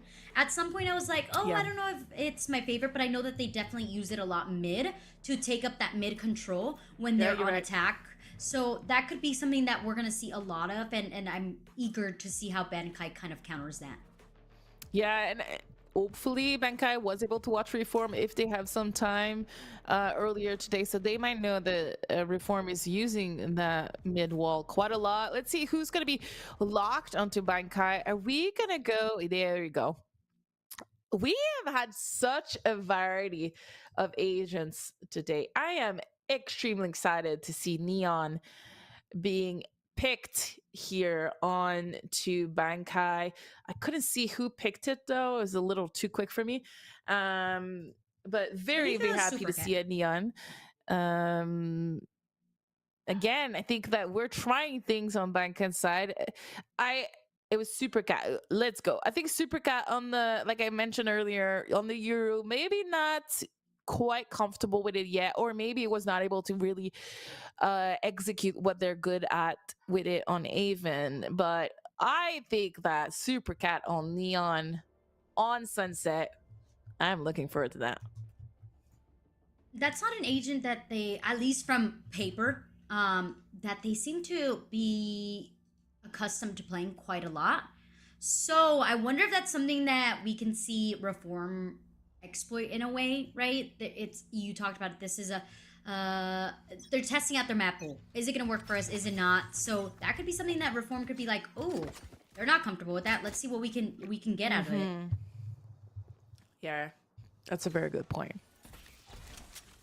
But aside from that, I think the team composition is pretty solid. I mean, you have your standard Cypher, you have your double initiator with the Soba and the Breach, and we love to see those rolling thunders.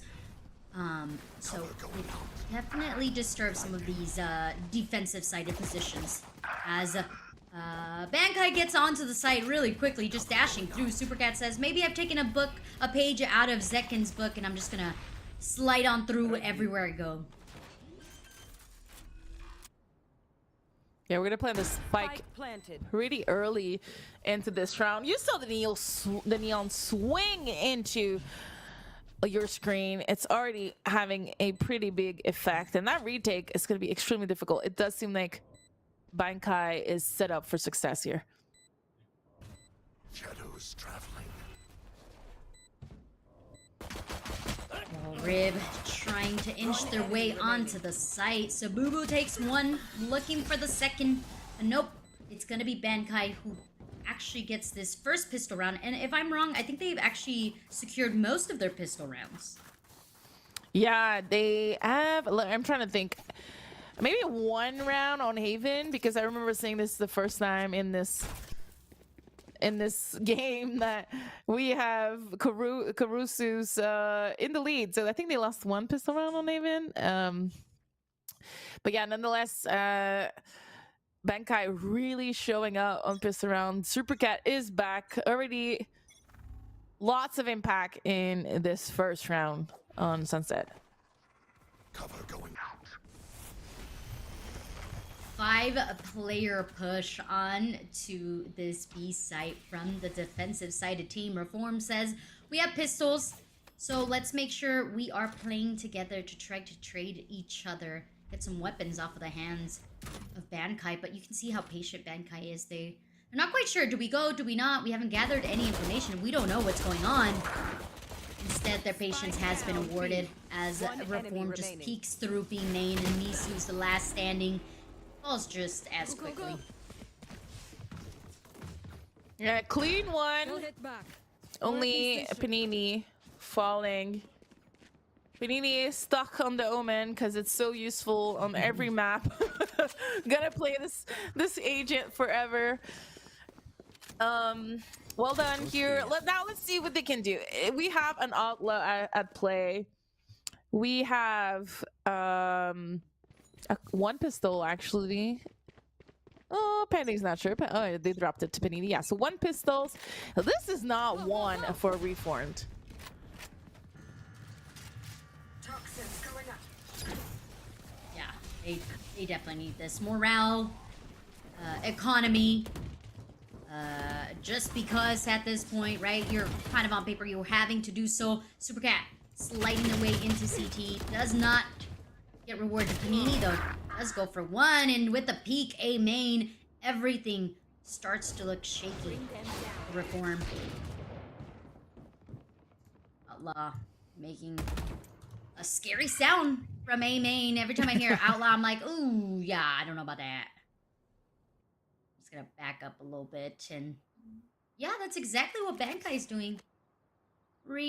assessing where they shall go next, and they're making the right choice. Most of the stack now leading into this B site.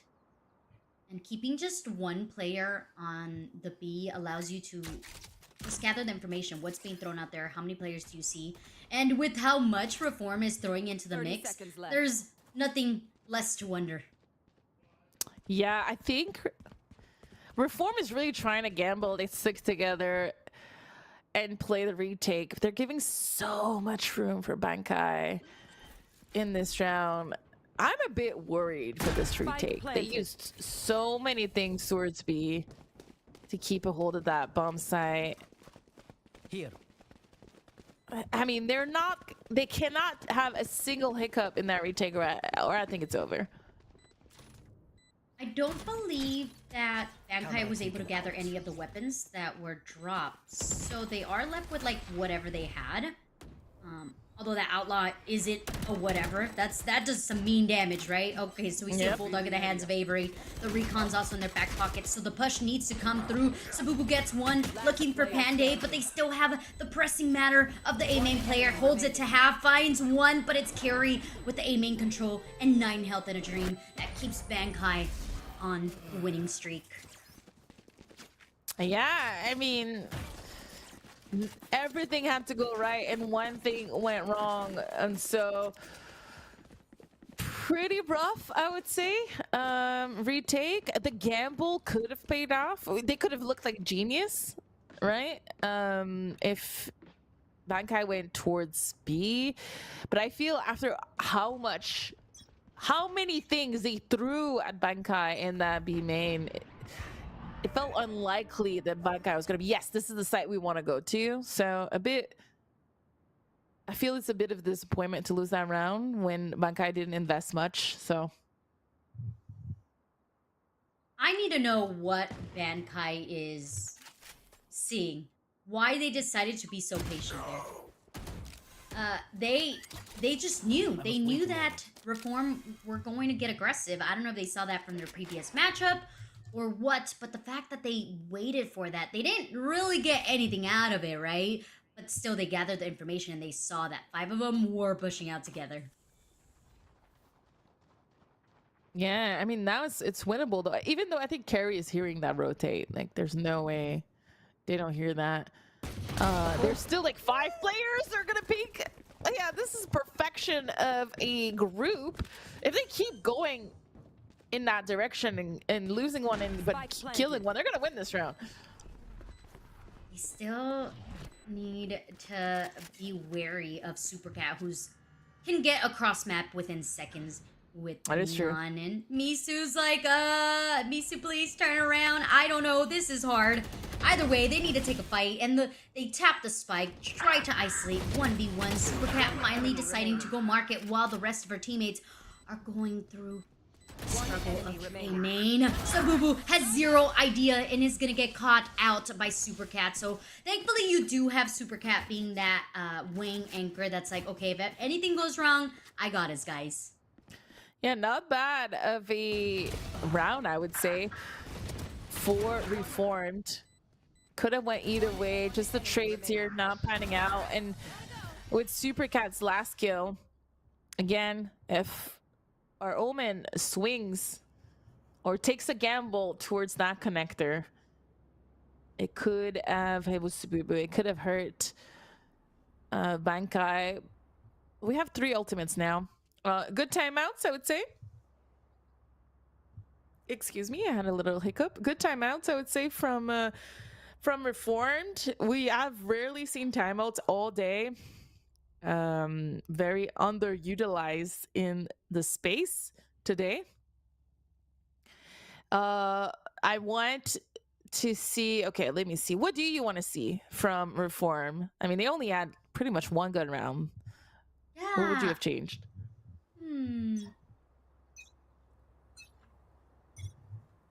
I'm gonna be right now. I think it's just about being really patient and holding off angles and not overly committing. Like we saw the previous round where they were just kind of gambling the fact that they would go B, but just taking a second to really process what Bankai is throwing at you. I feel like we're trying to dig too deep into what could potentially happen rather than taking what's happening at face value. For example, like those smokes are going out. This could signify that they're going into this B side, especially with the blind. Misu's patient and does get rewarded now. Rolling Thunder also gets invested into market, and I like the repositioning that we're seeing here by Misu, just to make sure that they don't get caught out and their team numbers are up and remain steady. And we're also gonna throw in the neural theft. And why not, right? You want to make sure that you secure this round. You're down 4 rounds. 1 less round would mean either you winning the map or you even taking it into OT. So you got to take everything you can get. Yeah, I mean, that 1v4 is going to be really hard to win, and Misu's just going to complete it out with no spike plant. I really like what I just saw. Like, I think you had a perfect read on this, on what Reform needed to do, and I think that's kind of what they tried to do here. Keeping it simple, not overthinking it, and then unfortunately for Bankai and or fortunately for Reform, they also kept it very simple, right? They just grouped up and went together into a site, and Reform was kind of ready for it. If you play Be Passive, and if you play these traps properly, you know, it looks good. But we have, we have 4 ultimate. I was really excited to look for the neon one, but Sabubu and Millie read that like the instructions on how to build a chair. They said, first we're gonna flash, then we're gonna swing, and then we're just gonna pick off every single other player that Bankai throws our way. And is that kind of foreshadowing that Bankai is being a little bit too predictable? I don't know. That's a good question. I think they're trying to switch it up, right? They haven't been well, actually, that's not really true. They have been aggro a bit. I don't know. That's a good question. Maybe with 4 ultimate, you're like, I don't want to let them execute on us. Let's catch them off guard, and that's kind of what happened there. Reform is just mixing it up all over the place. They double flanking this A main, gathering that space to allow their team to be like, yeah, they're definitely either mid or B, and you can see the preparation that goes into making sure that B is being held. The blind works perfectly there. The symphony is being put together by Sabubu and Viper there, but Sabubu didn't really plan out for the market and mid to be so in control of Bankai. And okay, the getaway there by Panini, immaculate. Just able to get out of the hands of Misu. I know exactly where. Weaponry not exactly in the favor of Bankai, but they are making it work. They are gathering weapons left, right, all around, and anyone who gets in their path right now is getting destroyed. Spike planted. Yeah, this is a phenomenal round by Bankai. Like you said, they're reading it perfectly. Misu getting the kill here. Pretty impressive. I don't even know if you go for this, if you were reformed, right? And there it is, a Thrifty. I liked everything I saw. You were, you know, I think Sabubu had a good early round, and then like you said, Panini with our first, with our first blind, I think caught Sabubu, and that's how it kind of collapsed, right? From Reformed. Just very well played, overwhelming, sticking as a pack, you know, not too much overtaking it, but still kind of being like off slow, off quick.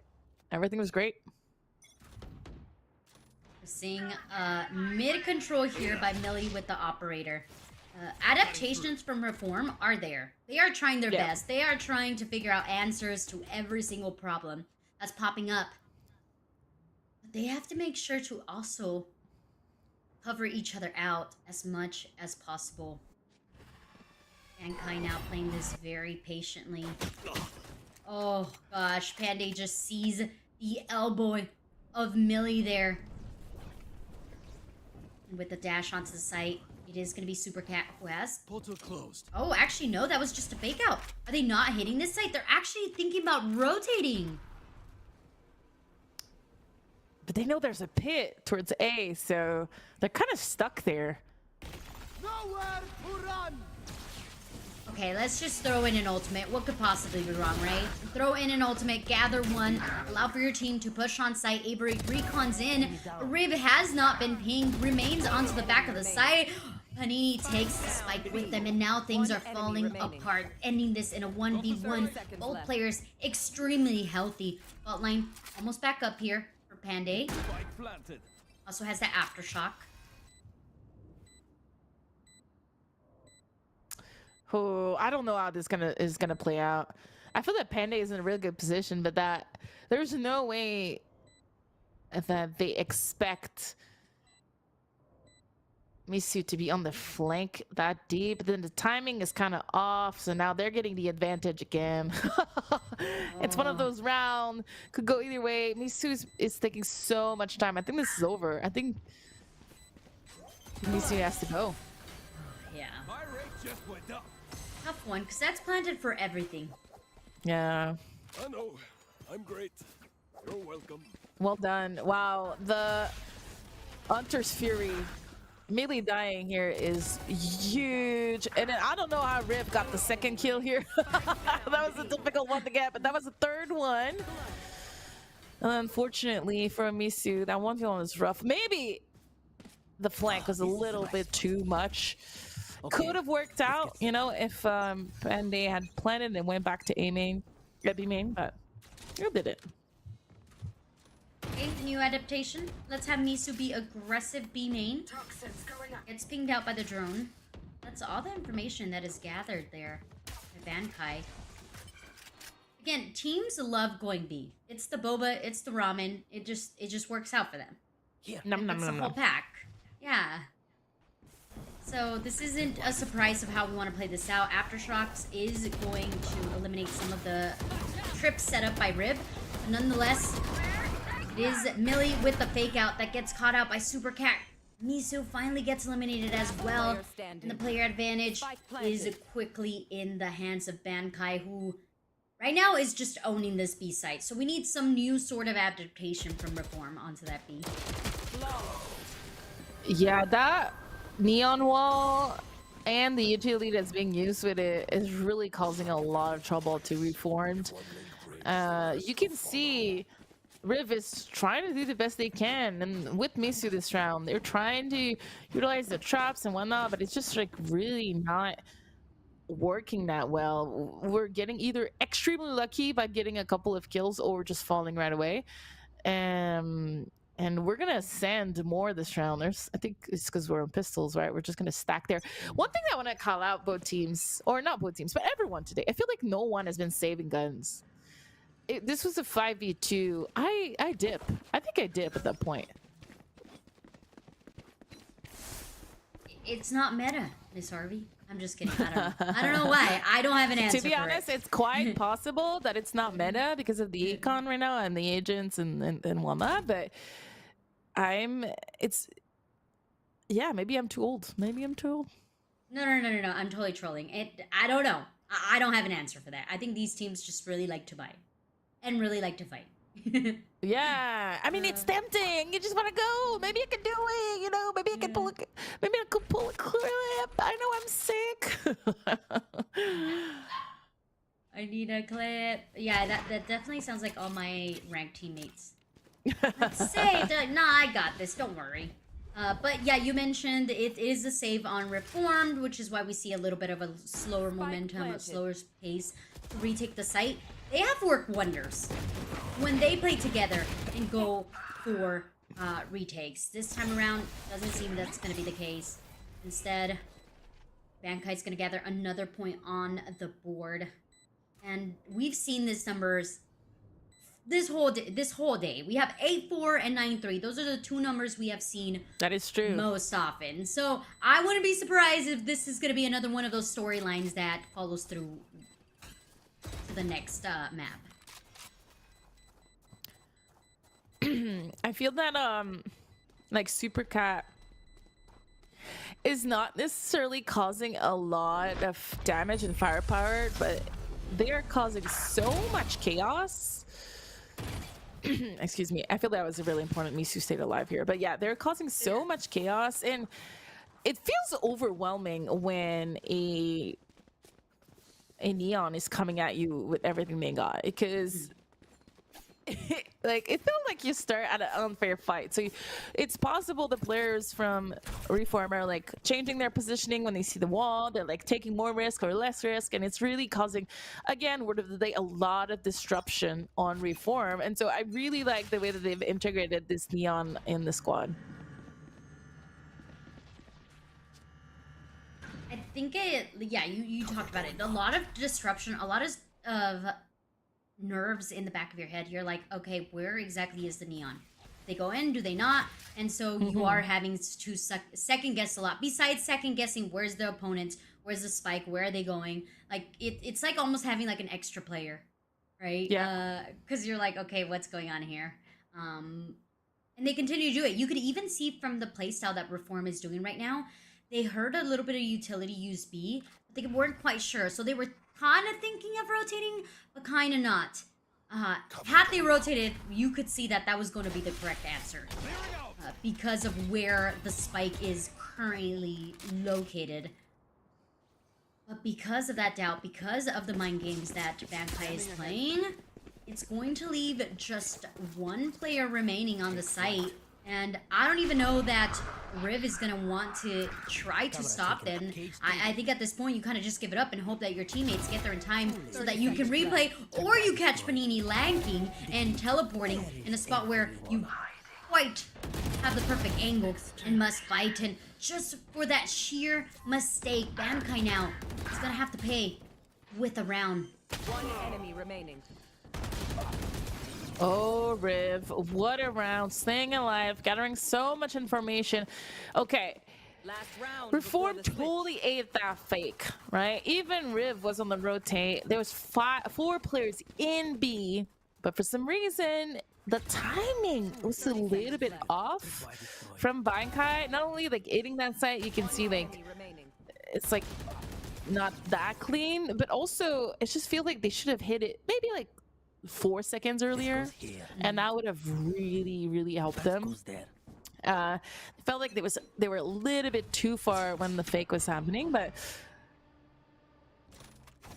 really well done from Riv. And I think like Swapperoo from having Riv A really worked out. And we're not gonna waste any time. We're just gonna jump in that Rolling Thunder instantly.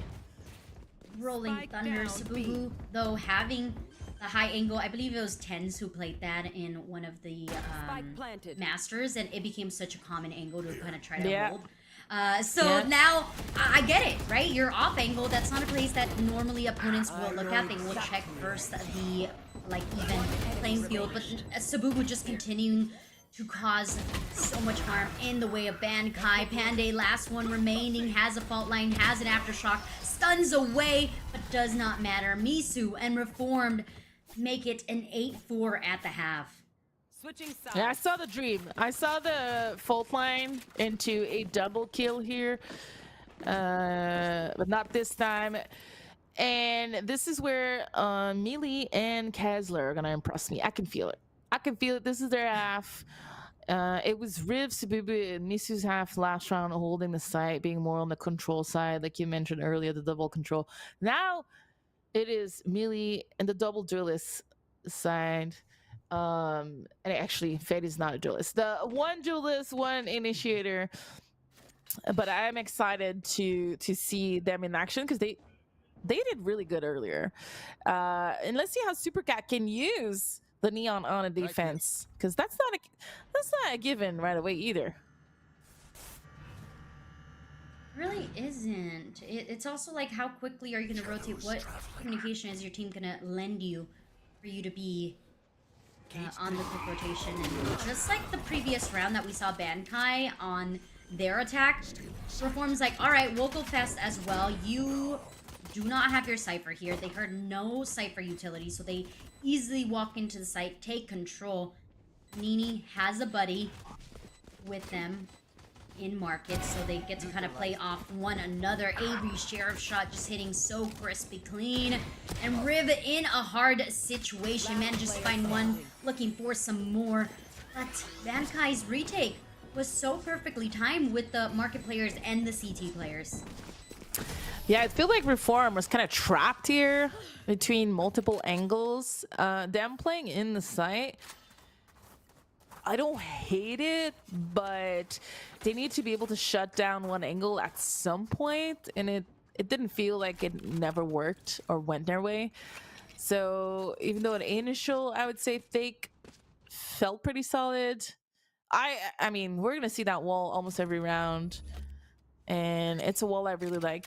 Obviously, I will find it didn't help them in this pistol, but hopefully it's not a little too late for Reform to come back in this game. We shall see. We did see Avery hold on to that mid with the Outlaw, so that's something that they are expecting for future rounds. But second time is a go on this B site and a new adaptation of this close plant. Might be spotted with the drone. No, the drone gets caught out. Panini swings on through from market, finds one. Millie trying to track with the Spectre, not finding its mark, and it's down to 2 players. Avery, the last remaining for Bankai, even though they bought up. So Reformed have found an answer. Wow, what a hold. I thought it was falling apart as soon as our crossfire into B spawn got pinged. I thought that was it. Really didn't think that they were gonna come out on top of these exchange, but I think it was Misu with a double pistol kill in towards the end of this round, really making a case for this round, and kind of the 3-0 Misu, Riv, Sabubu just playing phenomenally, keeping the team in this game. Oh, Super Miss Cat. Harvey. Oh, Super Cat. No, not like that. Wait a minute. Okay, this is good. This is good for Reform to stay in the mix. Bankai kind of giving me a little bit of G2 vibes with that round, but that's okay. You know, you want to go for it. You want to get this round over with. You know that you don't have the best weaponry, so let's go GG go next. Last player standing. Spike planted. And GG go next indeed. Carry in a 1 versus 3. Okay, little chances that they're gonna win this. So I'm gonna say it. This pistol that Carry had. Oh, I don't know if they knew they had a weapon and they picked up a weapon, but the pistol that Carry had is my favorite skin for the pistol. Were you able to see it? I was not. Ah, oh, damn it! I should have said, "Whoa, look at this pistol!" And then Yeah. explain. And then it to the you later. observer would have. Oh. I don't know the name of the skins. I'm such a noob. It's like There's so many skins though, so don't feel it's bad. it's like prism purple. Oh, does it have a flower in it? This is a nice. I don't think so. It's like a really old skin, like in the first year of VALORANT, but it's so pretty. All right. Okay, B for sure they won't expect it 3 times in a row. Panini holding the same angle as Sabubu gets rewarded. Yeah, gets one. Spike down. And then the rest of the squad firing through from CT. 2v3 Misu. 52 health and a dream. Thinking about being aggressive over to Boba. Instead just holds Poisonous Cloud. Trying to build that ultimate, but they get flanked from B main here by Supercat. Yeah, good flank. I couldn't see if Supercat used their abilities to get there that quick, but really good flank, good map awareness, obviously, to be on the rotate. I liked what Reform was trying to do. I think they should have kept pushing into spawn and catch the player that was there off guard. You know, your down numbers, the chances for you to be able to plant that spike when you have no control and keep that site without having any info on where the 3 remaining players are pretty low. So maybe like pushing into spawn, gathering a cheeky kills, and then falling back and planting. I would have liked to see something like that, but That's okay. Maybe for the next time. We utilize that wall again. It's forcing 2 players from Bankai to rotate back towards that mid. Just with that Viper wall. It's huge. It is indeed, but I'm looking at exactly where Reformed is. They actually seem to want to do something off of this mid wall. And as I say that, maybe leaning more towards the A. I don't know that Misu actually has gathered as much information as they desire, because most of Bankai is playing towards the back of sight. So we're gonna slow walk it, play contact here. Supercat has zero idea that they're about to go into the face of 4 firing squad members. Very good reposition. Gives up the sight. It's down left to just 1 player, but with that, the combination of the Hunter's Fury from across the map, Avery finishes Kazler and allows for their team to have some support. 30 seconds left. Very well played here by Misu, popping up at Viper's Pit and allowing for their team to have some extra security to hold on to the spike. Sabubu has been cut off, has zero knowledge. I don't think there's any communication from there. Getting spammed through it. Millie sees Supercat, finds another. Panini remains alive, trying to seek to where Viper is. And Misu's just playing it so beautifully. Patient. Oh, but they're about to get caught out! No way! They actually flick whack, pulls out the classic, and ends Avery right there and then. Yeah, that was beautiful. I let you take it away. Not only were your casting impeccable, but I really thought you described it perfectly, you know? And it's just like everybody played really well in this round. Like even Avery getting some time, using the Hunter's Fury at the right moment, getting the kill onto Kazler before the spike was planted. Like it was just a lot of great things from both teams, and in the end it was a hero play from Misu in their own Viper Pit. But I really like everything that I saw. There's not much to say. And then because of that round, they're going to be able to do fakes and whatnot. The wall is ready towards mid as well. We're just going to commit to A, excuse me, and plant that spike. It was a bit of a gamble here for Bankai with the pistols, so kind of throw it right around. We've seen some insane share of rounds, though, as I say that. Like this Supercat! It's a 3v3. Supercat also has an overdrive. Gets one more, make that 3. No, Sabubu ends it, and Sabubu has a stable player, but now it's down left to Millie, and Carrie manages to get the last 2 remaining, make that a 3K, and we talked about a Thrifty, and this is one of those amazing ones. Oh, was it not a Thrifty? It was a Thrifty. I don't know why it says Defender 1. Well, Carrie had a gun. I think they were the only one with a gun, but everybody else had a pistol. So maybe it's because they forced a bit more than just pistols. It didn't count as a Thrifty. I'm not sure. I don't know what the Thrifty trigger is, but beautiful. Beautiful from everybody from Bankai. I counted them out. As soon as Reform was in the site, the spike was planted, I was trolling. I was like, troll rerun, blah, blah, blah. And then you were trying to keep me in check. Well, you know, we've seen really good sheriffs and then sheriff's round. And then there you go. That's what I just jinxed. Reformed. Oh no, don't tell him that. Don't tell him. Yeah, I just jinxed Reformed. But it's okay. This game is not over. Good timeout here. Breaking the momentum. Potentially from Bankai winning this round is... You feel good. If you're on Bankai's team, you feel good. Definitely a good moment to win, to really close that map. And bring it to the next one, which is Abyss.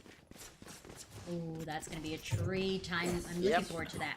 I gotta tell you guys, I know like half of those callouts because it's an interesting map. You've got a lot of, just like any Valorant map, mid is very important, right? But like the connectors to both sides are a little bit wonky, and there's a lot of long range fights that happen with mid, and the callouts just get all over the place. But nonetheless, we're still gonna focus on this. It's not quite over. 2 more rounds.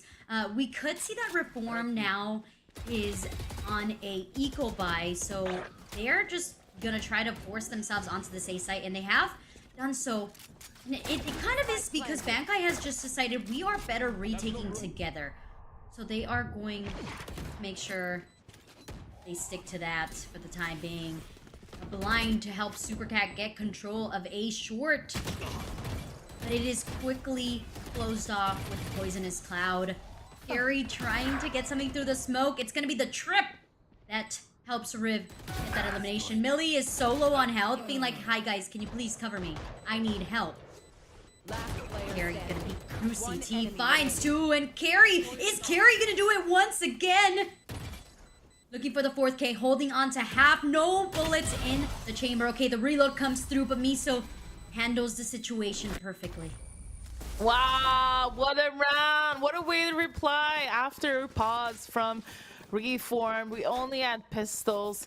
And before this round, Carrie and Misu had 20 kills each, and now they have 23 kills. Riv had a phenomenal ult here, but Misu with the 3K really exchanging the rounds left and right in the second half. Like, it was a pretty one-sided affair on the first half, but take a look at this timeline. You know, 1 round, 2, 1, 2, or 1, 1, blah, blah, blah. We keep drifting each other. It's keeping us on the edge of our seat. It really is. I know exactly Forcing themselves once again. That's 4 times in a row, Ms. Harvey. That Reform's like, we're going A. A's got the answer. A is always the right answer. And so they're going to throw the Nightball in that. We do see a couple players getting caught out. Panday specifically not hearing a single thing, but thankfully you have Panini in CT helping out. Remaining the tide, remaining the force. That Reform is trying to press on. And a right click finds one, gathers a weapon, but is blind. And Rip collects double digits now for Reform, and just 1 round difference between the 2 squads. Fusion cells. Okay, my arms are good. We can go.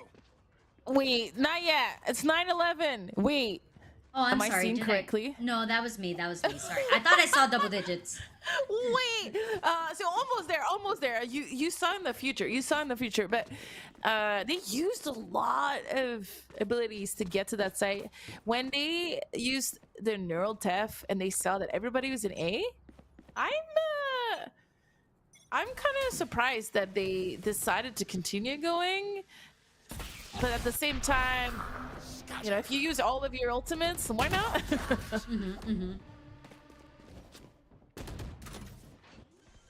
feel that, but it speaks on the confidence of Reform. They're like, you know, we can take these gunfights. Supercat though, in the cheekiest lurk of them all, gonna get stalled out by the Cypher. The timing just a smidge off. That could have been a perfect flank had Supercat not been caught out.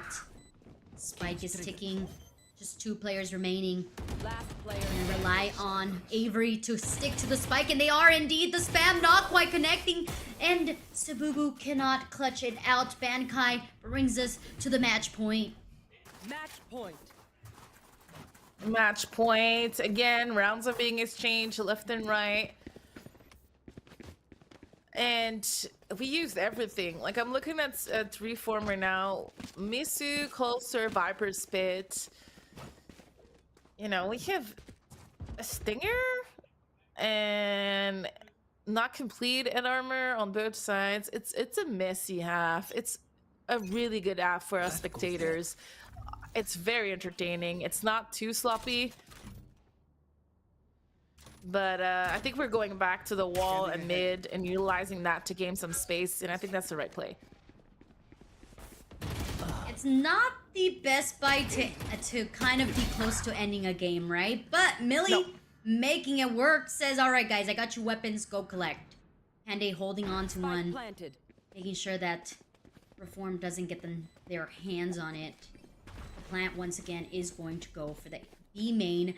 I have to say, this is not my favorite post plant. It's fallen apart quite a few times here for Reform.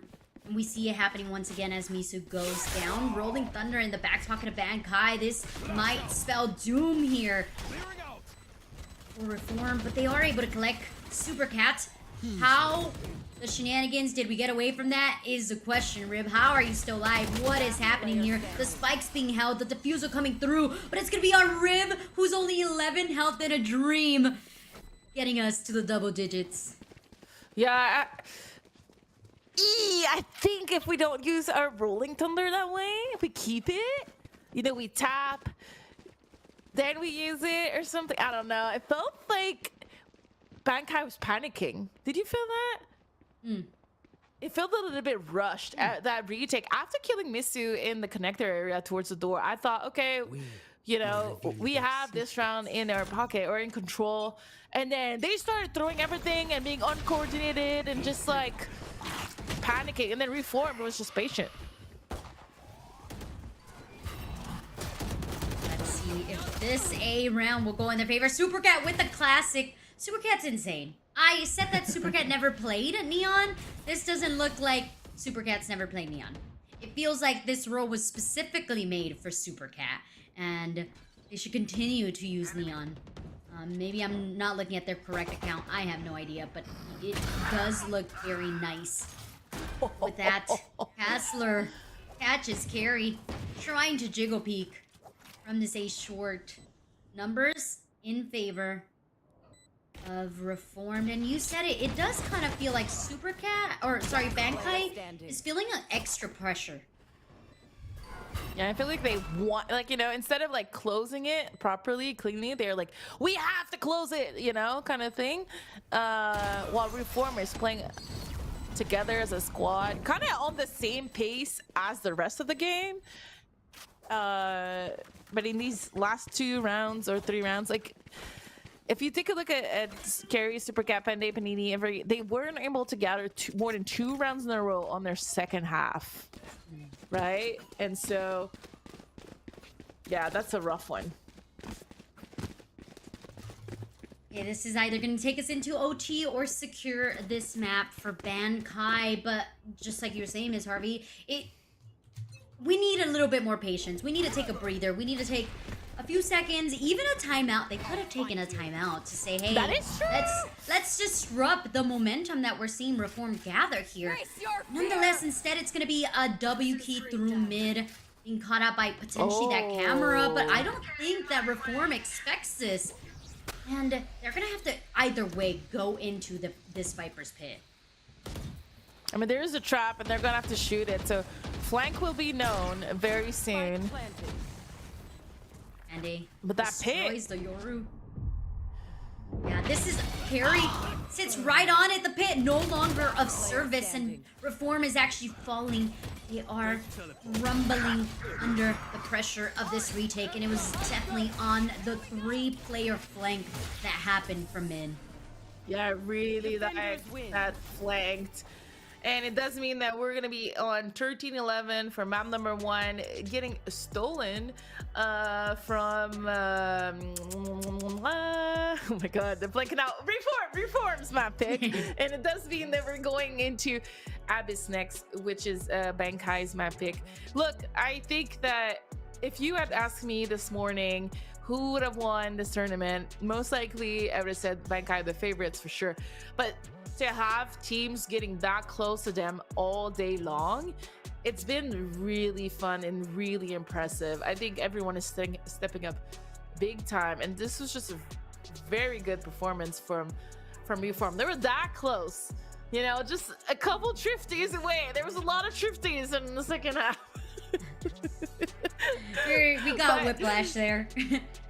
Yeah, there was a little bit of but without waiting any longer, we have a next map coming up. It's gonna be Abyss, one of the new map in the circuit, picked by Bankai, who's been creative all day long. I cannot wait what they have in store for us. So let's take a short break and we'll be right back for map number 2 of this grand final.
Welcome back to the Supergirl Gamer Pro Grand Final of the Valorant Edition. We kicked off the Supergirl Gamer Pro season last week at the top of the Logitech Playdays. That's written right underneath me. And from that tournament, only 4 teams came back on today to kick off the first grand final of this 8-game series. We're starting Valorant and we're gonna go through 7 more games until February, until we close out this Olympian Supergirl season, which lasts almost 6 months. Look, Eve, we had such a close game. It's been a roller coaster. Bankai is taking us everywhere in the last 3 maps. Talk about an emotional relationship, right? You're like, hey, we're up, we're down, we're good, we're bad. We've got some, some communication errors. But I think that speaks volumes of Reform. How are they adapting to a well-seasoned team? And that also should give a little bit of teams out there to be like, oh, if this isn't a team that we should be looking out for, then we should definitely be taking some notes and seeing how we're going to take them on the next Game Changers event. So it's pretty cool. We've set this throughout the whole Supergirl Valorant tournament, which is you should be learning, you should be gathering information, you should be taking this tournament and seeing what you can adapt for yourself as a team. So I'm really excited. This could be anyone's. I mean, next map we got Abyss, which is a brand new spanking map. Strats, I think everyone's still kind of figuring those out. Yeah, and I have to say, we just got a little bit of a lore behind the scene. I unfortunately did not remember that. I don't know why, but Bankai played last year in this Supergirl event and won it. It was 2 players. They're still in this team to this day. I think it's Supercat. It's Supercat and Panday, actually. And so to have them come back, try to defend their title is really cool. So now there's a little bit more at stake for Bankai. They're the reigning champion and they're gonna try to win this tournament, potentially in 2. But that's gonna have to be on Abyss. So we're looking the ages pretty quickly here on both sides. No hesitation, and it's almost a mirror match. I'm trying to see. The difference is the Cypher. It's not going to be a mirror match because of the Cypher Omen. But if we luck in Astra and Panini and on Riv, it's almost everything the same. Huh. Wonder where we got this team composition from. Oh no, are you going to tell me it's Fnatic? No, I will not. I actually don't know. So chat, if you want to inform us, I am super down for this. I know that Lev did play Abyss. Lev and G2 played Abyss, but I don't know what their team compositions were. But could be, potentially. I'm not sure. But it makes sense to have the Cypher. It also makes sense to have the Soba because of the information. I feel like those are just essential.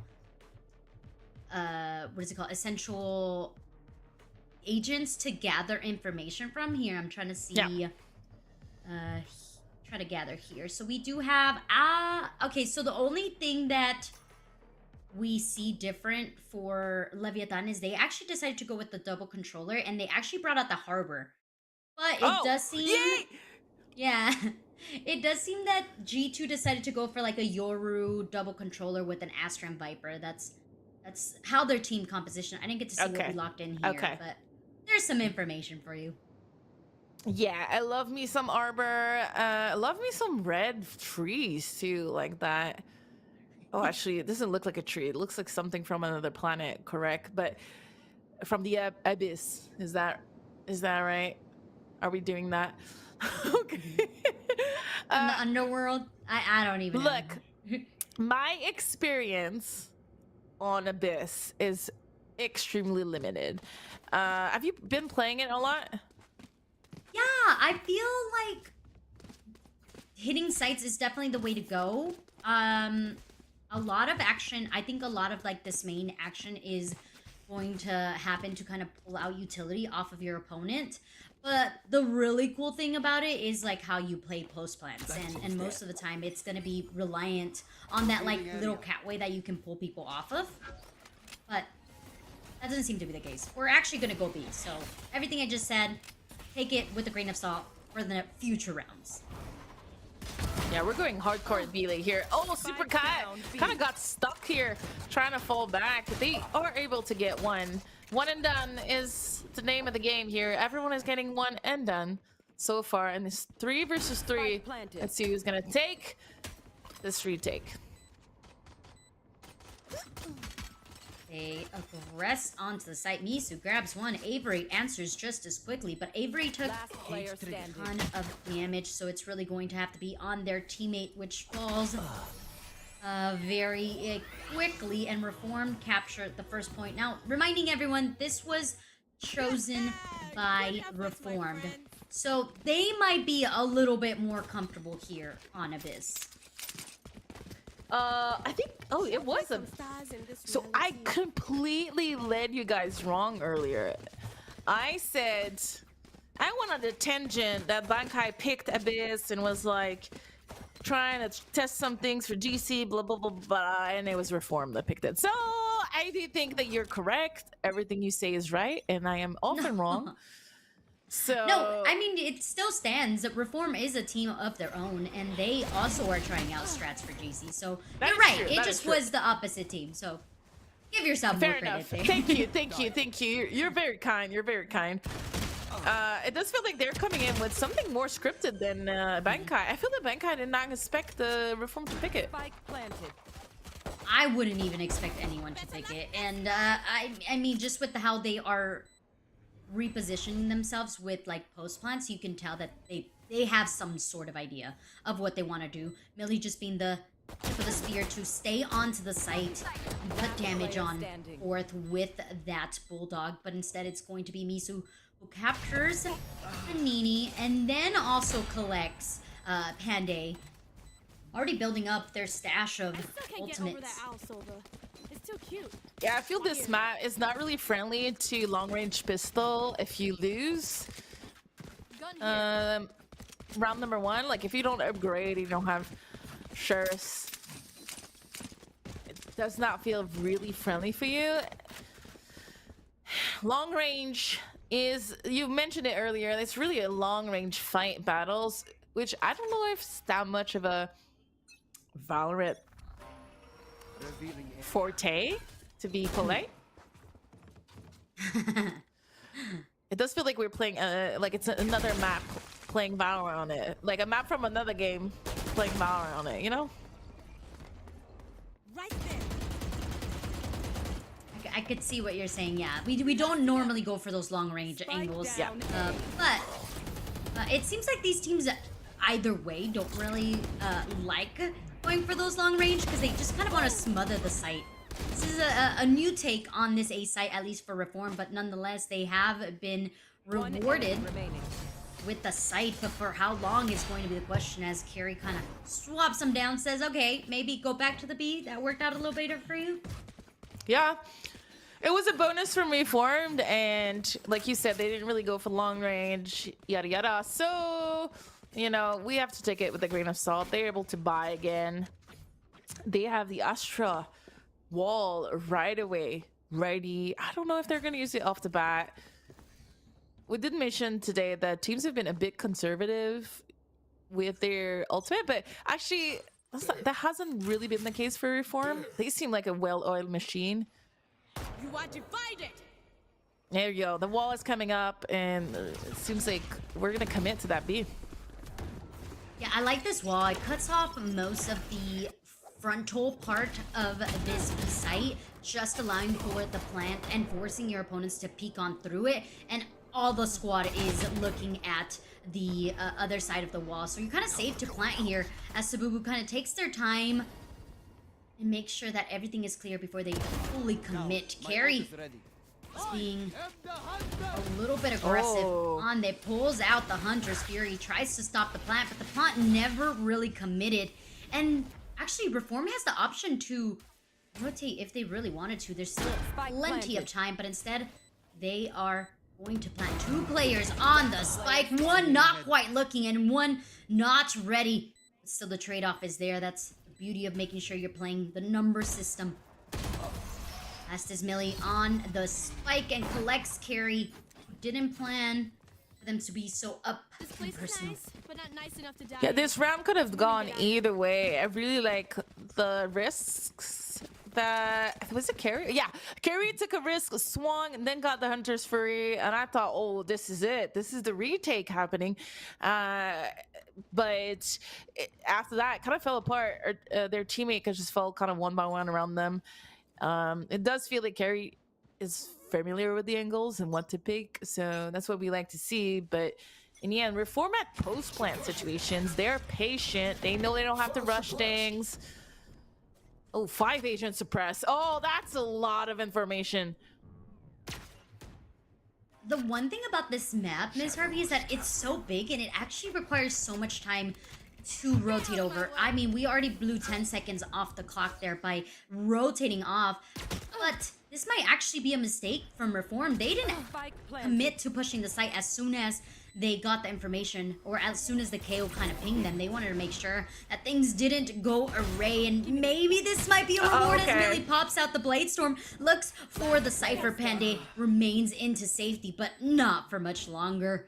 It's down just to the long flank of Carrie. Carrie continuously being the last player remaining. It's like, come on, guys. Please, can we not? Yeah, you're right. Honestly, personally, this is not my type of map. I'm not a fan of big maps in any first-person shooters. Long rotates and, you know, costly mistakes because the retakes take forever. But that's not why you're watching this stream. Not to hear me complain about Abyss.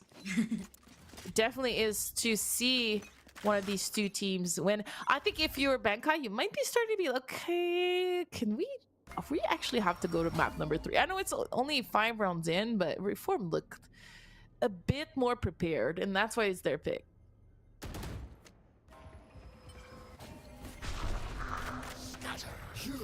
Yes, Super Cat remains on the site. So Boo Boo sticks the teleport? That is crazy. Okay. At least gives their team the front of a site. And with this plant, you're having to play main, but you also have to make sure that you have some sort of players on the site. In return, we get the Astra Wall from Bankai. And this forces Reform to play on the side. Supercat has the craziest angle, but they have no idea because of this Astra Wall. Now it's left to a 4v2. Bankai actually has numbers in their favor for the first time. Holds on to the defusal. The rest of the team holding off. There was a lack of confidence, a lack of attention there, and Rip gets a 4K through the smoke on Avery, who really didn't trust their teammates. That's what it felt like. Oh my god, you're right. If they stick it here, I don't know who is left alive. If they just stick it here, Avery. Oh, because they have 2 HP. Oh, they might have died anyway. I think they would have died anyway. Actually, it doesn't really matter. Oh my god, you have to pause here. You have to take a breather. Bankai, please don't do this to yourself. This is a heartbreaking round to lose. Must persevere. At least that's what I think they're saying. Yeah, I mean, this is where you can feel potentially the indiscipline from Bankai. You know, losing that one. Whoa. Now they have more numbers on this A site. Potentially covering one another, but this is just a fake out. Reform already looking towards the other side of the map.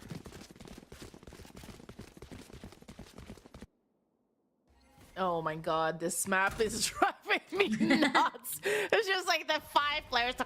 They had the, you know, Bankai had the time to rotate all the way back. It's just like so slow. Usually we see a little bit more fight in mid, but like we mentioned, like this Reform is prepped. Bankai didn't seem to really like anticipate that this map was going to be brought out. Yeah. So you can tell that they didn't really, I guess, iron out any counters or any actual plans here, or at least it looks like. I'm sure they played individually as players, but I don't think that they, as a team, you kind of, it's just different. I have to say, if you're someone in the GC community and you see this game right now and you know you might play Reform in qualifier number 2 of GC3, you are either starting to practice Abyss because you don't want to play another map, or you're just never gonna let it get to Abyss. Like, and I mean, it's not necessarily how dominant they are. They just seem to be already comfortable.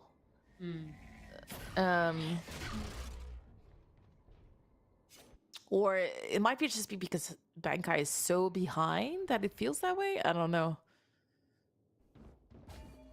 Regardless, if you're Reformed, you're like, we're cooking, this is great. Supercat getting caught out, finally demonstrating some aggression, but because of the lack of info on the site, this has given Avery a 3K, leaving just Misu with the spike. Catches carry on the flank. This could have been a great position to be in if you Bankai, but now you're left having to fight the 1v1. And did Panday just drop, or it was just like a guess of a beat? I don't know if the sound was there. I don't think they made any sound, but they were in the ladder. Oh, Avery did everything here they could to keep, like, I don't think they made any sound. Oh, maybe they did, but I think it's just the body. It showed up. I don't know if it was intentional. I don't know if Pandy meant to drop. Goes here. It feels like Goes there. Wrong timing. Yeah, yeah. Either wrong timing or like, oh, I didn't think I was gonna drop here because I'm not comfortable on the map. Oh, this... oh my god, this is painful. I'm having so much pain right now. I'm sure this is Bankai as well. They're like, what did we do? Why did we let this come through? But learning lessons, right? You don't lose, you learn lessons, and the lesson is, you know, maybe Supercat gets a 2K here, finds one, traded off by Misu just as quickly, and the spike is planted. Time is ticking. Weapons not in favor of Bankai, and numbers either. Yeah, this is a disaster. This is... Oh!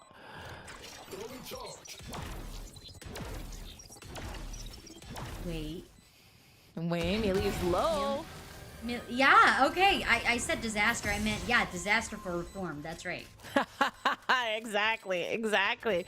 Well, it was chaotic, not clean, and Bankai came out on top. So, there is still a light of hope. You win that Thrifty. You did lose like 2 1v4s. So, that definitely hurts, but Oof, that's a one fight that Sububu wish she could start over. All right, let's take a look at this scoreboard. We have 3 ultimates ready from Bankai. Maybe we're gonna go with something aggressive here. Actually, they're giving up mid once again. Yeah, you're right. We haven't seen much action towards mid at all. I would also like to see, like, you know that Reform is taking the space so quickly, right? You're Bankai and you're like, they're just taking it. I can't hold the site. At some point, you gotta be like, I'm gonna be honest with myself, I can't hold the site. So what do? I think we need to start seeing some flanks here from Bankai. Some quick rotations, some maybe aggressive peaks, anything to disrupt what Reform has put out here. And so far, this is working out on the back of that Hunter's Fury. They're able to take the site. Misu cannot rely on any of the utility being in their back pocket. Instead, the push through. The spike's already halfway through. They're sticking it on, but it's gonna be Riv with the spray through. That gathers that point. Another round that should have went into Bankai's favor. But we're just not able to close them. And I mean, it is a double kill with the kill of the KO that we finished earlier. That we killed earlier, but it's just like super painful to see Bankai doing almost everything right and then just falling when it's the closing of these rounds, you know? And there's not much to do. Like, okay, how do we fix the fact that we're like not able to close our rounds and we're doing everything right other than that? This is your team, what do you tell them? We got this, we're so close, you know, all the yada yada. But as a spectator right now, I'm heartbroken. But I definitely just said, hey, we're doing everything right, we're just not closing. So at some point we're gonna start closing them, you know. That's probably what I say. Just keep morale up. Very hard when numbers are consistently against it right now. And I kind of want to be in agreement with you when you're like, okay, if you're a Bankai, you just say GG, go next. Like, hard truth is Supercat is trying their best to make this a 1v1, but numbers not in their favor, and the rounds are just slipping away from the beginning of the round. Yeah, it's the first time I think in this series and today that Bankai is struggling and falling behind early, right? They have like lost their lead and kind of let the other team come back into the maps in the previous 3 maps that we've just watched from them, but this is the first time they're super behind. I'm interested to see how they're gonna bounce back from this. I hope they win this round. I hope we go into a 9-3 curse. If we do want to add some sort of beacon of hope, this is an attacker-sided map. You know? At least most people claim it to be. So that could be the silver lining here that we need to see. But with Millie consistently getting first blood, Sububu also adding to that. It's looking like a 10-2, so close to just closing it out here for Reformed. What is the community sentiment on this map? I mean, we can wait to talk about this because it's a 2v4. It's gonna be a really difficult retake from Avery, and they're just gonna fall. It's gonna be 10-2, not 9-3. But what is the community sentiment on this map so far? Are people liking it? People hating it? I think most people actually enjoy it. It gives them, they actually like the fact that it kind of forces a lot more like quick fighting, as well as like the mid being a little bit more of a long range battle. I haven't heard too many people not like it. I think that nobody has figured it out is really the biggest thing about it. Is nobody, like, even in the VCT scene, I don't think anyone has been like, oh, this is exactly how you play it. I think everyone's still experimenting with it. I think it's a cool concept. I don't know what my win streak on this is. Again, I'm just plat, but like I think it's neutral, you know? Like 50-50. I don't think there's a perfect team composition yet that's become a staple for it. It seems like a very difficult map. And it feels like our gamble is paying off here from Reform. They have 3 players, almost 4 in the site. So Bankai is going to have to really fight their way into this site. The shooting range is falling. And we might be going into map 3 a lot quicker than I expected. I didn't think Reform was going to come in that strong and or Bankai struggled that much. Now with the pistol lost and only 2 rounds in their names. Yeesh. We're forcing, yeah, we're forcing here. Bankai, they don't want to go to 12. They don't think they can make the comeback if they lose this one. Let's go.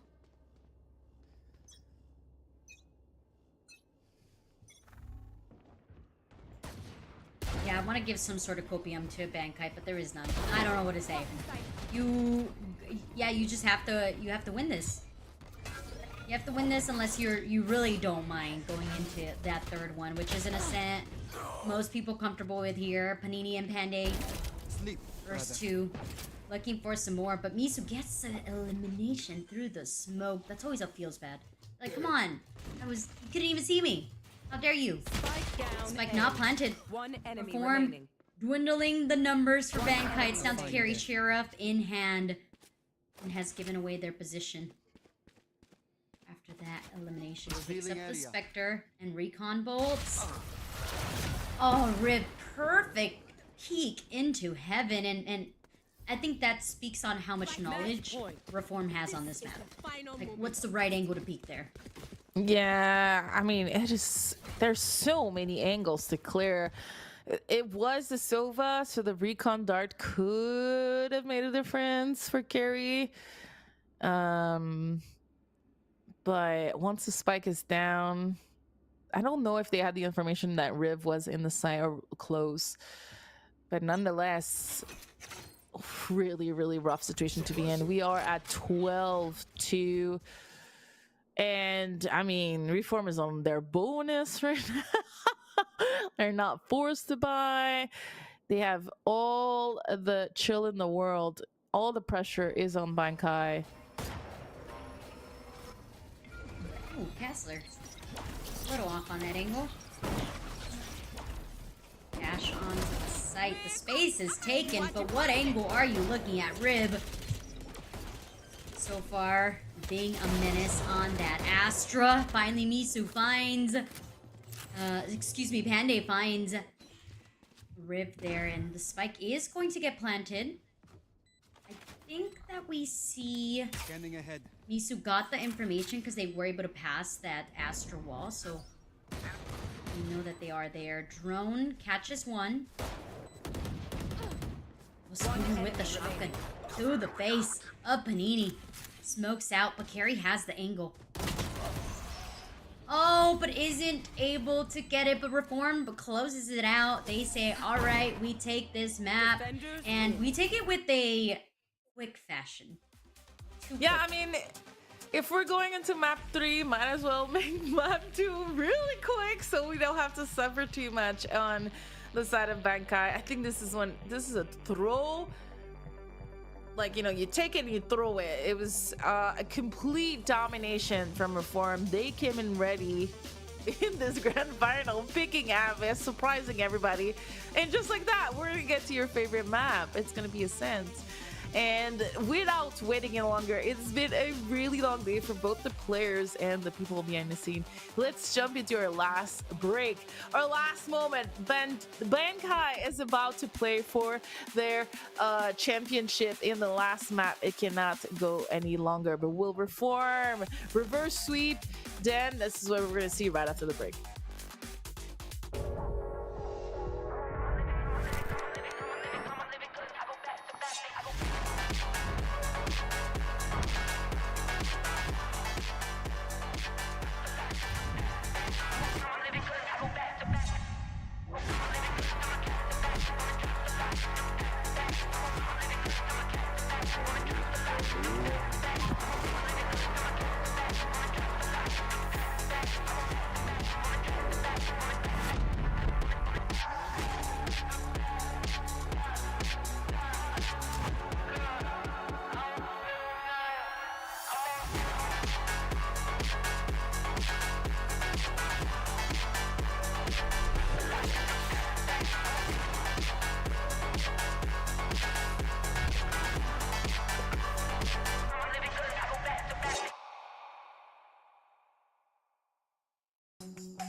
Welcome back to the Supergirl Gamer Pro Grand Final, last map of the best of 3 Valorant edition of the Grand Final. I forgot to say that. Okay, we almost did it. If you're just joining us, you have missed a great day of Valorant, especially tight games all day long. There was only one blowout, and that was the last map. We just saw Abyss was a one-sided affair. Reform picked it, and they went 13-2, I think. It was phenomenal. It was phenomenal for Reform. I think that Bankai was like, oh, please stop. Just go. They were definitely shunned out, but we talked about the idea of it being because as we have foreshadowed, Reform picked this map, so they have been working on it. And it is showed their strats, the way that they held post plant, answers to counter strats. They had it underneath their belt. So as we go into this decider map, it's a map that everybody knows everything about. Agents, strats, perfect angles to hold. What do you think is going to be really the hugest dictator factor of whether a team takes it or the other team takes it? I think it's all about the momentum early in this game. We saw that, even though it was a map that Reform felt very comfortable on and not at all Bankai, you could also see Bankai didn't really have a way to stop that bleeding, the momentum. You could say, yeah, they're not comfortable with the map, of course, but at the same time, you could feel that Reform was getting better and better, and they were getting more and more confident as times went. And for me, like on Ascent, I really hope we're gonna see a early back and forth, so that no one is running away with anything. I want to see a little bit more confidence coming in back from Bankai. Things that we saw a little bit earlier today, where they were like very confident early in the maps, but I also want to see Reform not getting swollen up by that. So let's take a look real quick at the ages. And I don't think that we didn't see actually Bankai earlier on Ascent. We only saw Reformed. And so we got the deadlock on both sides. Riv also played deadlock. not too much impact with it, I would say. A little bit, but not too much. I think it was overall like a good map from everyone. So I think carry is going to be very important here. But other than that, it's a perfect mirror match. Yeah, the first one that we get throughout this whole tournament. And I mean, what better way to encompass everything that Valorant is, right? Mirror matchup, insane team compositions, thrown off agents, blowouts, fight outs, back and forths. I feel like this really is a perfect way to end the Supergirl Gamer Pro Grand Finals for Valorant. Yeah, I agree. I mean, now they can't say we had the better comp. They can say agent diff though, meaning like, you know, they could say like Omen diff if one of the Omen does better. So this is gonna be a very interesting game. I'm looking forward to. Let me see who's starting on the attacking side. Actually, I wasn't paying attention. We do on Bankai attack, defense. Reform. Okay, so we're gonna see Reform. So Reform started to attack on Abyss and did really well. So I wouldn't be surprised if they do something similar. Although Bankai has been pretty good at pistols all day. I feel this is where, you know, their aim and their positioning really suffocates everybody all day long. I mean, they did lose a couple, but overall, I think they're positive in their pistols. So yeah, I'm really excited to see this first round. We're gonna jump right in. No technical issues. Super Cat on the jet. Oh, now that I think about it, Super Cat on the jet could be very spicy. Yeah, I couldn't agree more. It's the same thing as the Neon, except without like the super zoomies, but definitely a lot of quick mobility. So an agent and a player that you should be keeping an eye for sure. Yeah, we're getting some intel behind the scene that this is the new challengers competition comp in NA. Everyone's playing it, so we shouldn't be surprised as we take over that 8. There is, yeah, we have Super Cat Heaven though. This was a contact play into a site, and Bankai allowed it to do so. In the process of that, though, they lost 2 teammates, evening out the playing field. Is gonna be Super Cat who finds the lurker onto tree. But they are stopped. They have the deadlock wall. They also now have the barrier, but the sandwich that occurred from Heaven and Tree made it so flawless for Bankai to gather this first point. Yeah, that first kill from Super Cat and then dipping away with their life without, you know, any trade is pretty big. And then changing their position back to take over Tree. Etc. was pretty smooth. And they run away with 3 kills. I was saying that I'm looking forward to seeing how they're going to play. And here we have it. And then we have a jet pose. Super Cat jet pose. I just got 3 kill. Ta-da-da. A ghost, Their teammates though. are throwing flowers at them. Yay! Yeah, exactly. Ooh, nice recon. Still pinging away.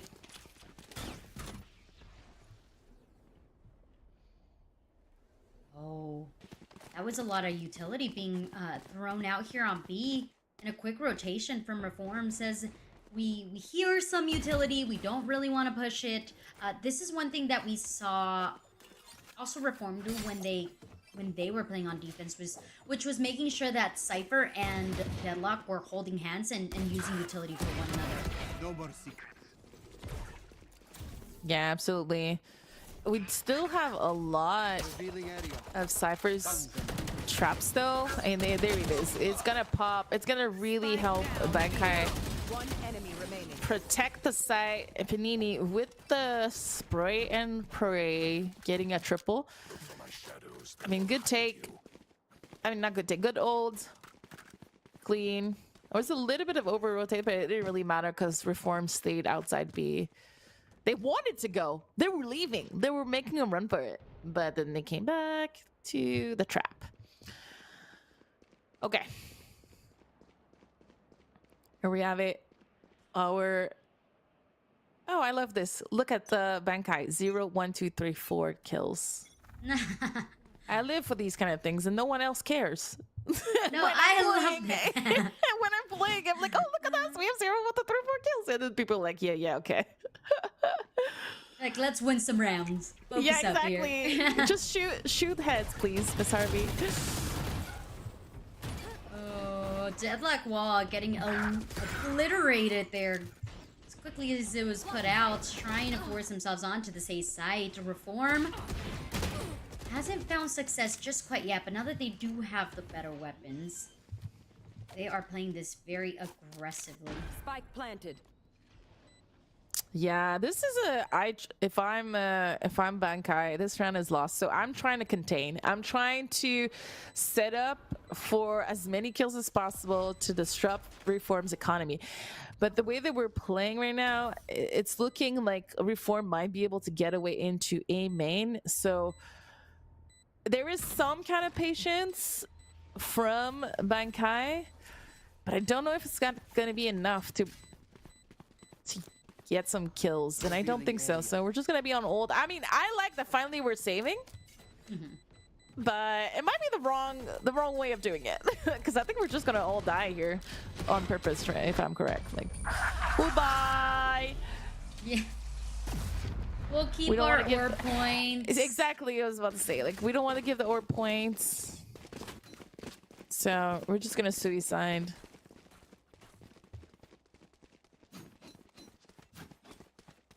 Alright. This is it. Super Cat is gonna do so much damage. Oh, they're playing up in a passive. Okay, not as much damage as I thought. I thought they were going to go aggro somewhere, but I'm excited to see what they can do with this operator. We do have Avery with the Omen towards B, a classic. Did I say Omen instead of Odin? I heard Odin. Okay, good. Yeah. We're not too tired. Yeah. I mean, we're getting. I'm sure the players are too. You know, with how many. Yeah, how many rounds they've had to play. We gave them, what, a 10-minute timeout in between these best of threes? So you know that their brain is working just as ours is. Yeah. But the timing on that dark cover. Do they expect Panini to be in wine? I think what really could help her is that Super Cat is in heaven. Oh, never mind. She's gonna going go really into aggro. the dark cover? Yeah. Oh, but Super Cat holds off the angle, clouds himself away, goes into safety, a 1-for-1. But I believe, is that the neural theft that was popped there, or was it just a camera? I think it was just a camera. Yeah. Well, let's admire this Deadlock Wall here. Okay, you're able to get around it. Oh. Oh, wait, no? This is really weird. I don't think Misu realized that Carrie was able to get around, and it's gonna give a little bit of an angle for her to get all the kills. Oh, that Deadlock Wall missed. Oh, little bit of a sneaky little rat Carrie. He's like, Oh, for sure. For sure. They are yelling in the mic. Look at me. I secured the round because they didn't think I could make it.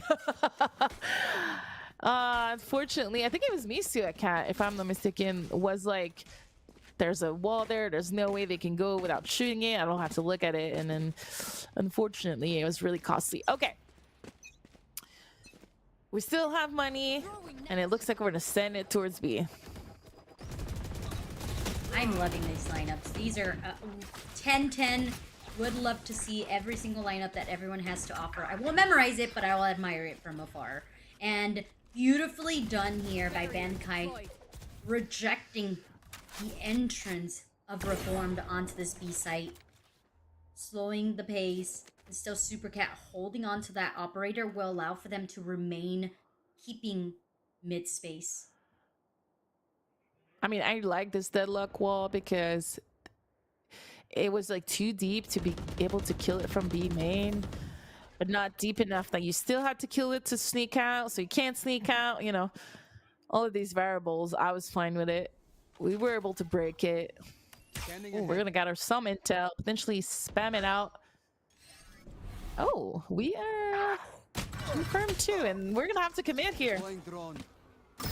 Yeah, too much time spent. I'm surprised that we didn't see Reform explore other areas of the map.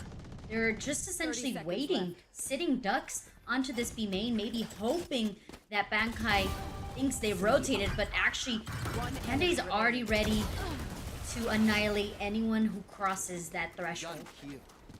Yeah, I wonder if we were waiting for Omen's smoke. And like, you know, when you sometimes cut off sound, wait for Omen's smoke, then re-exec. But like you said, like they're not putting pressure anywhere else right now. They're going together as a squad, taking the sites together. It's just round 6, but you know, if you don't put any pressure on a team like Bankai with these experienced players towards at least middle or tree, there's going to be over rotation. There's got to be lots of utilities waiting for you at these choke points. I like this pause. Again, you can see that Reformed is a team pausing there. Good choice very early in this map. Yeah, I think you have to let Bankai waste a little bit of util, I would say. Yeah, they're also Reform's not exploring the map. Like there's so much more than just A or B. Something I wrote when they were playing against Miso's Millionaires is they just attack site together every single round. And against Miso, fair, right? But we've talked about how Miso's downfall was that they just could not stop their push. We're seeing how effective Bankai is at stopping their aggression. So this is where you need to see, okay, what other strat can we pull out of the playbook? Are we going to explore mid? Are we going to take up mid? Because we're also seeing that they didn't really have any utility to stop them from really aggressing or taking over market. Yeah, good recon here, forcing Supercat back. Mizu, that pressure, I like. Applying that pressure. Unfortunately, Supercat is still holding the angle. Oh, there you go. Now they can't. It's only pistol. If only they can do that on the gun round. Night, my ult's ready. That's a 2K. Oh my god, that was beautiful. And that's on patience too. Right? I would have been like, there's 3! And shot and missed. But Supercat just so ready for it. Maybe a little bit of a giveaway. They were a little too obvious that they were going to take that when the recon went through. So like you mentioned, could be a more possible situation once they gather weapons. Yeah, I mean, you have pistols, you're walking out of a smoke, and you know there's someone holding it. And so it's rough. It's a bit rough. But I did like at the beginning the pressure that was being put on there. Let's take a look back at this double. You know, we have the swing up from Supercat. I do believe Riv was like on another level, but it headshots them behind. Night. Okay, this is what I like to see. Supercat going around, having fun. We're gonna close the door very early here for Bankai. And finally, we have some pressure being put. Cat now. I like this a lot more. This is night and day comparison. The last match, the last map that we saw, right? You could see how more in control Bankai is. Relying a little bit on that operator for Supercat, but every other player is also adding their own spice, adding their own layer to this match. And although we didn't see any eliminations coming forth there with the Odin, it's still doing so much damage, and Reform has zero answer to how much damage is being output there. The cocoon! The cocoon came out! I mean, at this point, Bankai is just ranking up the orbs, the kills, the ultimates. Like, we're winning 6-1. We still have 3 ultimates. Well, I'm saying that we also have 3 ultimates from Reform. I don't know if they actually had, I can't really recall if we had them last round or we just didn't use it or didn't, like, you know, work properly with it, or if we just got onto orb points for all of them. Sound sensor up. We're trying to catch someone off guard here. That flash, not gonna catch carry. Oh no, Rib! It's separated from their teammates actually with the wall. And did that round really just happen? Yeah, I feel against a deadlock, these set B play don't work well at all. We saw it this morning. I forgot which team it was against Reformed. It was Mesos. Reformed kind of did exactly what Bankai did to them just now. You know, as soon as Mesos was trying to just hit quick, I think maybe I'm wrong. Maybe it was the opposite. Nonetheless, we're trying to do the same thing, but this time we have 3 players from Bankai. They are reading them like a book. And they didn't get eliminated by Supercat. They actually just got spammed by Avery. You would think that that's something that we're already mentally prepared for. As a team that's well seasoned, like Reformed, they played tons of tournaments, and so like you know that the Odin and the Soba are like hand in hand over on B site. I think we need to just be a little bit more thoughtful on our timing, and also a little bit more thoughtful of how we want to execute, because it just kind of just seems like they want to send it down. Yeah, I think we might have wanted, hey, to catch them off guard.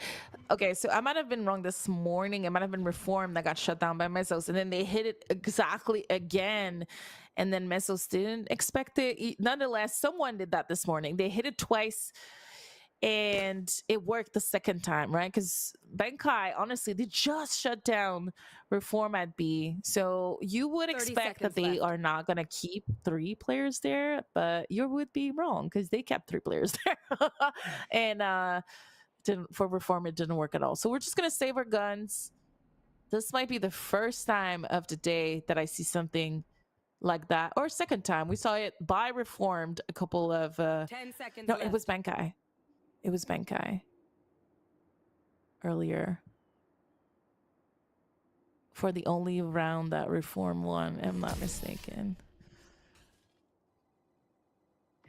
We're gonna keep our weaponry. We're gonna go into this round with not extra economy. We still have 3 ultimates. We have jet knives. It's probably why we saved here. We're still gonna buy. We're not gonna use the jet knives. Never mind. Still a very big investment. They're just trying to get something on the board here, right? You have this round. You have a couple ultimates that you can mess around with. I would like to see a more like maybe aggressive Hunter's Fury to try to get rid of the deadlock, potentially even the Soba off of B. And I talked earlier about the patience, and I mean so far they are adapting a little bit here. Yeah, that pressure on mid, I like this a lot. It seems like they're able to quickly crush that B site. We're gonna get the first kill. This is probably the first time in this half that we're getting first frag. And Avery is in a pickle. They're gonna fall. Exactly where you And finally our B take works out. But Riv! That's risky. Yeah, aggressive peek. Neural theft. Giving away the position of the remaining players on the site. 3v3 operators in the hands of Cat.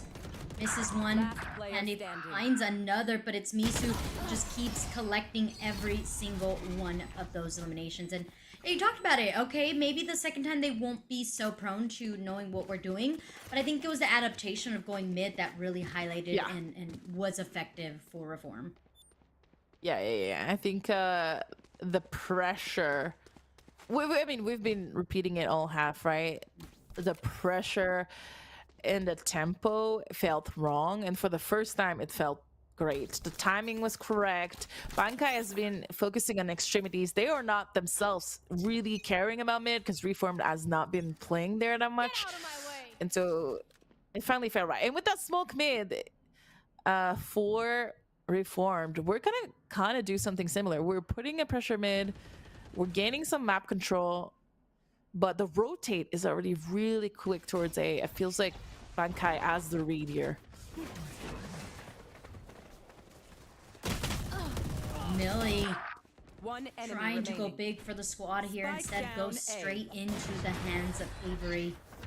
No entry into a site.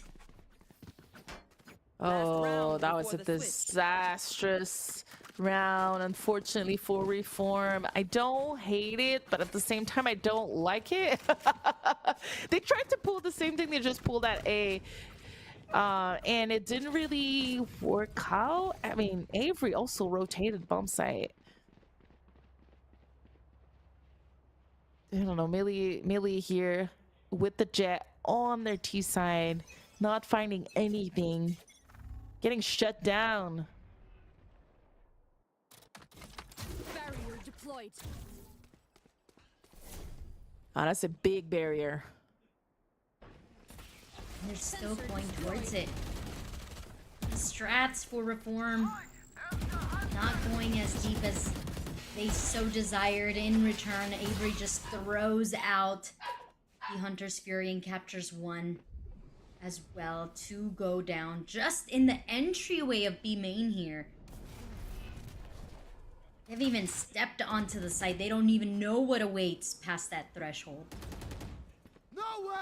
Yeah, and Benkai is still playing as if maybe they're not going to be, but Reform hasn't been doing any fakes all day. Spike And down B. this round is no different. Oh, Misu. We like to see that shot, but just committing here. It's a 10-2. Switching sides. A little bit more what I expected today from Bankai, but not that hard. First map kind of led me to believe that Reform was gonna be able to hang on his scent, but they're getting left behind. One enemy remaining. Yeah, their strap book, like I said earlier, it needs to go deeper than what worked before, right? That's the reason why there's so many different playstyles. Is how do you counter what already worked? And it seems like Bankai kind of took a look at what Reform did, and maybe not even took a look, but because of their experience, have played against something like this, so they're able to quickly answer. And I haven't seen really enough adaptation from Reform, at least on the attack. So maybe once they switch here onto defense, it could be different.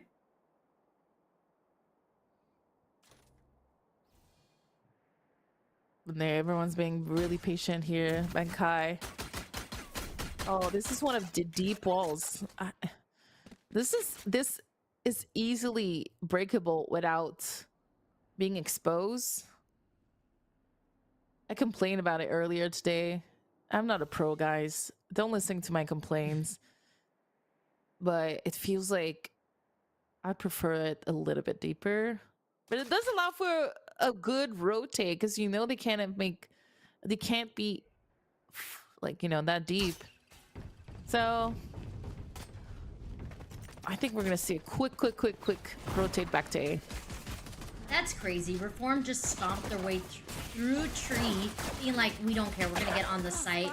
So kudos to Millie for at least punishing one of them. But as we've said before, the victory, the lead for Bankai is so big that nothing can really shut down their ego right now. They have the player advantage, and all they have to do is wait for that spike to denotate. This is all going to be on Reform, aggressing onto the site. Maybe peeks from Generator, Recon gets thrown out there, and Castler finds one. Can they actually isolate the other two B1s here? And that is going to be a shutdown. Bankai, just 2 more points until they capture that championship once again. Yeah, it would be a double peak for Supercat and Panday. It was. Look at the scoreline. It's much more even. It does feel like Bankai is not. It's taking reform very, very seriously. I think we see a different Bankai. A Bankai that's like not giving any room, not being sloppy, more disciplined. And so it feels like reform might be, unfortunately, getting punished for owning Bankai last map.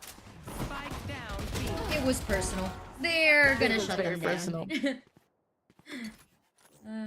They said, "All right, you took one off of us. You're Yeah. a good player, but we'll show you what knowledge brings to the table here." Although we just have one remaining player of Bankai here. Their bonus round.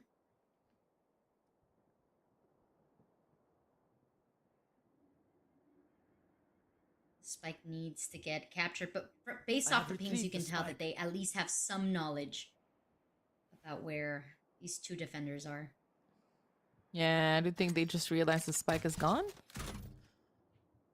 Oh no, not deep enough. Panday, what are you gonna do? I don't know if they realize that Panday got the spike actually. I think they know. I think they're just willing to give it 30 up so that seconds they left. can retake together. I mean, you get the Okay. elimination, which gets you the orb, and then you get the defusal, which gets you extra money. Could be it. I mean,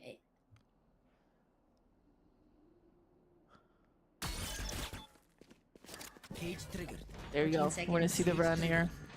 10 seconds, left. double cage. I planted the spike. All right, Careful let's now. see. Oh, now they know. Panday knows.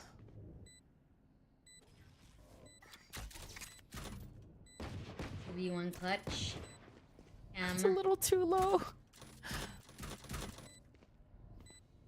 Why did Okay, does some damage. 9 bullets left in the chamber. Waiting for the push. And Millie secures that elimination. One more for that scoreboard. Reform That important. has a long, long journey, Miss Harvey. Yeah, We get a pick, we move in. Got it? it would have been heartbreaking if they had lost that one. I really like their tire push. Spike down. Good old tire push is always welcomed. Melee here just securing that round with the kill.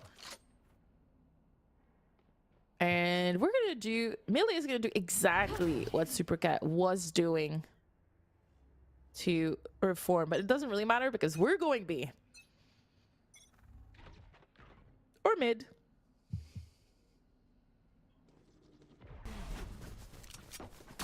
Well, that deadlock wall did go out. But yeah, this mid push is going to be so quick. Dark cover, make sure nobody gets spammed through. And just to make sure there is extra security, we threw out the deadlock barrier. Oh, the cage goes through. Supercat finds Kazler, but Kazler goes into the safe arms of Nisu, who's playing stairs with an Ares. Reform looking like they are one round away from making this an even matchup, but that's not the case. Yeah, I like Bankai's idea here, but as soon as they got market control, is it me or they just kind of paused? They did everything right. I think if you just collapse on the site, that's their best chance of winning this round. But anyway, going back to Bankai in the lead. We are spreading out. It looks like we're gonna go for orbs outside A maybe, or just holding for a push, maybe something funky. Denying information at cat here. Pretty standard, but I don't hate it.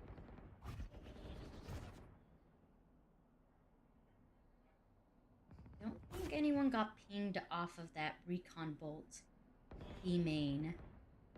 They're definitely listening to the drone. So you see how Kazler decides to just stay position on B site. They also killed the deadlock wall, right? So you saw our Cypher here. I think it's Panday rotate very early towards B.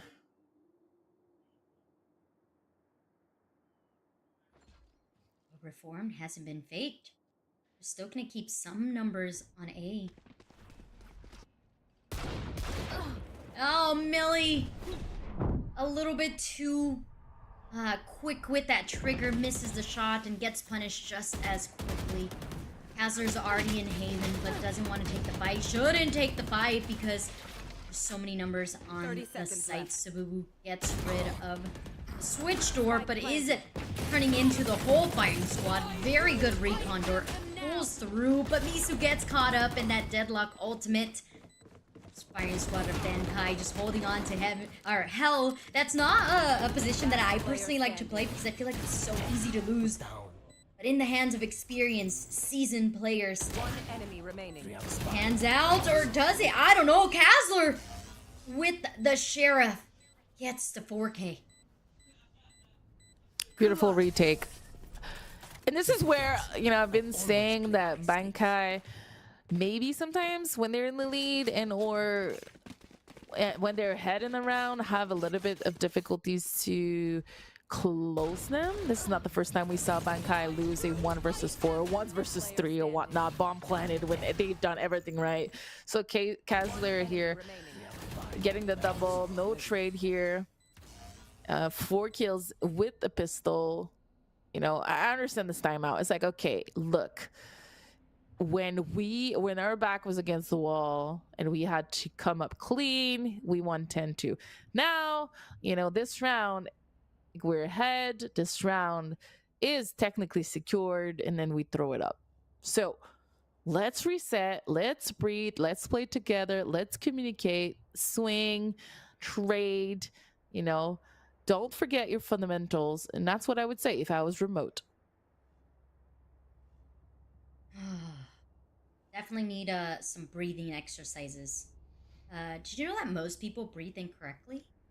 Yeah, from the chest instead of the belly. Yeah. Yeah. Look I into learned that guys. young. Yeah, it's really fun when you start like experimenting with your breathing. And different people like could calm themselves with different breathing techniques. I think that's something that I mean, I as a professional, you know, you should learn because of how anxious and how much adrenaline pumps through you when you're in a tough situation like this. Anyways, just a side note. Just a minute. Yeah, I think that's super important. Like, you know, if your oxygen doesn't go to your body and your brain the right way, or at least not in the optimal way, you don't know what you're missing. Oh, the reverse double kill. Millie's like, yep, I learned how to breathe, guys. Yep. You should Millie too. is saying, oh, that was a great shot, actually. Millie is saying, Spike down A. Super Cat has nothing on me. Just get the ace, please. Just close it out. Give it to them. Give it to her. She's waiting for it. Oh. Wait, are they gonna get aggressive for it? Are they gonna get overly excited for it? I think that they don't want to give it to her. There you go. Wow. We don't have time for you to get the ace. Must close it out. Yeah, this looked much better for Millie. I think it was the outlet, right? Where they were on top of the box towards A, Evan, and it's kind of, that looked a bit rough, the angle, the getaway, everything. But I like this much better. Obviously, you got a double kill. You can't complain. They were trying to bait Millie out, but turned out it was catastrophic the way that we tried to do it. Well done. Anyway, I think it was a pistol round, so we take those.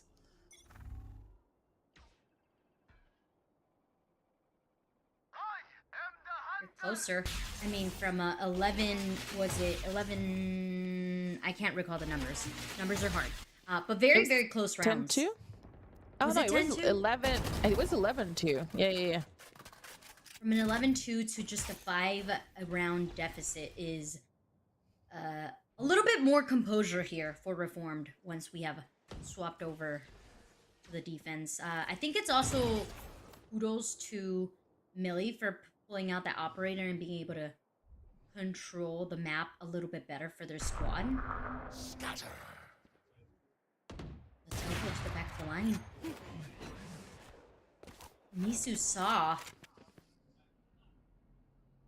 the ultimate and it got rid of it. So at least Bankai knows where one player performed is. That's it. I think all the information they've gathered so far. Yeah, I think this is a decent fake from Panini. The timing 30 is seconds now left. off though. So we'll see if Bankai can recover from this.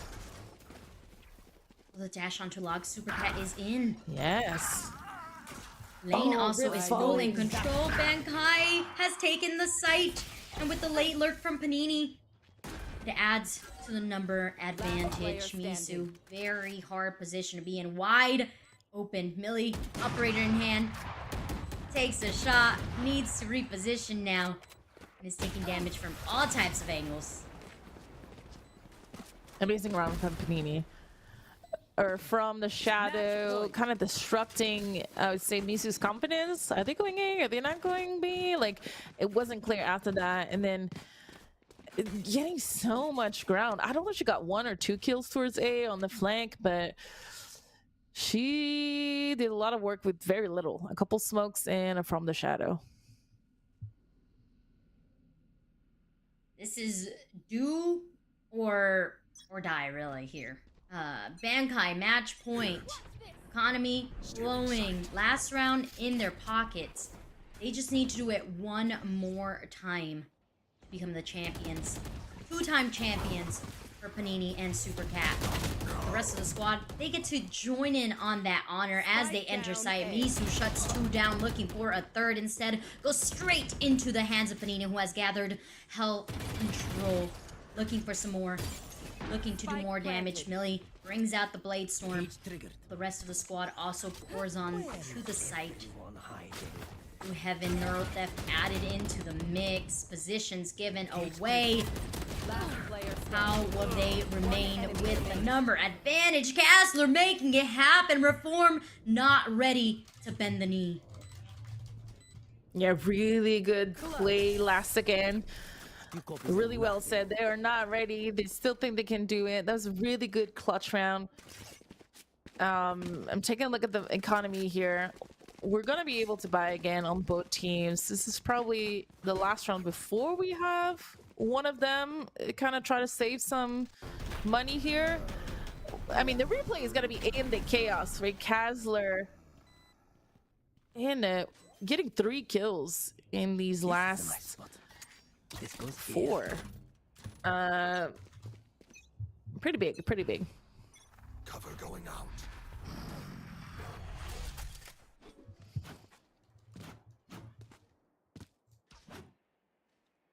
Okay, still trying to have, or still having that hard time to kind of close things out, like you were mentioning earlier. They not seem to just grab a grip of the numbers in their favor. It was looking pretty good that previous round, but on the back of Kazler became virtually impossible. Now testing their hand over onto that B site with the mid presence. Get the number advantage from the shadows over onto B, but they are zoned out on B main, so it's a really awkward situation to be in right now. Oh, the utility being thrown out there. Not ready for that. Panda goes down, so with the control of B main, this is a terrible position to be in, Miss Harvey. Essentially, Bankai gave everything over in a platter to Reform, saying, hey, here's our spike, here's our numbers, here's our play. Take it as you may.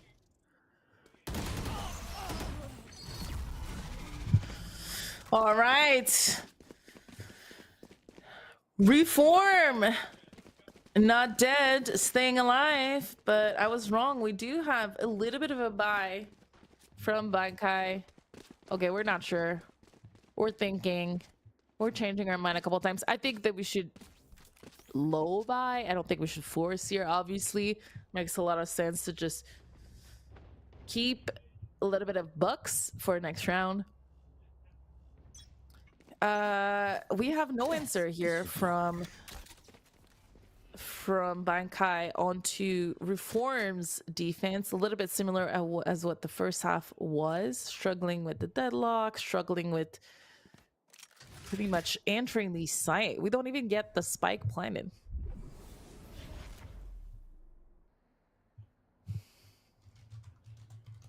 Go back to what's worked for us, which was trying to sneak our way into this A site, and they have indeed taken at least one drone. Doesn't spot Kaz. They're still investigating the site. Kazler finally gets pinged. How many of players of Bankai swing Kazler make that 2, and 2 of them go down finally to the Avery, who shuts it down. With Bankai in the cocoon. Last Okay. player It is standing. down. Yes, it is down left to Panday, who scurried away as quickly as possible onto this B site.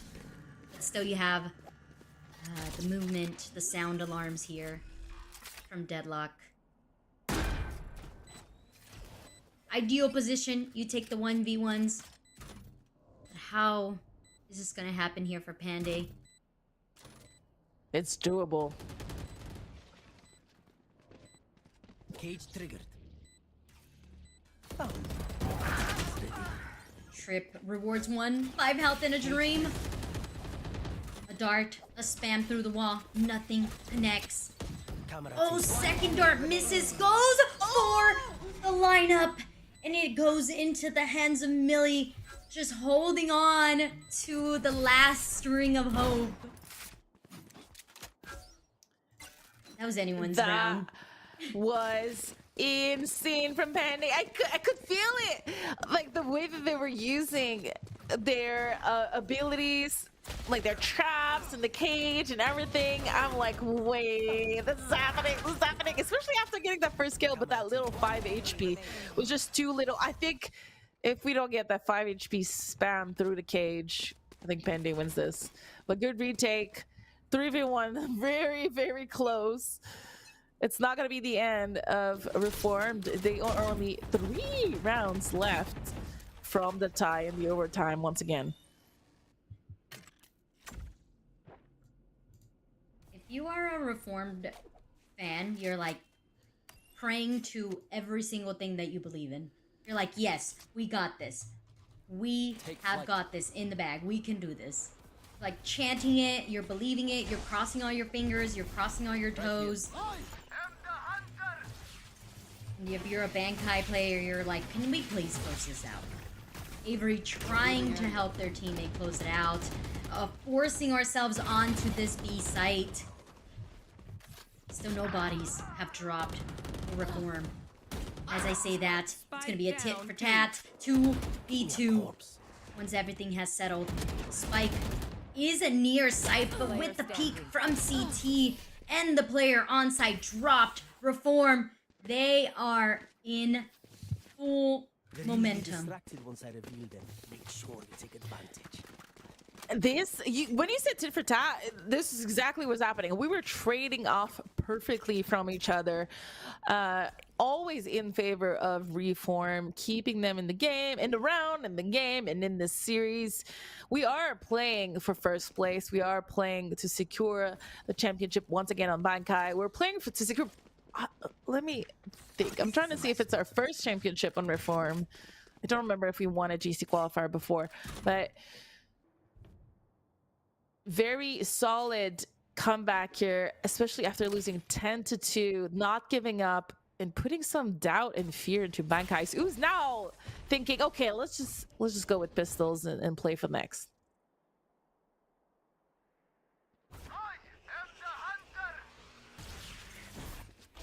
Oh, wow. Okay. Miso invests the Hunter's Fury into B main. I think just from footsteps that we had Cypher make on B main, so that's one less ultimate that you have to worry about if you're Bankai. Tag. Cage triggered. Yeah, I thought we had saved, but we have a couple of weapons here, so it's not a last round, especially with Super Cat entering just like that. Dark cover is so big brain here, especially when you have a friend. Sabubu manages to take 2, and he 30 leaves seconds the left. playing field with the 2v2 as player Miso and Rib connect with each other over on Haven. But it's Super Cat, the double-time champion, who makes sure that Bankai finishes this map. Oh la la. I really thought we're gonna go into overtime, but like you said, Bankai, the double champion now of Supergirl, probably the team to beat in this event year after year now. They're showing up and doing great, taking home the money. We have Bankai. Great comeback and performance overall throughout this event for Reform GC. If we take a look at these replays, you know, it would. Some of these halves were a little bit one-sided, you know, not finding the key and the clue of our opponents was kind of key in this series. But nonetheless, no one ever gave up. And there was only one actual blowout. It was on a map that Bankai seemed to be very uncomfortable on, an extremely well-performed one from Reformed. I mean, we saw aces, we saw double kills, we saw cocoons. I mean, we saw everything in this grand final day. I'm really happy. This has been really phenomenal. We saw a lot of these players grow today and just do better and try new comps and getting ready and gearing up, I think, for next qualifier of GC3. Yeah, I couldn't agree more. This could have been anyone's matchup of who won it. Unfortunately, we get to see how experience kind of helps out and how it really works in your favor.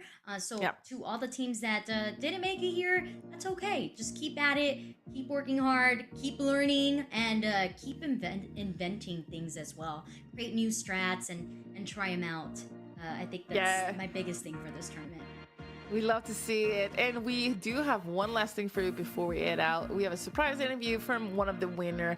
Panini is going to join us really soon on the desk. But to make that happen, we have to do a little bit of a tech check with her. Make sure her mic and her camera is all right. So let's head to a break. And then right after it, we're going to talk with Panini. See you soon.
welcome back to the Supergirl Gamer Pro Valorant Grand Final. We just crowned our winner. Bankai ran away with the victory, and we have online someone very special. Panini is joining us. Hi. Hello. Hi, how are you doing? I'm good. How are you? Doing We're great. We just saw you win, so yeah. We're excited. Easy. Great vibes right now. Yeah. Great vibes. Okay, so I've seen you compete left and right in the GC circuit again. I thought you retired. Spill the beans. What's going on? So I still want to compete, of course, and I do know GC scene has been dying, so I've kind of just been streaming on the side, kind of just like waiting for that chance. Maybe it starts coming back while also like still doing what I love, And I was never really interested in playing like on free agent teams initially. I've been asked for a while, but then I was like, no, like I think I just want to like take a break. I've been competing for like 3 to 4 years, and I was like, you know what? I'm not doing anything. Why not just like pug it out? Like I started getting asked to sub for like tournaments, and I was like, okay, like sure. And then I started like, oh, I actually really like miss competing, and I love it. And then I've like seen so much of the scene now, like playing with so many different players, and like seeing everybody's like play style and like skill level, and kind of just like trying to mesh. And it's just a lot of fun, and just playing with like different people, different ideas. It's also a really good learning experience as well. So, I'm just, yeah. Sorry, I'm a yapper. Yeah, but I am trying to get on a collegiate team, maybe. Yeah, maybe. Okay, that's the collegiate's been the move. Collegiate's been the move lately. Yeah. We're just trying to let you some breathing room. We have like a tiny delay with the question, so we're making sure that we let you finish before jump in. Okay, he was a good one. Yeah. So congratulations, Panini, on the win with your team. You guys definitely were really fun to watch. But I have to kind of ask, what was the mental going into Abyss, and did you guys expect for Reform to be so practiced on it? I actually didn't even know we were playing Abyss till I saw it was Abyss, and I was like, wait, it's Abyss? And I was literally just saying, if I knew we had picked Abyss or we're gonna pick Abyss, I would have begged for anything but Abyss. Like, not even in ranked do I know how to play that map, and I think I've been playing this game for so long that I kind of have an identity or like an idea on how to play the maps. But like I was literally saying on Abyss, I don't have an identity. Like I don't know where my comfort spot is. I don't know where I like to play, or like what I like to do, what I like to take advantage of, and it was just very, like awkward for me. And then I think some of our teammates felt the same way, and we just were kind of getting rolled, and throughout the entire map we're just like, it's okay, like we can still win, like it's okay. And even if we do lose this map, like don't even sweat it, like don't tilt over this map because there's still map 3 if it gets down to that. But like definitely don't waste your energy or like mental, or put yourself in a negative attitude just for like something that could be impossible. Like it's not worth sweating over, in my opinion. So we went to Ascent, a whole new mental, everybody was fine, and yeah, we did the little reverse 10-2. So yeah, it was pretty good. Reverse 10-2 back after losing 10-2 is not an easy feat, especially in a best of 3. It was pretty good. Look, I want to know what's next for Bankai. Is this the GC3 qualifier number 2 team that you're gonna play with? So we actually were just pugging. We didn't even scrim, but I do know like at least 3 or 4 of us have experience playing with each other from other teams. It's just Panday that is kind of like came in. Normally we play with like Jude, but or Bunny Bee, but Panday decided to play, and yeah, we just pugged it out and just used what we knew, like fundamentals and calls, and just working as a team. And so going into this next GC, I believe it's the team we played in last time. So whatever roster that is, it's the same 5, same court. Yeah. Okay. Okay, so we're just having fun, but maybe you don't know this, but Panday and Supercat won this event last year, so they're back-to-back champions. So it seems like I heard Panday Adam. Yes, I heard Supercat saying that. They were like back to back, baby, and I'm like, oh my god. Yeah, so they seem to be the key piece to win a Supergirl event. Panini, it was great watching you play all day. It was a long run. I'm sure everyone is exhausted. Go say goodbye Definitely. to go say good job. I mean, not goodbye to your team, but good job, goodbye, do whatever. But we I'll really give them all appreciate you having you hugs. on. Thank you. Thank you so Exactly, much. Bye. Bye-bye. All right, that was a great interview. I really liked her answer. So genuine. We learned so much more about her. I know, so wholesome. I love it. Yeah, and very so honest. awesome. Yeah. Very awesome. I mean, there was lots to talk about. We've been watching her all day. So many hours. We started, what, 7 hours ago? 8 hours? 9 hours ago now. It's been a bit. But we do have a couple of things to say before we actually fully tune out. First of all, Logitech.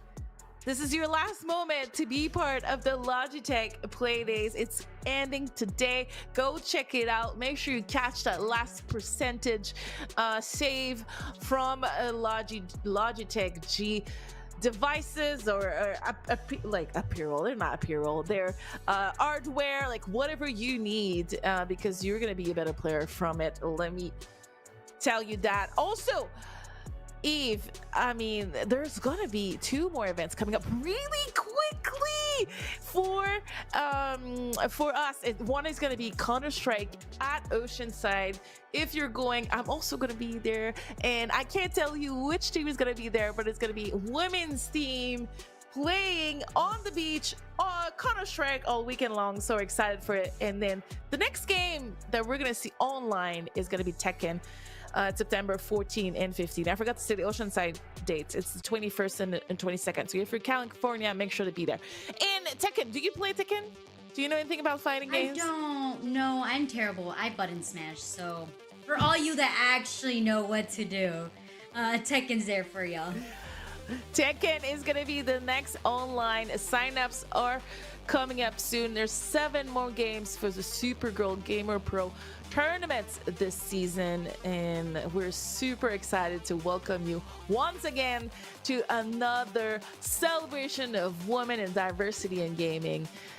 Well, this is your moment. This is your last shout out before we tune out. Anything to say?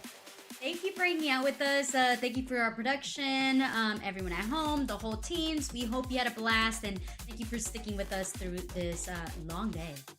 Yeah, you're right. Thank you, production. Really appreciate everyone behind the scene and the players joining us 2 weeks in a row. And everybody's a winner today because everybody is leaving with some cash. But Bang Kai, congratulations, back-to-back champion of the Supergirl Gamer Pro Valorant Edition. On behalf of everyone from Logitech, Supergirl team, the Space Time Strategy people, and Cute Noob, we wish you a really great Saturday night and a good Sunday before potentially going back to work and school on Monday. Have fun, everyone, and see you for Tekken 8 in a couple weeks. Bye! The Supergirl Gamer Pro is brought to you by Logitech G, celebrating Logi Play Days. Now through August 17th, get 10% off all Logitech G at participating retailers.